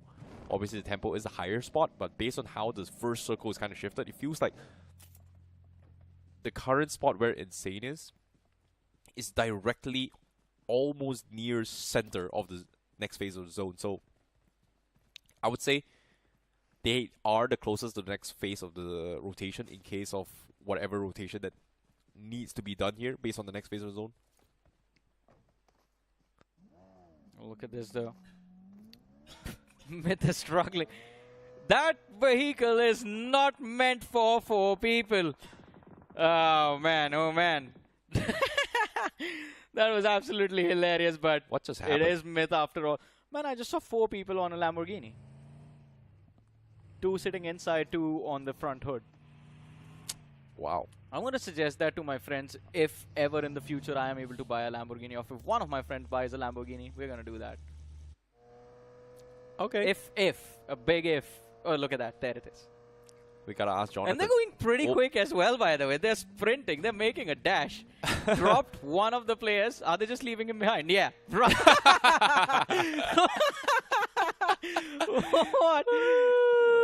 This feels like it's a comedy of errors right now between mid and how they're rotating. We gotta ask Jonathan for a ride like this, huh? I mean, I'm Can just gonna we leave though? it there. can we though? Are you good enough friends with him to do that? No. Yeah, me Unfortunately. neither. Maybe sometime in the near future, we'll get ourselves someone. Yeah, you do that, buddy. Yeah. We can all dream. Maybe. But, now, this is just weird to watch. This is weird. Man, This is just weird to I watch. want to enjoy this for the next few minutes. See where this goes, man. Now, this is one of... Oh. Whoa. Easy there, buddy. Easy there, buddy. That's a lot of horses under the hood. You know what's really interesting? Once upon a time, Yeah. especially in the old days of the patch itself. Oh, no. Imagine the downgrade from riding a Lamborghini. Now you have to ride the scooter. No. I Well, feel bad for the other two well, guys. that's one. But number two would be, I think my point is, back in the days, if you drive too fast, and if you jump off, You get knocked. you take too much damage, Yeah. and you will get knocked.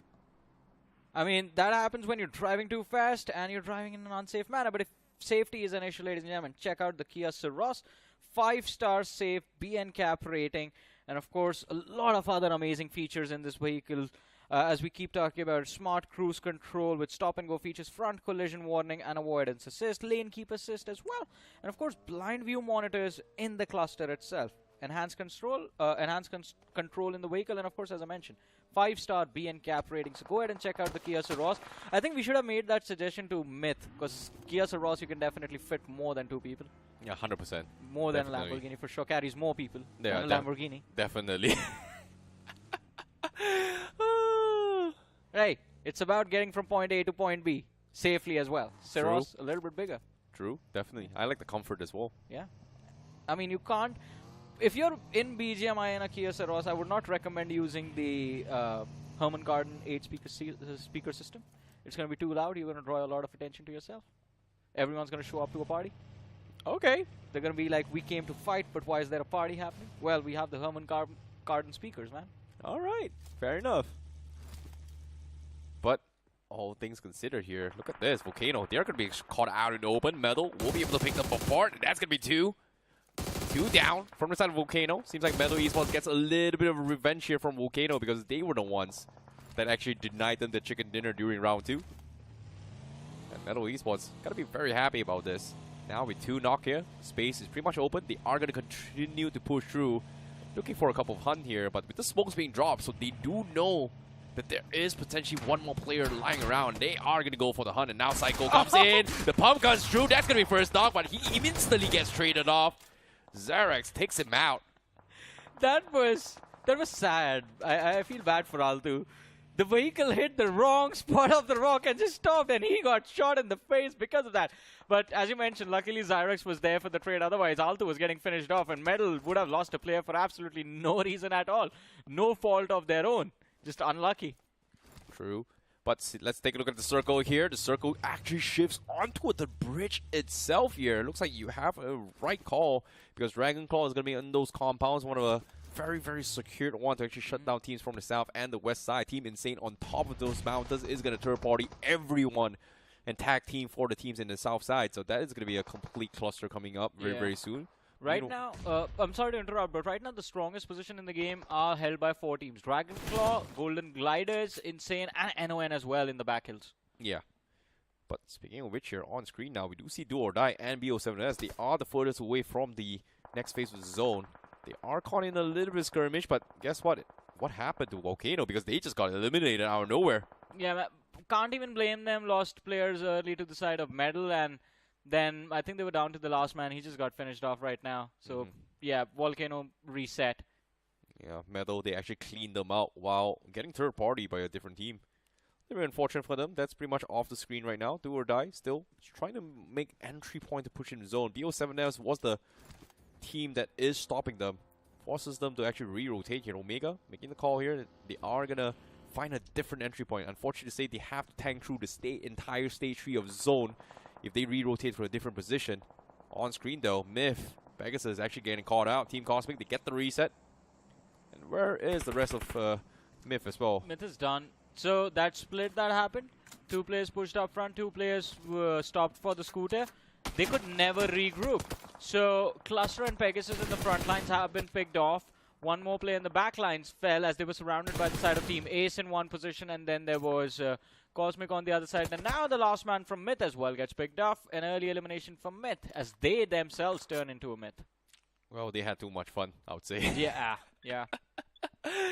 It's sad to say, but they tried their best. Unfortunately, sometimes their best may not be enough. Life takes a little bit of tumble and forces you to experience things that you will have to go through.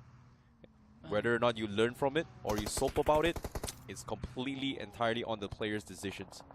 Meanwhile, on screen here, BO7S, they finally make into the zone. They are going to be playing on the shorelines, but they're still not exactly in the zone. Apologies as well, because right now in front of them is going to be Ace. Tekken actually gets taken out. Ace official losing a player right out in the open, and that's going to be the sign for BO7S to push through.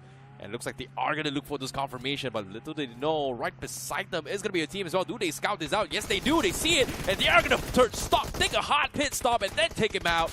Dusty gets knocked off. A very, very hard maneuver coming from BO7S. Yeah, this one was filled with a lot of confidence, but BO7, they now have to back it up. It's a 3v3 situation, and the nade from Ace. Bash actually finds the second knock. BO7, they are in a very difficult situation, but they have Tekken knocked out in the back lines. Another nade goes out. Some damage onto Phantom, but knock is not going to be there. And as Dizzy goes for a revive from the flank, Spray God from Dragon Esports find the knock on to Doroki. And as the third party comes through, I think BO7S have realized that their journey in this game of Sanhok might be coming to an end. Oh boy, Ghostface needs to be picked up here. Fortunately for them, they are right at the edge of the zone, and from behind, Dragon Esports is going to be crashing in. Do they run into the smoke here? It's going to be a question here. Looks like they are going to try, and here they go. A free point. Doroki gets taken out, and now Dragon Esports is going to clean out whoever is inside. Sprays through the smokes, and they just get completely shut down absolutely for free. Nothing BO7S could have done, and Dragon Esports gets a lot of freebies from this engagement. That is just unfortunate. Yeah, it is unfortunate, man.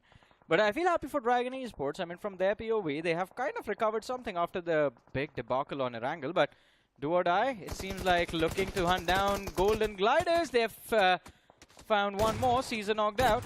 One man in the back lines. He can't really do much. Moving in from that northern position, I thought it was going to be extremely difficult. Golden Gliders should have actually dominated this fight. Why are they getting beaten?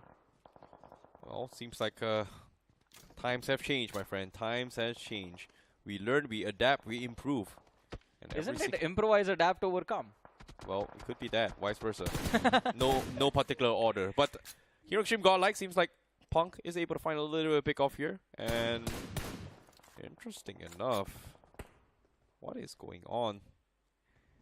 Seems like they are just taking a little bit of chill pill. Oh. While Dragon Esports, they go for another hard crash, and this time in the hands of Ryder Esports. 2 down from side of Dragon Esports, and Ryder looking to clean out the last player. Spray God needs to juke his way through, but it doesn't matter.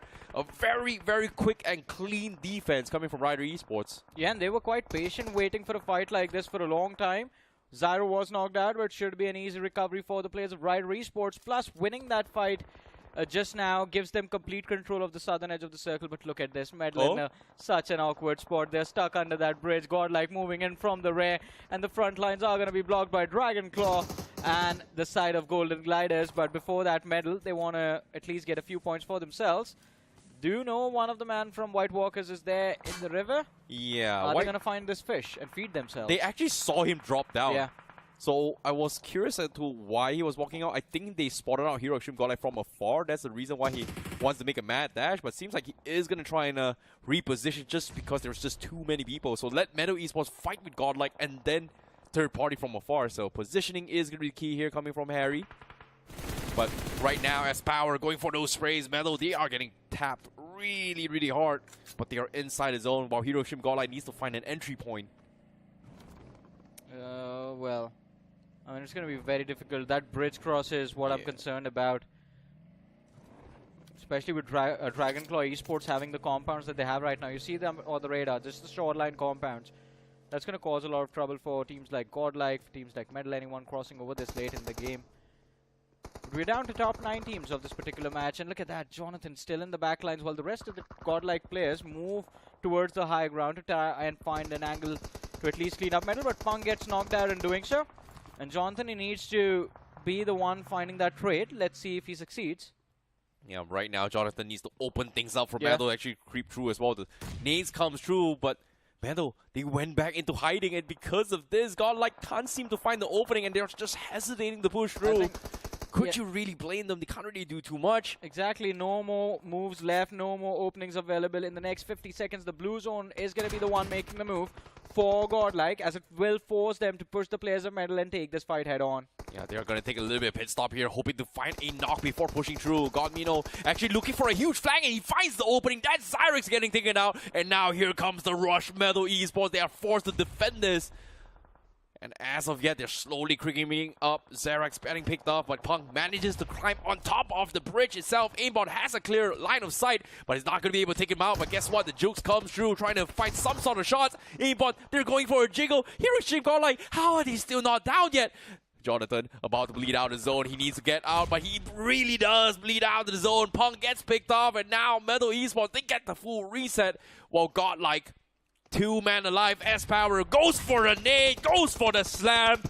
And now only Zyrex remain, and Godmino gonna be pushing through the smoke, but he can't do anything because he's getting shot from the inside of the zone.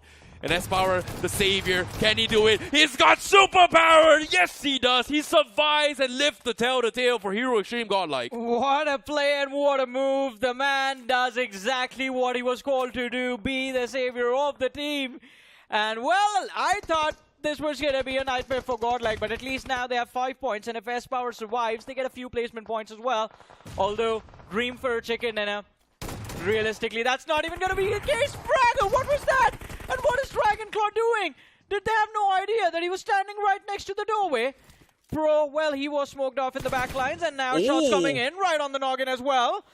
Fragger now looking for a reset. Ryder Esports, they've done well for themselves in this game with 6 eliminations on the board, but only 3 players surviving. Zyro getting greedy, gets knocked out, but that means Dragonclaw, their journey might come to an end now if Fragger finds that last man as well. Oh no, he sees him once more. They know for a fact that Dragonclaw can't actually go in for the reset, so Ryder Esports, they've got a lot of time unless the third party comes through. But Ryder Esports, they're going to take advantage of the fact that in between him and Pro is quite the distance and some space, so he is going to go for the reset. Meanwhile, Pro, he doesn't have mats to actually do anything, yeah, so this is going to be a full reset coming from Ryder Esports.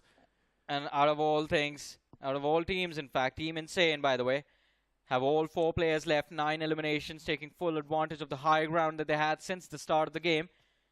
And look at them moving along the back lines, moving along the edge. Ryder Esports are going to be caught off guard in the next few moments, but before going down, what amount of damage can Ryder Esports actually do? 8 eliminations on the board secured, as now there's Insane and Ryder left with men enough to take the fight.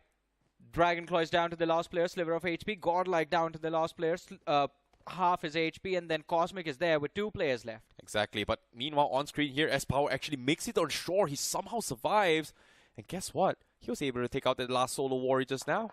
Just like that, they are going to be able to get in as well, but Zyro gets jumped on by gods because Ryder Esports was so focused on the mountain. They were distracted because of that major fight with Dragonclaw, and Insane was able to go in for a huge flank, and then now get a little bit of ambush for them. And now with the sprays coming through as well, Fragger continues with the hunt. Malik actually gets scouted out. And now S-Power forced to tag the zone. He's going to play the Met strat to try and get some sort of position points, but it's too late. Stage 7, too much of a damage. Yeah. And HeroXtreme Godlike will bow out on 5th place. I think at this point even Punk would have gone like, yeah, just let it be. Don't give them the point. We have done enough. 5 finishes, top 5 finish. That is going to be good enough. But Ryder Esports, I think, they have also done quite well for themselves in this game. A lot of eliminations, breaking into the top 4. Fight against Team Insane, kind of impossible to win, considering Fame is the last man left alive. Plus, there's line of fire for the players on the flank as well. One of the opponents gets extremely close, and Fame, he's desperately avoiding the fire from every which way possible, but is is going to get eliminated eventually. There it is. Finish picked up by Team Insane. And now we're down to the top 3 of this match. 12 finishes for Team Insane. All 4 players still intact. Dragonclaw Pro, by the way, happiest man in this game as he survives with no first aids. And Mickey, that's just unfortunate. Yeah, just proning out and open as well. He was doing nothing. He was minding his own business, enjoying the beautiful scenery, the peace, and then people just shoot at him. This is such a great flank coming from Team Insane, Yeah. and now Pro has no options left. He's got the shotties. Best option, he's get 1 more point, but as of yet, he's done all he can. No meds, no nothing. Even his helmet is level 1, I believe. Yeah, it's a level 1 helmet that is damaged because of the headshot coming from Rider Esports just now. Imagine if Yash finds a few nades in these crates now and they just lob it in and finish it. Oh no, he's about to bleed out his own. He's going to deny the point. Insane, they are going to go for the hunt. They are going to try and find him. He's going to be down towards the last wire. He's going to go for the big. Nope, finally pulls the shot here, but Pro is about to bleed out his own. Does it deny it? Can he get 1 point? ID? Nope. They do not find the point, but Pro will be on the 2nd place for Dragonclaw Esports. Hey, he outlasted his opponents, and when you're the last player left from your team, sometimes that is the option that you should be taking. I mean, why not? Go for the ego battle right where you can. But Team Insane, their ego is going to be satisfied. 13 eliminations secured, and the chicken dinner 23 points from this game of Sanhok. An incredible start to their journey off round 3 as well. And this is what I would want to see from Team Insane, because, again, a reminder, they missed out on semifinals because of what, 3 points? Yep, it is a little bit of what-if situations here. A lot of these teams are here in BMPS looking for that redemption. Yeah. Because we all know when the LAN happens as well, it is going to be very, very important. You know, we've teased you guys a little bit, but it's okay. I'm just going to leave it at that. But all things considered here, for today itself, it has been a very, very great start here for round 3 in particular. We have teams that has kind of set the tempo, especially for Group A, B, and C. And of course, Extreme got like very, very consistent in the stuff. They got the chicken dinner for previous game, and the top 5 finished this game, which puts them in the top of the leaderboard for at least for Group C for sure. Yeah, at least for their group. But that's the thing. It's about the overall leaderboard. And I think in the overall leaderboard as well, they could be in a safer position or maybe in a position from where they can make a fight happen tomorrow. But highlights on our screens right now. And of course, Volcano Esports. So what do we call this? I mean, there was a massive, massive leap from Volcano Esports in the previous round. And then in round 3, it seems like they've just gotten worse. Last game, we say they were unlucky. Psycho still managed to recover. This game, again, they get wiped out super early. This time, no one survives, though. Yeah, it's a little bit unfortunate considering they got caught off mid-rotation as well. But Extreme got, like, I would say they played the best they can in this scenario as well, because Metal Esports just didn't give them the opening to actually push through this Metal Esports. And again, you know, when it comes to Sanhok as well, I believe Necro likes to mention it a lot. It's very circle-oriented. If the circle is in your favor, it's great. Team Insane obviously had one of the greatest start here just because they had the high ground advantage in those mountains, which we saw earlier at the before the stage 1 even closes in.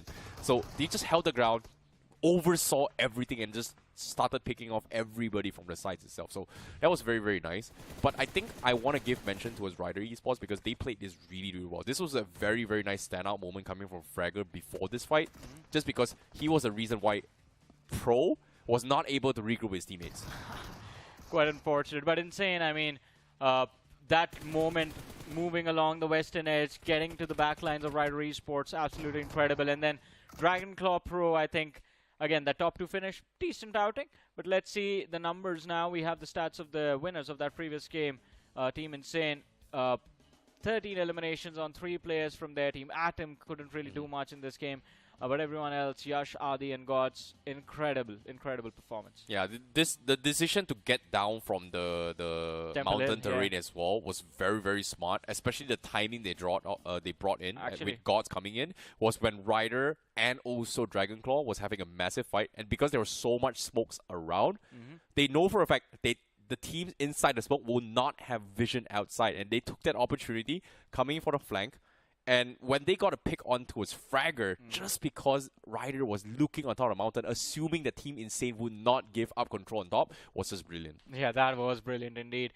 But it's also going to be interesting to see how now the teams adapt, because they know that, all right, there's this big threat inside of a group that we have to deal with. We can't really avoid them anymore.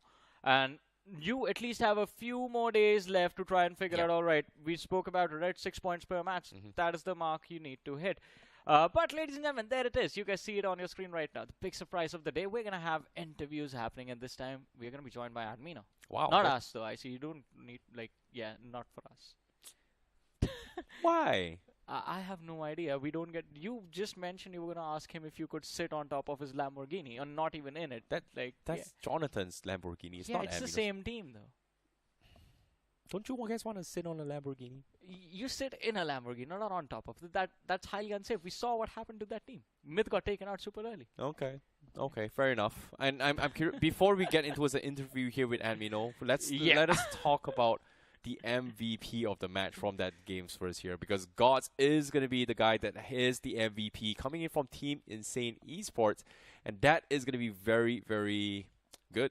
Because that's going to be good indeed. Let's be honest, it is very good, because this is the Team Insane that we did not see in BGIS. We didn't see in the early stage round, but with this adaptation, hopefully they will be able to make a bounce back in this game. But let's take a look at the top 5 players as well. Joining him is going to be S-Power as well, with 4 finishes in the back, and also Ash coming from Insane, and Lasso from coming from Team Cosmic, and last but not least, we have Alto coming from Metal Esports. Yeah, but I have a question now, because there was a time when Sanhok was the map for Team God. Like, they would just go berserk on this map, man. Now what has happened? You have, like, the best...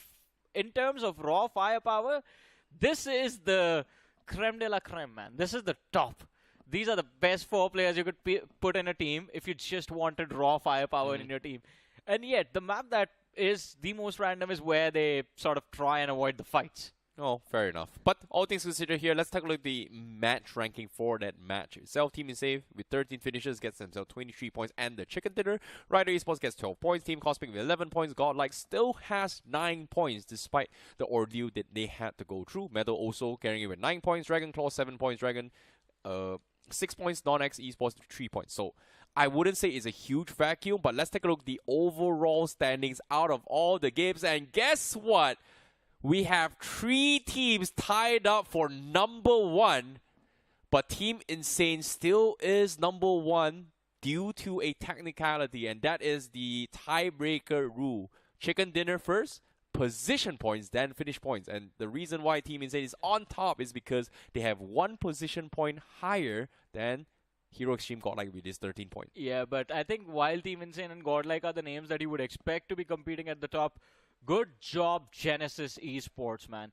This is a team that has been fighting for survival for a while now. I mean, not just this tournament, but the tournaments before this. But this time around, very well done. We have seen that improvement from the start of the year till the Pro Series. And I think if Genesis just keeps this going, we're going to see them again in the finals. Yeah, the biggest struggle was their debut match in round 1 as well. Yes. New roster, new players, new teams. They had to completely switch their playstyle, and we saw a major improvement coming in from Genesis Esports. So I'm looking forward to see how this revamped roster is going to be looking like. Same can be said for Metal. Same can be said for, I believe, Reckoning Esports as well, because Salme is starting to adapt really, really well towards the team. But hey, look at this now. Anyone under 9 points is unsafe. I see it seems like the cutoff is dropping. And look at the names as well. Forever, Metal, 40R, Team Tamilas, Apecity is there. Apecity not off to a great start today, man. 2 matches, just 7 points. Exactly. So the current cutoff is going to be on the 24th position. So 9 points is the current mark. So 9 times... Oh, yes, what?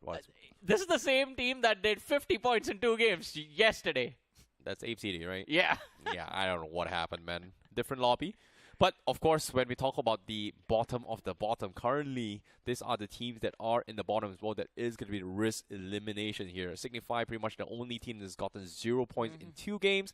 We are seeing a little bit of unexpected names as well, such as Volcano, Do or Die, H4K, Los Hermanos, Golden Gliders. These are teams that actually did really, really well during the round 1 stages and also round 2 getting into it here as well. Shadowblitz with 5 points. Unfortunately, their second chance comes in a little bit of a pricey price, but it's only just 2 games, right? The current cutoff is 9 points, 5 points. Well, the gap between 5 to 9 is only 4 points, so it's not that big of an issue. So 1 Chicken Dinner would put them back into a running for qualification. Gap between 48 and 24 is 9 points right now. You get 10 points in 1 game, you instantly take a leap beyond half the leaderboard.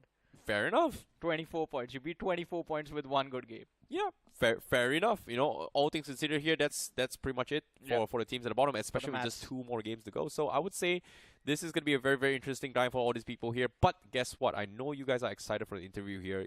There is going to be an interview with Hero Extreme Godlike at Mino on towards a very, very short one. Yeah. And I'm curious to see what he has to say, because this is our first player interview here in realme BMPS, directly here on the officials itself. Exactly, and it's going to be very interesting considering, as you mentioned, first interview.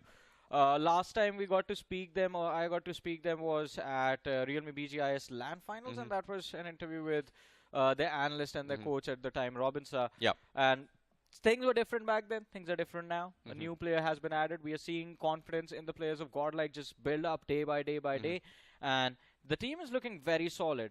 So it's going to be interesting to see what he has to say. And of course, first of all, what are the questions our lovely colleagues over on the Hindi desk are going to ask him? I agree. But my first question, I think in the audience's perspective as well, how did you guys get S-Power over? That's my biggest question, because S-Power was the one that lifted the trophy with Versatile in VGIS. And out of nowhere, instead of sticking to the roster, they got S-Power into a Hero Extreme Godlike. That's my biggest question. Well, S-Power is a people pleaser.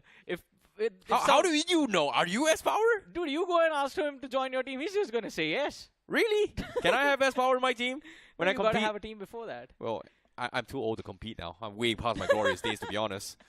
Maybe you still stand a chance. What do you guys think? What do you guys think we should ask? Yeah, actually. Leave it in the chat section. Maybe you're going to pick it up. I'm curious. Maybe in the future we will have Who do you want to see tomorrow, actually? And if there is someone you want to see on the English desk, who do you want to see on the English desk? Oh. Huh? Yeah. So you're trying to get somebody to replace us as casters? No, for the interview. Oh. Maybe. I mean, do you like this guy? Okay. that felt like a double meaning sword here. But all things considered here, I think this is the first interaction we've had since BGIS. This is like almost a month, 2 months ago. So I think the last official interview was actually done by Somraj. Oh, yeah. When he lifted the trophy. Talking After about that, some kingdom, right?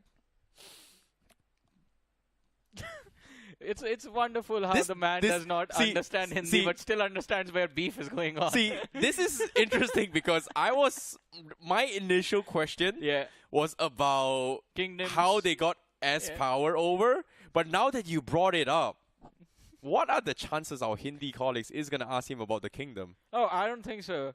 Yeah, knowing all 3 of them, I don't think they're going to be asking those questions. Why? Don't you guys want to hear what their response is? I would love to hear that. Yeah, and recently I think Jonathan actually hit 7 million subscribers. Yeah. Congratulations to him, by the way. Actually, we were very aware, but it was very think it happened yesterday, right? Yeah, congratulations. That is a great step into BGMI history. We are too focused on just the tournament itself, I guess. We're just too focused on competitive. I also forgot about it, by the way. I know, right? Yeah. Congratulations. I'm pretty sure they're very happy about this. You still don't get on top of that Lamborghini. You know that, right? He's not letting you do that. Get your shoes on top of a very expensive car. What do you think, IC? Let's see. We will see if we can make IC's dream come true. You know what to do, guys. You know what to do. But all things considered, it's not about us. It's not about them as well. We have to talk about what happened actually today itself. I think to sum it out on the storylines on what is happening is that in round 3, we do see a little bit of adaptations coming from all the teams from round 2 itself. Some didn't really do too well. Volcano definitely one of the teams that didn't really do too well. Team Insane making a little bit of bounce back was great. But you can see that especially for the teams that has qualified to round 3, Reckoning Esports, Hero Extreme Godlike, they looked very, very, even 8-bit as well, they looked very, very shaky coming from round 1 just because new roster, new things to actually improve, chemistry needs to be retrained and everything. But coming to today's debut, they looked very, very solid. And I think the only one that kind of had a little bit of fumble here was actually 8-bit, just because they could have closed out a very, very easy chicken dinner, which resulted in them losing out a chicken dinner and not getting a good position. I think for that moment, we can give them a little bit of leeway as well, because it is 8-bit, man. You are the champions coming in from a big tournament recently. And if you start doing well in a match, there will come a time when you get a little too overconfident and someone gives you a reality check. Luckily for them, the team that gave them the reality check was God's Reign.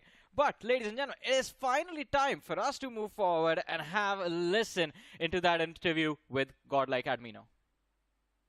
बताइए आप कैसे हैं? बहुत ही ज्यादा बढ़िया एडमिनो, और आपका game play देखकर तो और भी बढ़िया 7 फिनिशेस आपने निकाले। मैं आपसे जानना चाहता हूं कि राउंड 3 से पहले क्या थॉट्स रही थी आपकी as a team, as a individual? आप क्या सोच कर आए थे मैच खेलने से पहले?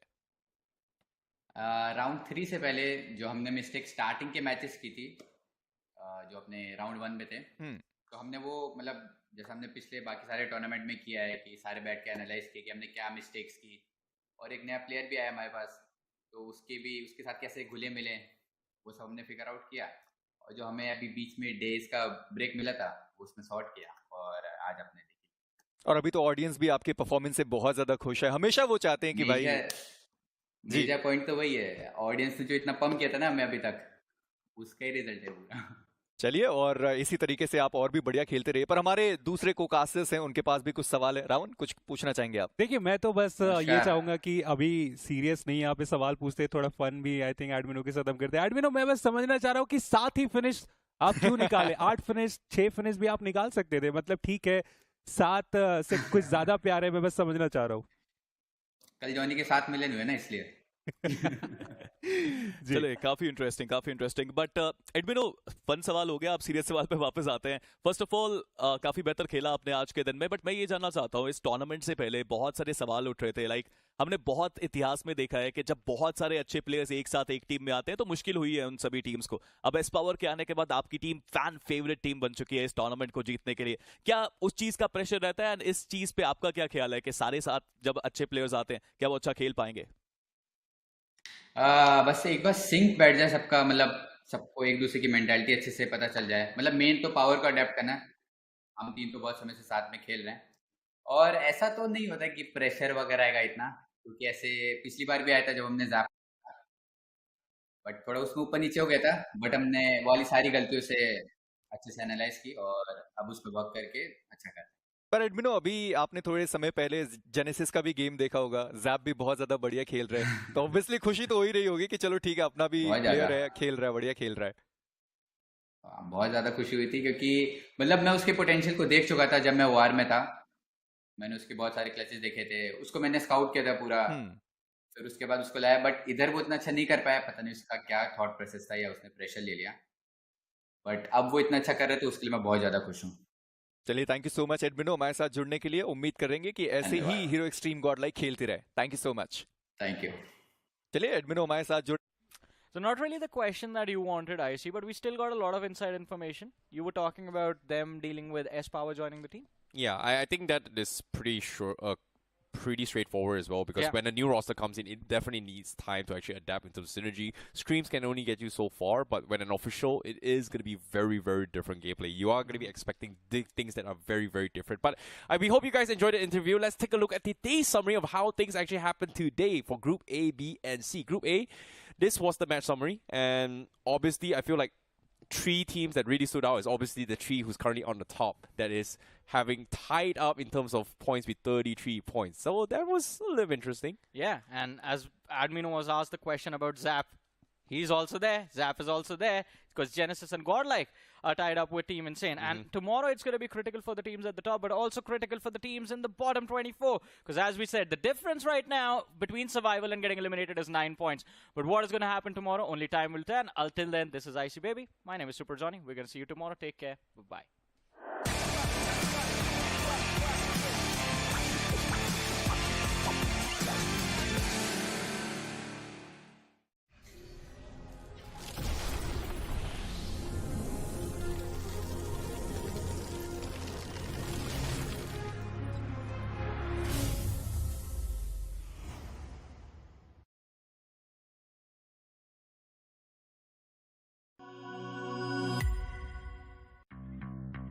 Delivery, order ready.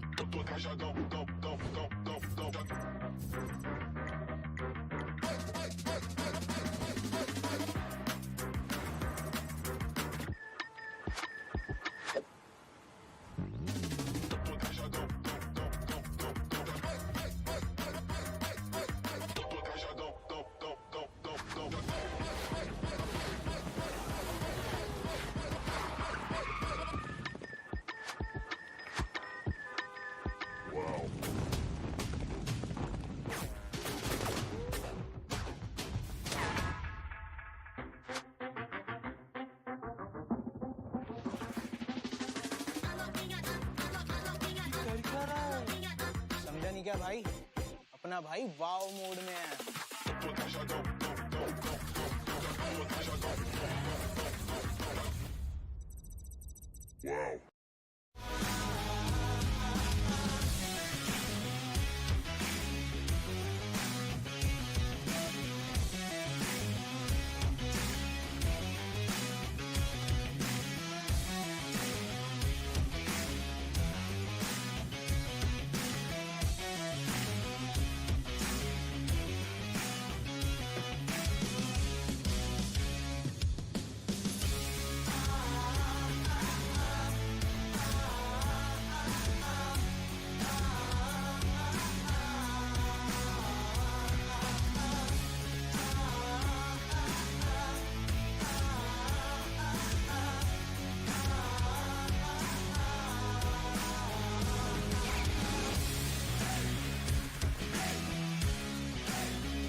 rage and regret consuming me.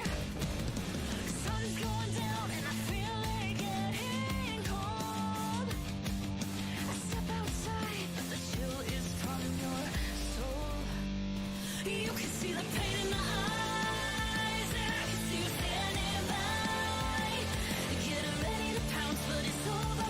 Now you've had your fun, but mine's just begun. Going insane, so I drink my pain.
underwater, but you're saying I'll be fine in the end. So I'm holding my breath, skipping rocks on my skin until then. Lost at sea, you were the one to push me in. But the water's warm, now I'm bathing in karma and sin. You can see the pain in my eyes, and I can see you standing by. Getting ready to pounce, but it's over. Now you've had your fun, but mine's just begun. Going insane, so I drink my pain. Now the smoke is clear, I have no fear. You gave me a war, but now you'll get yours. Now you'll get yours. Now you'll get yours.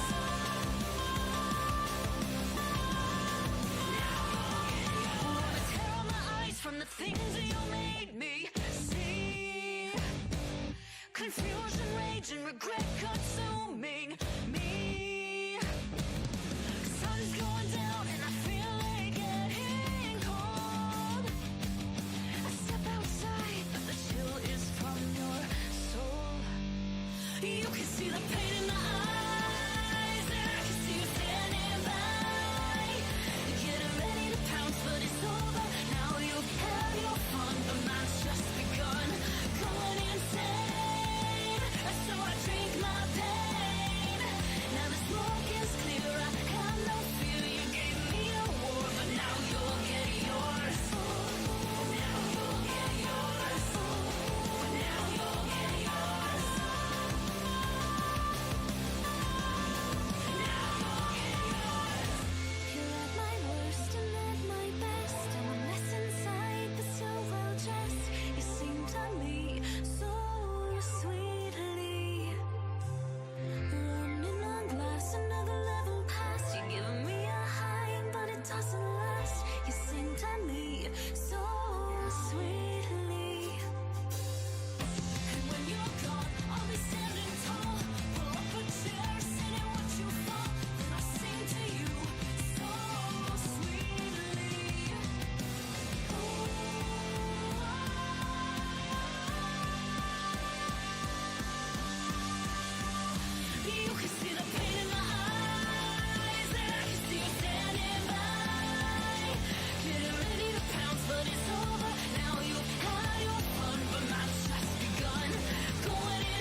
until then. Lost at sea, you were the one to push me in. But the water's warm, now I'm bathing in karma and sin. You can see the pain in my eyes, and I can see you standing by. Getting ready to pounce, but it's over. Now you have your fun, but mine's just begun. Going insane, so I drink my pain. Now the smoke is clear, I have no fear. You gave me a war, but now you'll get yours. Now you'll get yours. Now you'll get yours.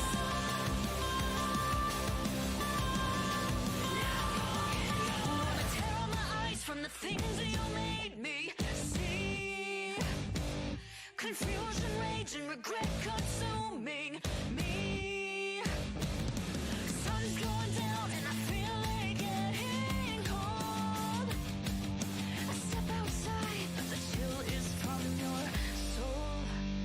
You can see the pain in my eyes, and I can see you standing by. Getting ready to pounce, but it's over. Now you have your fun, but mine's just begun. Going insane, so I drink my pain. Now the smoke is clear, I have no fear. You gave me a war, but now you'll get yours. Now you'll get yours. Now you'll get yours.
but you say it'll be fine in the end. So I'm holding my breath, skipping rocks on my skin until